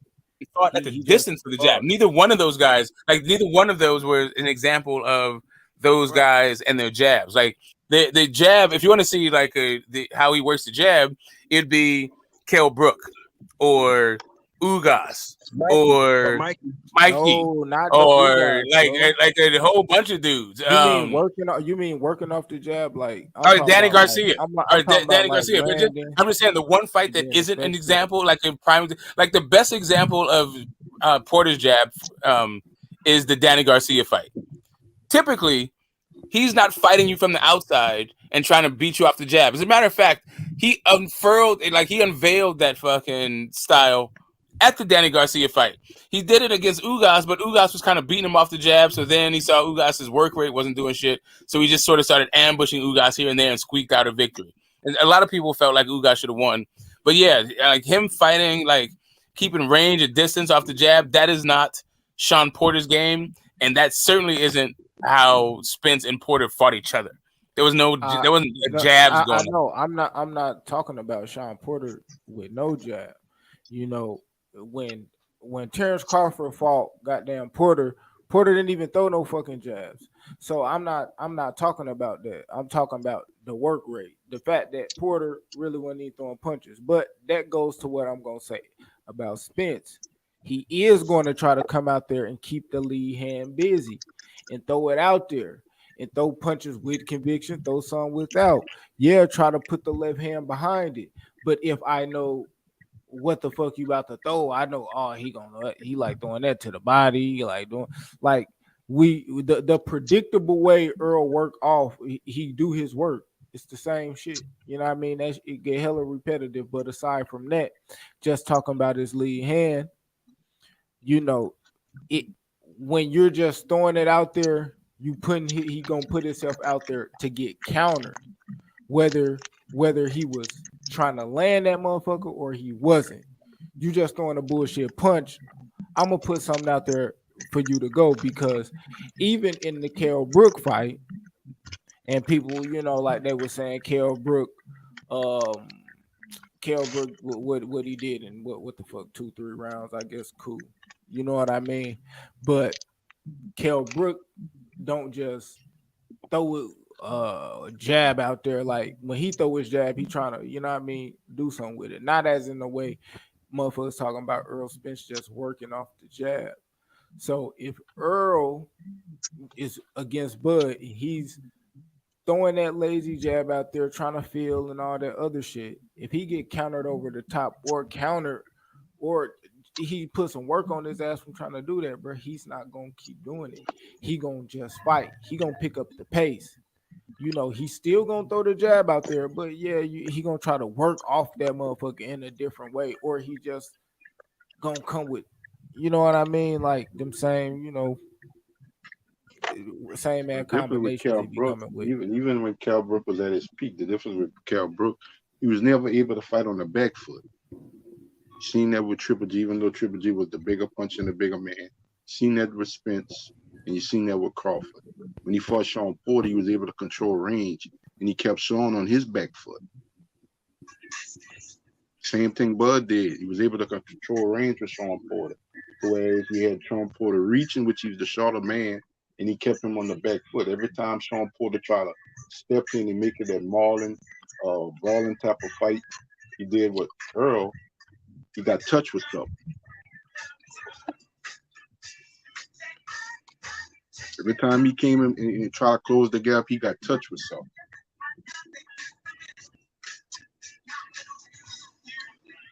thing with Terrence Crawford, he's a dangerous counterpuncher.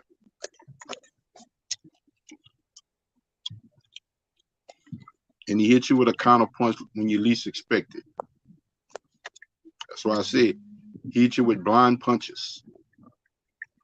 That's an old cliche. You don't want to get hit with a blind punch. You don't want to get you don't want to get hit. Nah, in retrospect, Bud don't want to get hit with none from Errol neither. Exactly. Yeah, I'm just saying, like the way to do, like, it becomes diminishing returns. What Bud does well is got like, and what Errol Spence does well. If all things are equal, Bud needs to get his work done before like the 10th round, 9th round. If he hasn't got it done by then, it's going to be a problem. Given the way that this style 9 and 11, Smoke. Say again. He gonna stop him anywhere between 9 and 11. He gonna stop anywhere between 9 That's and going to 11 be a problem. because We'll see. He's either gonna I think either way it goes, in between a shot. He's either gonna catch him in between I think either shots. way it goes, knockout, the distance to the cards. Yeah. I think they're gonna be looking at the way out of boxing. I don't think there's too many more fights after this fight with Crawford or Spence, regardless of who victorious. I agree. I agree. I think they're gonna fight 2 times. I think a draw is a very great call for this first fight. I think it has draw written all over it, actually. And then we get the rematch. I've been saying it for 2 years, and I'm gonna keep saying it. He's either gonna catch this guy between shots because he's good at that. He's excellent at that, catching you in between punches, or he gonna catch this dude with a shot he don't see coming, can walk him right into a shot. That's 2 of his best attributes. It's punching in between your shots and catching you, or walking you. It is. It's just that there's levels to this shit. There's levels to getting caught with shit, and there's levels to absorbing the punch once you're getting caught with it. And I don't think, and this is kind of hard to gauge what Errol Spence is going to do based on who the fuck Bud's been fighting. Yeah. Well, I know fucking Ugas is not on the level of either one of them. Ugas had that motherfucker damn near knocked him into the 4th row. So yeah, and that's that was a blind shot, like literally with your back turn, and he couldn't even drop him. That's my point. That shit right there. And then all he did was get his mouthpiece in. He go right back to whooping his ass, right? The only thing that kept him up was the ropes, and you know that. Okay, I get you. But what happened 5 seconds after that was Errol Spence beating that dude's ass, right? Yeah, that's my point. For sure. Because that's after a free shot. I'm talking about a free shot with your back turn. But what I'm saying is, what I'm asking you, and you can answer this, honestly or not. But I'm asking you, if that was a Crawford in there when he get hit with that shot, the outcome would have been different. No. I believe so. Yeah, I believe that Crawford hits harder than he does. I believe that Crawford is way more dangerous a finisher than Ugas, and but I also don't believe that Spence would have that kind of lapse of focus against Bud. Yeah. I never looked at Ugas as a finisher. I think Ugas' best fight with Sean Porter, and he didn't get the win, was Manny Pacquiao. And he took a beating in that fight too. Ugas took a beating from Pacquiao. I'm gonna lay it out to you like this. This will tell you all you need to know about Ugas. 31 fights, 4 losses, 12 knockouts. That's all you need to know. Yep. He won that fight with Pacquiao, but he also took a beat. Fight Ugas. He didn't take a beating to the extent that Errol gave him, but he took a beating in that fight. But it's not that Ugas can't crack. It's just that he's more of a puncher. He didn't have a lot of output. So the Spence output was the most I've actually seen that dude just like toss him, chuck him like that. I always thought Smoke that Ugas never understood what type of fight he was. He didn't know his identity. At times he boxed. At times he tried to be defensive and slick. And at times he trying to be a puncher, which he was never a puncher. He was never a puncher. Yeah, he's definitely schizo. Yeah, he's definitely schizo with his stuff. But whatever it is, he's not good enough at any of it. And then the main thing with Ugas, and I've been saying this, That's just my opinion. He got horrible feet. His feet is Yeah, he bad, got slow man. feet. Slow as a motherfucker. He don't have Plotter. no He's a bounce. plotter. He don't have no spring in his feet and stuff. Because I look at a bunch of the other Cuban fighters. I look at Morrell when Rigondeaux was at his heyday, when Law was had his heyday and stuff like that. I'm like, damn, this dude look older than them when they was in their prime. He just slow as molasses to me. Just a slow fighter.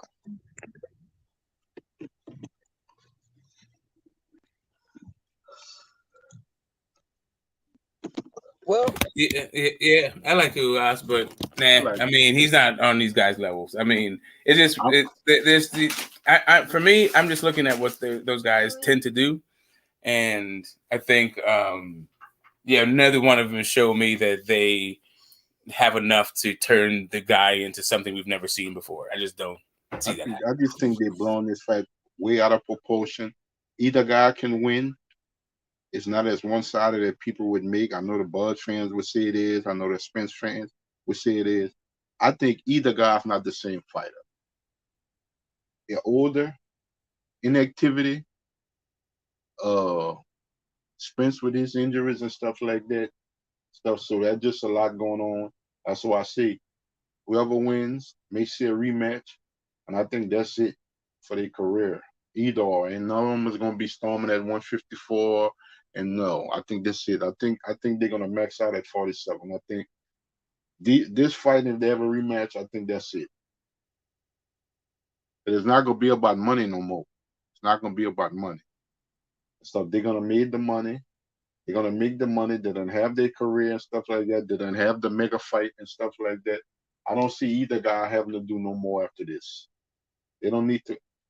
If they want to continue their career smoking, go up there. It's cool. But I don't think they have to after this fight. I don't think they have to.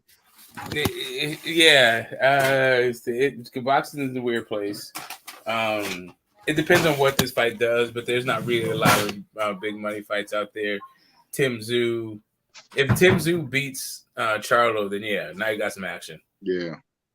But outside of that, what's really the point? Yeah. Because like I said, that's about, I guess you want to call it marketable. Tim Tszyu and Jamel.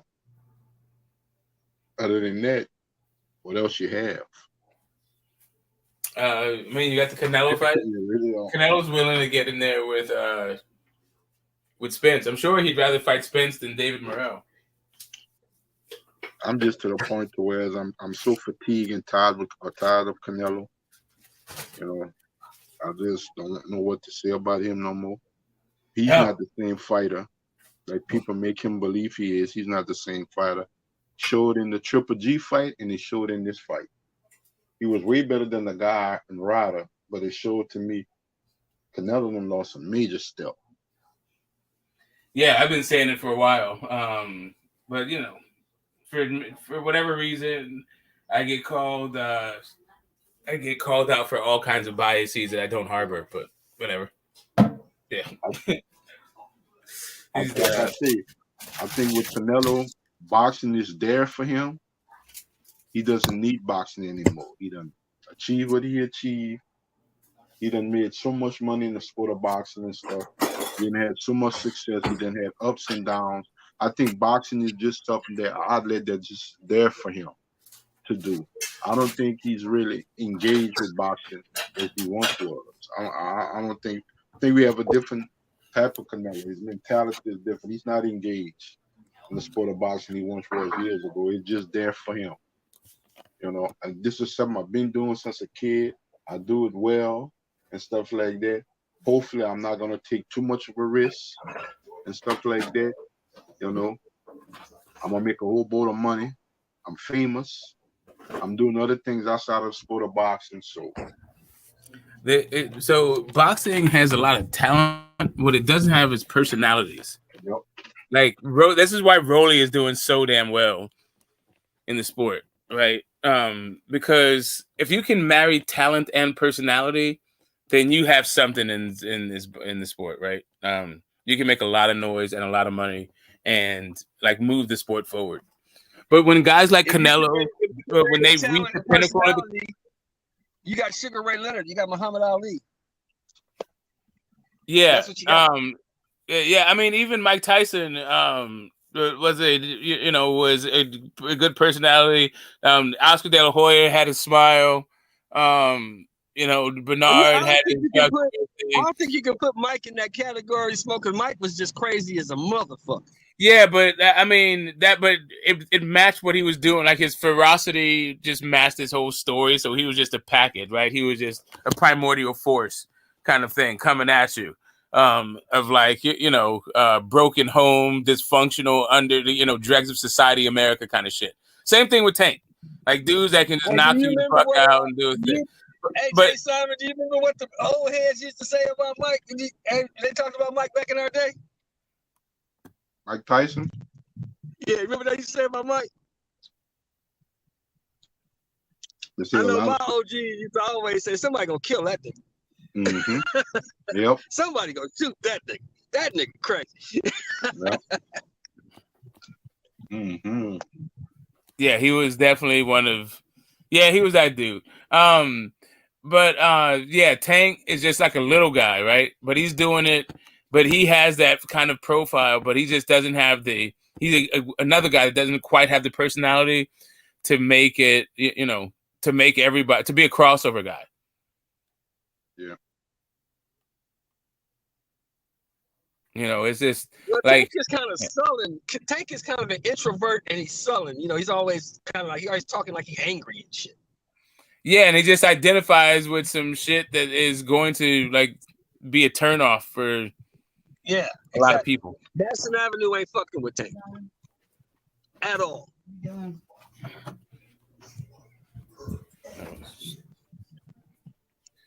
Yo, all right, I'm here frying some fish. Yeah, he's scared the shit out of me. He's scared the shit out of them suits and advertising. They're not fucking with him. Yeah, they're not messing with no damn thing. I mean, at some point they might. At some point, but not now. Yeah, isn't he convicted? Like he's a convicted felon now, or is it convicted? Yeah, convicted felon. Monitor. I don't even know if he can get in Australia. Forget it, sponsor. 90 days till they take the ankle monitor off his ass. Wow, that is so funny, and not funny at the same time. I think he can go to the gym because it's right down the street, right? He doesn't have a gym in his house. Okay, whatever. He's not at his house. Remember, he's home confined. No, I'm saying at Coach Calvin's house. Probably not. If you own a gym, why have one at your house? Okay, I get it. Yeah, he's home confined at Calvin Ford's house, though.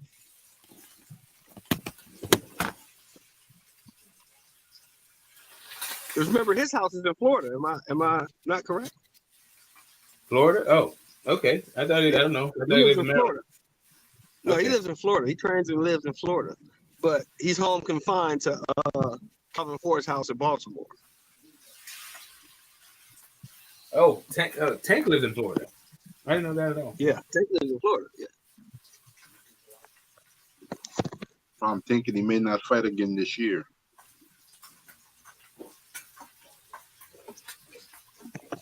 Yeah, he said he wanted to fight 3 times. We shall see. Well, he sure got time now to think about his options. He said since he got so many, he can sure think about them now. So, do you guys think that Shakur should have been in the ring at the end of the Loma fight? I thought it was kind of. It didn't mean it was counterproductive. I mean, there's no reason for him to be in the ring. It wasn't his night. He's not next. So, I mean, although he should be, being that he's the mandatory, but not anymore. They didn't announce him as being the next fight. So, yeah, not anymore. To me, it was kind of expected. You know what I'm saying? It wasn't no. But wait a minute, Jay. No Simon, surprise. What you mean, It wasn't a what you mean not surprise. anymore? What happened? Loma petition. Loma petition. And the WBC granted him. He's number 1 guy. Are you he fucking retained his number 1 spot in WBC. Are you fucking kidding me? And I think Are if you I'm not mistaken, Smoke, I think he's still number one in the WBO. are you fucking kidding me? Yep. Oh my god. Every time you try to get Mauricio is just a piece of shit, bro. That's why I say Sheldon doesn't surprise me. At 1 month, you got Frank Martin in that one spot. William Cepeda had a good fight the weekend. Next week, he leapfrogged Frank Martin. So Yeah, that doesn't Mauricio's a surprise piece us. of shit, bro. I'm done with Mauricio, bro. Sometimes they just want what they want. That's how I look at boxing now. They want what they want. You know what I'm saying?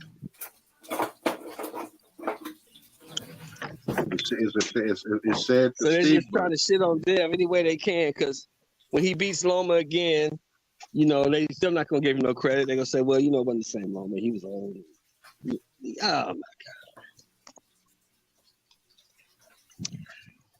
Yeah. they didn't have a rematch clause. He lost, well, and he obviously they still got got that one number now. one spot. I don't understand that, man. But obviously they got one now, Jay Simon. They got one now. I don't understand that. I know Rolly came off a loss, but Rolly went to another weight class. This guy's still in the same weight class, and he's still in the same spot off a loss.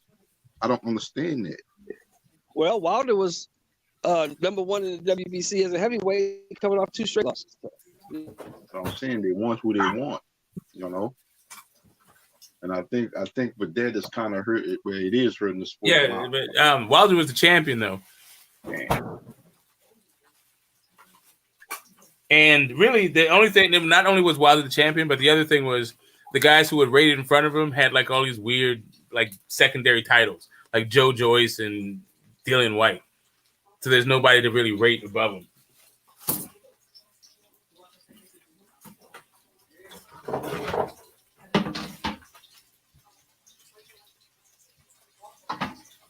But anyway, hey Jay Side, what did you actually? I didn't ask you. How did you have the fight? How did you score it? Oh, Devin Loma. Yeah, I had a 7-5 Devin. you said you had 7-5 Loma. I had 7-5 Devin. Oh, Devin. Yeah. Okay. Yeah. What was the 12th round, the deciding round?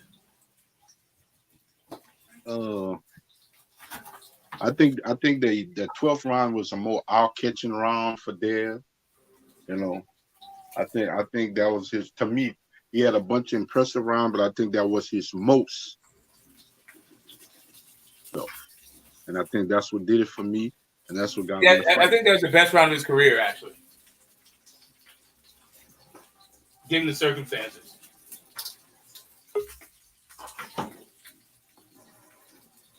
Now, hold on a second. Pittsburgh T. What's happening, Pittsburgh fellas? T How is y'all joining doing, us man? once again, my Republican brother. Appreciate y'all. What's up, man? Welcome to the panel. Happy Friday. How's it going? Long time no chop up. Yeah, I've been listening to y'all conversations, man. I think you guys, the way that you guys approach this is a lot better. It's more reasonable. Sometimes people get in it. I don't know what it is about the Spence and the Crawford thing, where people start running with these crazy narratives where it just start getting weird.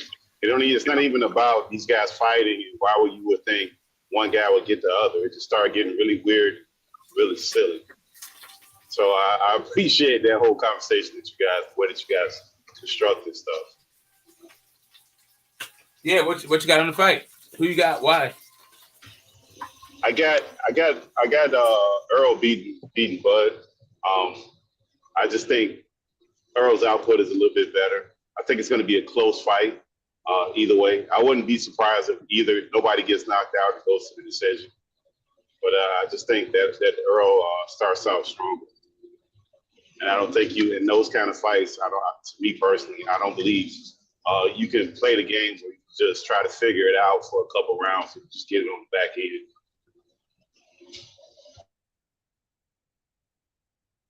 So for those reasons, I got Errol getting Bud out of here.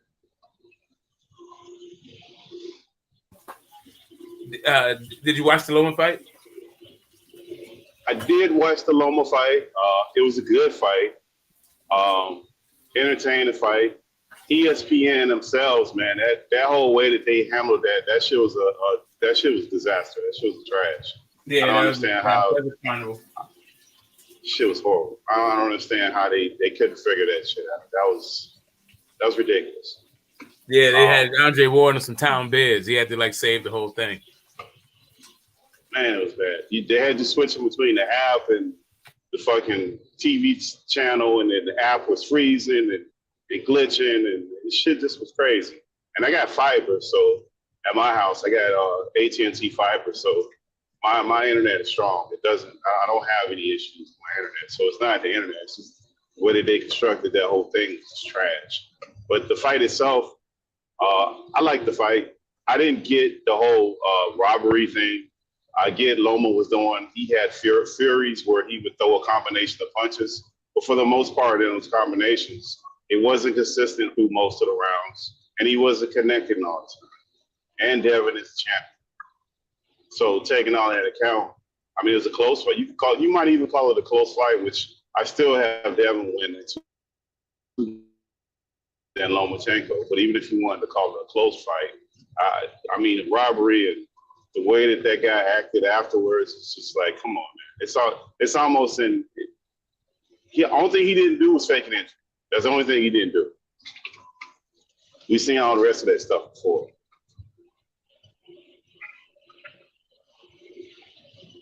So, I mean, what Haney decides to do going forward, I mean, I think that's going to be interesting.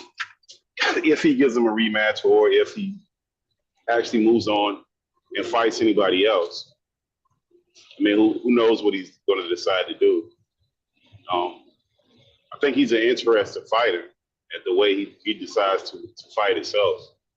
I think I don't know if he can change the style that he's been fighting at right now just to make some abrupt change. I think that's just his style of fighting. But at the same time, Loma was getting credit for having that same style. So I think that's kind of weird the way that they even talk about Haney and how he's born when it's basically the same style as Loma. When Loma basically got that franchise belt to avoid that particular fight or fights like that. He wouldn't have never fought Haney unless he had to get his belts back. No. Yeah, they're definitely trying to maneuver him through the ranks. They're trying to maneuver him to greatness, right? But you're going to take these L's along the way. Definitely going to put the L in Loma, right? Where's the third one? That's the other part of that. It's not like the first time he lost. Yeah, so I think all of that is weird. I'm very interested in who he gets in over. Like the year he gets in, who does he bump? Oh, you mean the Hall of Fame? I mean, I don't know. I think all of that stuff is kind of, I don't put too much stock in that Hall of Fame stuff because of the way that these guys move around with some of this stuff. No, I don't. It's still to me very prestigious just because so few get in every year. Like 3 guys a year versus like 17,000 active fighters. Oh, I mean, I see what you're saying. You know what I mean? It's like, yeah, I got to give it up to the guys. Generally, it's hard to do, but like I agree that the people that get in should be in there for some reason, right? You know what I mean? Like Arturo Gatti, even I'm not like one of these people who are saying he should get it. He shouldn't be in there, and Simon Brown should. Right. Some people think that, right? Well, and then the way that these two guys that we're talking about, I mean, just even the evolution of boxing, you kind of see that too, where these guys are just like basketball players and football players. What we talk about the same athletes what we grew up with. They're all bigger, stronger, faster, smarter, all of them, on all levels, in all sports, including in boxing. Where you start comparing those older guys to our generational guys that were in their prime back then. They're not the same type of fighters that these guys are. And there's no knock on them. It's just the evolution of where we are as a society, which is great. We should embrace that. Yeah, it's hard to say whether it's better or worse, but it definitely is different. think a lot of the secrets are lost, right? And so, yeah, the way people fight is different. The athletes are definitely way differently trained and probably faster. They could be stronger, not quite sure. Maybe it's about average. They could be stronger on average, but does that mean that the strongest person back in the day is weaker than the strongest person today? I don't know. Yeah, I don't know. I just know that I'm saying the athletes themselves, they appear to be bigger, faster, and stronger. Now, if that helps them with the actual sport that they're doing, I have no idea. That doesn't necessarily mean anything. It's certain. It doesn't translate all the time. But you can physically see there's a difference. Every 4 years, is there like a new record in like deadlift or something like that? Yeah, and like is the record like that much different in the last 20 years? Like has it increased by like you can't 200 pounds and or the something? difference and one of the biggest differences is you can't reason why you can't compare eras because each era has different rules. Things that you're allowed to do in the 60s, the 70s, and 80s you can't do today. Well, and then nutrition too. I think nutrition plays a big part of it. I don't really I don't really buy into because I think the food in the older back in the days 30, 20, 30, 40 years ago was better. It wasn't as much chemicals in the food as it is today. So a lot of things are different. That's why I don't compare. You can't compare a 15-round fighter to a 12-round fighter. It just doesn't make any logical sense. Well, I mean, I would say this about the food. Sometimes we think of things in our day-to-day, like certain athletes, they really invest a lot of time and money into food to make it a difference. Like just because you have knowledge of something and you don't affect it, it doesn't do you any good.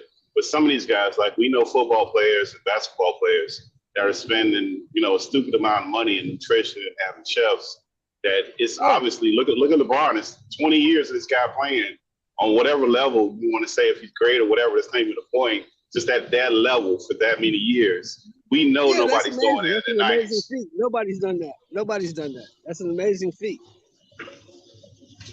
Yeah, so that on that level, it does make a difference, but it's not a lot of dudes that are doing it. And it's not a lot of dudes. LeBron has never had a major injury either, so that's another difference. Yeah. But there's not a lot of dudes that are doing that. There's going to be some guys that take that opportunity to use it to their advantage because it's human nature. Like just your brain itself is the way you're wired to be comfortable and what you're always going to try to go back to. And that's in order for you to do certain things to get to a certain level, you're going to have to be uncomfortable. And when you got money and you got fame, I mean, you really got to have a certain kind of wired a certain kind of way to deny yourself whatever kind of food you like all the time. Right. So everybody can't do that. Yeah, and we know for a fact that a lot of these guys don't do it. They do it when they have to, and when they're out of camp, they don't do that. They do other things. So we know that. We've seen it. Yeah. So. And to Terrence's credit, I mean, it's always been rumored, I don't know how true it is, that he's always in great shape, that he doesn't have to worry himself about weight. Right, because you always see him, every time you see him on Instagram, whatever, he's always in the gym. He's never like at the club or hanging out. He's always at the gym. He's always working with somebody or working on himself. He's always in the gym. That's why that narrative gets put out there because that's what he shows you. Yeah, and if he is that, that's spectacular. But on the other end of that, again, not everybody does that. It's very few of those guys that do that on that level because it's the level of comfort. It's the level of discomfort in your brain that makes you think you're missing something that you're going to miss that by doing it. Yeah. And that's more so of a lifestyle change. So certain things about those kind of guys, you really didn't see those kind of guys back in our days. It was always, the weight thing was always there where guys were trying to crunch that weight down. Whatever fighting range they want, with the exception. Yeah, but then you had some guys like a Hagler who was never more than 10, 15 pounds off weight. Bernard Hopkins who was never 10, 15 pounds off weight. Yeah, them guys they lived the fighter's lifestyle.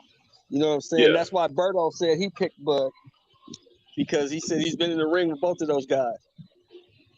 He sparred them both. He knows he sees how they live outside the gym. And he says the thing that scares him with Bud is that Bud is always, everything he does when he's sparring or training, he's always trying to find a way to hurt you. And then once he figures out that you're not living the type of lifestyle that he's living, then he's gonna start to try to punish you. He said that's the way he's wired. Right. You know, so that that tells me a lot about a fighter. You know, because Hagler was the same way. Hagler wanted to punish you. Right. He wanted you to never ever again think you could step in the ring with him. Why would you get in there? And now I'm gonna do this to you. The thing with Hagler, outside his physical fitness, he lived a Spartan type lifestyle. Yeah. It was Hagler mentality. Hagler mentality was he was mean. He was a mean even guy. when he was undisputed champion. I'm always gonna be the underdog. I'm never gonna be favored to win. Well, that Anafermo fight did that. Remember, say Simon? He said after that Anafermo fight, I will never let it go to the cards again. Yep. But he kind of, I mean, he had a legitimate beef because he never really got those big paydays. He kind of got skated around in the media. They talk crazy about him, and like even all the little documentaries, but the very few documentaries that they do, he had a very strict camp where even his wife couldn't go up there. So as far as like what he did and what he put on the line, and then to get the fight that he was fighting before he actually got to the fight, and then the reward he would get on the other end, it wasn't a lot of accolade behind it. And then you see Sugar Ray, where they're pushing him around in the media and certain fighters where they're getting all the accolades. I mean, he had every reason to be a bitter and mean motherfucker behind that shit. Well, you see, what Hagler never really realized. Hagler didn't realize how dangerous a fighter he was. The Sugar Rays, I was surprised Durant fought him that early. A lot of them guys weren't willing to get in the ring with him right away. You know? Yeah. He one of those fights where I don't want to fight these guys that have a name that done had a loss or two. Well, I can't fight them at their peak when they're at their when they're ascending, most of them they're descending and stuff. I'm always getting these guys after a loss or two. Well, Ali said it before him. Ali told everybody that was asking about this, about the fights, what was his toughest fight? He said the toughest fight is in the gym. He said you win the fight in the gym. The fight's already won by the time you get to the ring. Yeah. You win the fight in the gym. That's where you win the fight. Yeah, and then but then on the other end of that too, you got guys like Roberto Duran that didn't live the cleanest lifestyle. It was a hell of a fighter. So sometimes that stuff don't really translate. So it just depends on the fighter. He was an anomaly though. How many guys that's gonna start at 135 and go all the way to 175? And not just that. All levels. Man's got like 80 fights or something like that. In his peak, Shelton, 135, and challenged the undisputed middleweight champion, one of the most dangerous fighters in the sport of boxing in the history, Marvin Hagler. Yeah. Yeah, he was incredibly skilled. That's what people talk about the women and the drinking and all that type of shit, because Duran never really did drugs. He just drank a lot and women and ate. But Duran was just incredibly skilled. He was a skilled fighter. Right, but I only brought him up as far as the food and like that discipline where you got to cut all that weight and all of that. But when he got in that ring, you just all that shit. Whatever you was thinking before that, you kind of forgot about it because of his level of him as a fighter. He was in every fight. And you see what happened with Duran, like you see, just like James Conner. He's undisciplined, caught up with him in his bigger fights. Yeah. Caught up with him. You know what I'm saying? When you fight the top competition, you have to be disciplined, and he was never that. You can't come down. You can't be 200 pounds and come down to 147. Yeah, when he fought Hearns, he was 200 pounds, and he came down to 147 in 7 weeks. That's crazy. He fought Vinny Paz at 168. And you know what he said after? You know what he said after the fight, huh, Shelton? When the Hearns knocked him out in 2-3 rounds. Yeah. He said, "I guess it was them 3 women I had in the hotel room." Yeah. So I guess he told Hearns to his face. So he said, if I'd been in shape, I'd have beat your ass. Right? If I'd have been in shape, I'd have beat your ass. Yeah, and he was a character too. And to Smoke's point too, he had hella personality too. So when the cameras went on, he gave you the entertainment side over there too. And a lot of these guys, I mean, I get it. You're a great athlete on one end, but I mean, they almost need like a sports. I don't know, somebody to build them up psychologically to figure out what approach they need to make. Because people at this point, they just don't want like people go to restaurants. You can get a spectacular steak, right? But they also want a view. They want the ambiance. They want all that shit that goes with it. It ain't just about the thing that you're going for. It's about all the other shit that goes with it. The same thing with sports. That's why you go to like a Mastro's or Ruth Chris. You don't go there because of the food. You go there because of the service and the ambiance.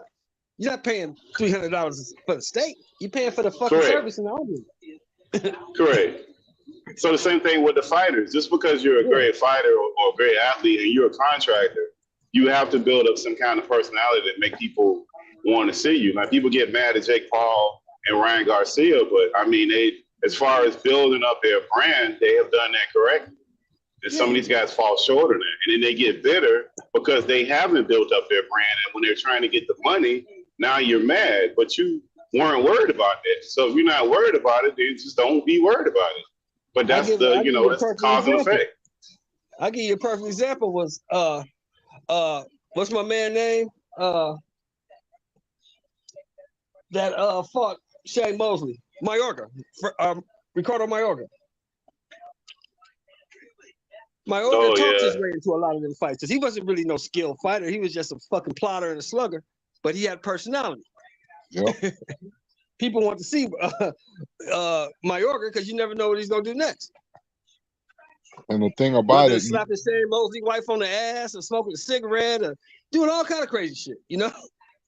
and the thing about it, too, he got one fight that was domestic for him that put him over the top when he beat Vernon Forrest. And that goes to show you that styles makes fights. No. Because Mosley couldn't beat Forrest to save his life. Nope. Mosley beat the shit out of motherfucking Mayorga. Because after Trinidad left the weight class, they were considered that was the next top welterweight in the world, Vernon Forrest. So, it's just, you don't understand it. That's why you tell people all the time the triangle theory don't work. And Roberto Duran knew, yeah, I'm a big thing in my country, but I want to be a domestic crossover. And he knew that the way he had to go about it and the way he had to do it was take down the Golden Bar, which was Ray Leonard. Yeah, he had to go beat him. Went up 2 weight classes to beat him. Yep. Yeah, and look at the mental warfare that he did it with him during that first fight. Yeah, he got him all the way out of his game, out of his head. He fucked him up. Before they got in the ring, he was done. Before he got in that ring, he was done. It's kind of the stuff that Smoke was talking about a little earlier. We don't have that. We have a bunch of good fighters. We just don't have that fighter that create them waves and stuff like that and be like, God damn, this dude is crazy. And in the end, it's really for show. You just don't know it. You think he's really serious, like he want to really kill this man and stuff like that. But in other words, it was like, nah, this is more so for entertainment and show. Yeah, I want to get in there and beat his ass. Yeah, but I'm gonna give y'all a big reason to see why I'm gonna beat his ass. Yeah, I don't want to box now. Now I just want to fight this motherfucker. I'm gonna let it be known. I'm gonna let it be known loud and clear and stuff like that. Yeah, so and that's what he wanted. See, Leonard didn't realize it because people forget Leonard was still a young fighter at the time. He didn't realize it. That's what Duran wanted. I can't outbox this guy, but I think I can outfight him. I need him to stand and fight me. Marvin Hagler said after his fight with Duran, everybody was like, what was wrong with Marvin? Why he fought that way? He gave him too much respect. He said Duran was a little bit more experienced than me. You know what I'm saying? He was more experienced than me. And he wasn't ashamed to say that. He said, no, I'm the all-around better fighter. I'm not just bigger. I believe I'm the all-around better fighter. He just was more experienced because he was able to do things in the ring that I couldn't catch on to. And when you look again, the fight was over with. I couldn't capitalize like I wanted to because he was so experienced. You know? He said after he retired, they asked him about that fight. He said he gave Duran way too much respect.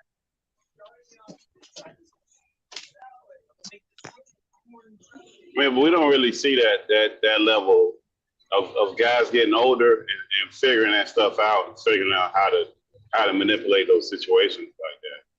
Because that's not a skill that they really have to do now. You know, they get on Twitter and send out these cryptic tweets and put out posts and halfway say stuff. So they don't really, that's not a skill that they ever really have to use. So they never master. No. The internet has changed all that. Back in the day, you had to sell yourself to the public. Now all you got to do is type. Say I'm gonna beat your ass in 140 keystrokes or less. But they're not even saying it. That's the other part. It's all cryptic. Like I was on Mark stuff, and it kind of like that whole picture thing that Crawford released was released, and they're like, "Oh man, we got to fight." I'm like, "Bro, that's not. They ain't officially say the date or any of that stuff." No, you don't know if you're a hater. Like, wait a minute, man. Like, whoa, wait a minute. Like, oh, like, why?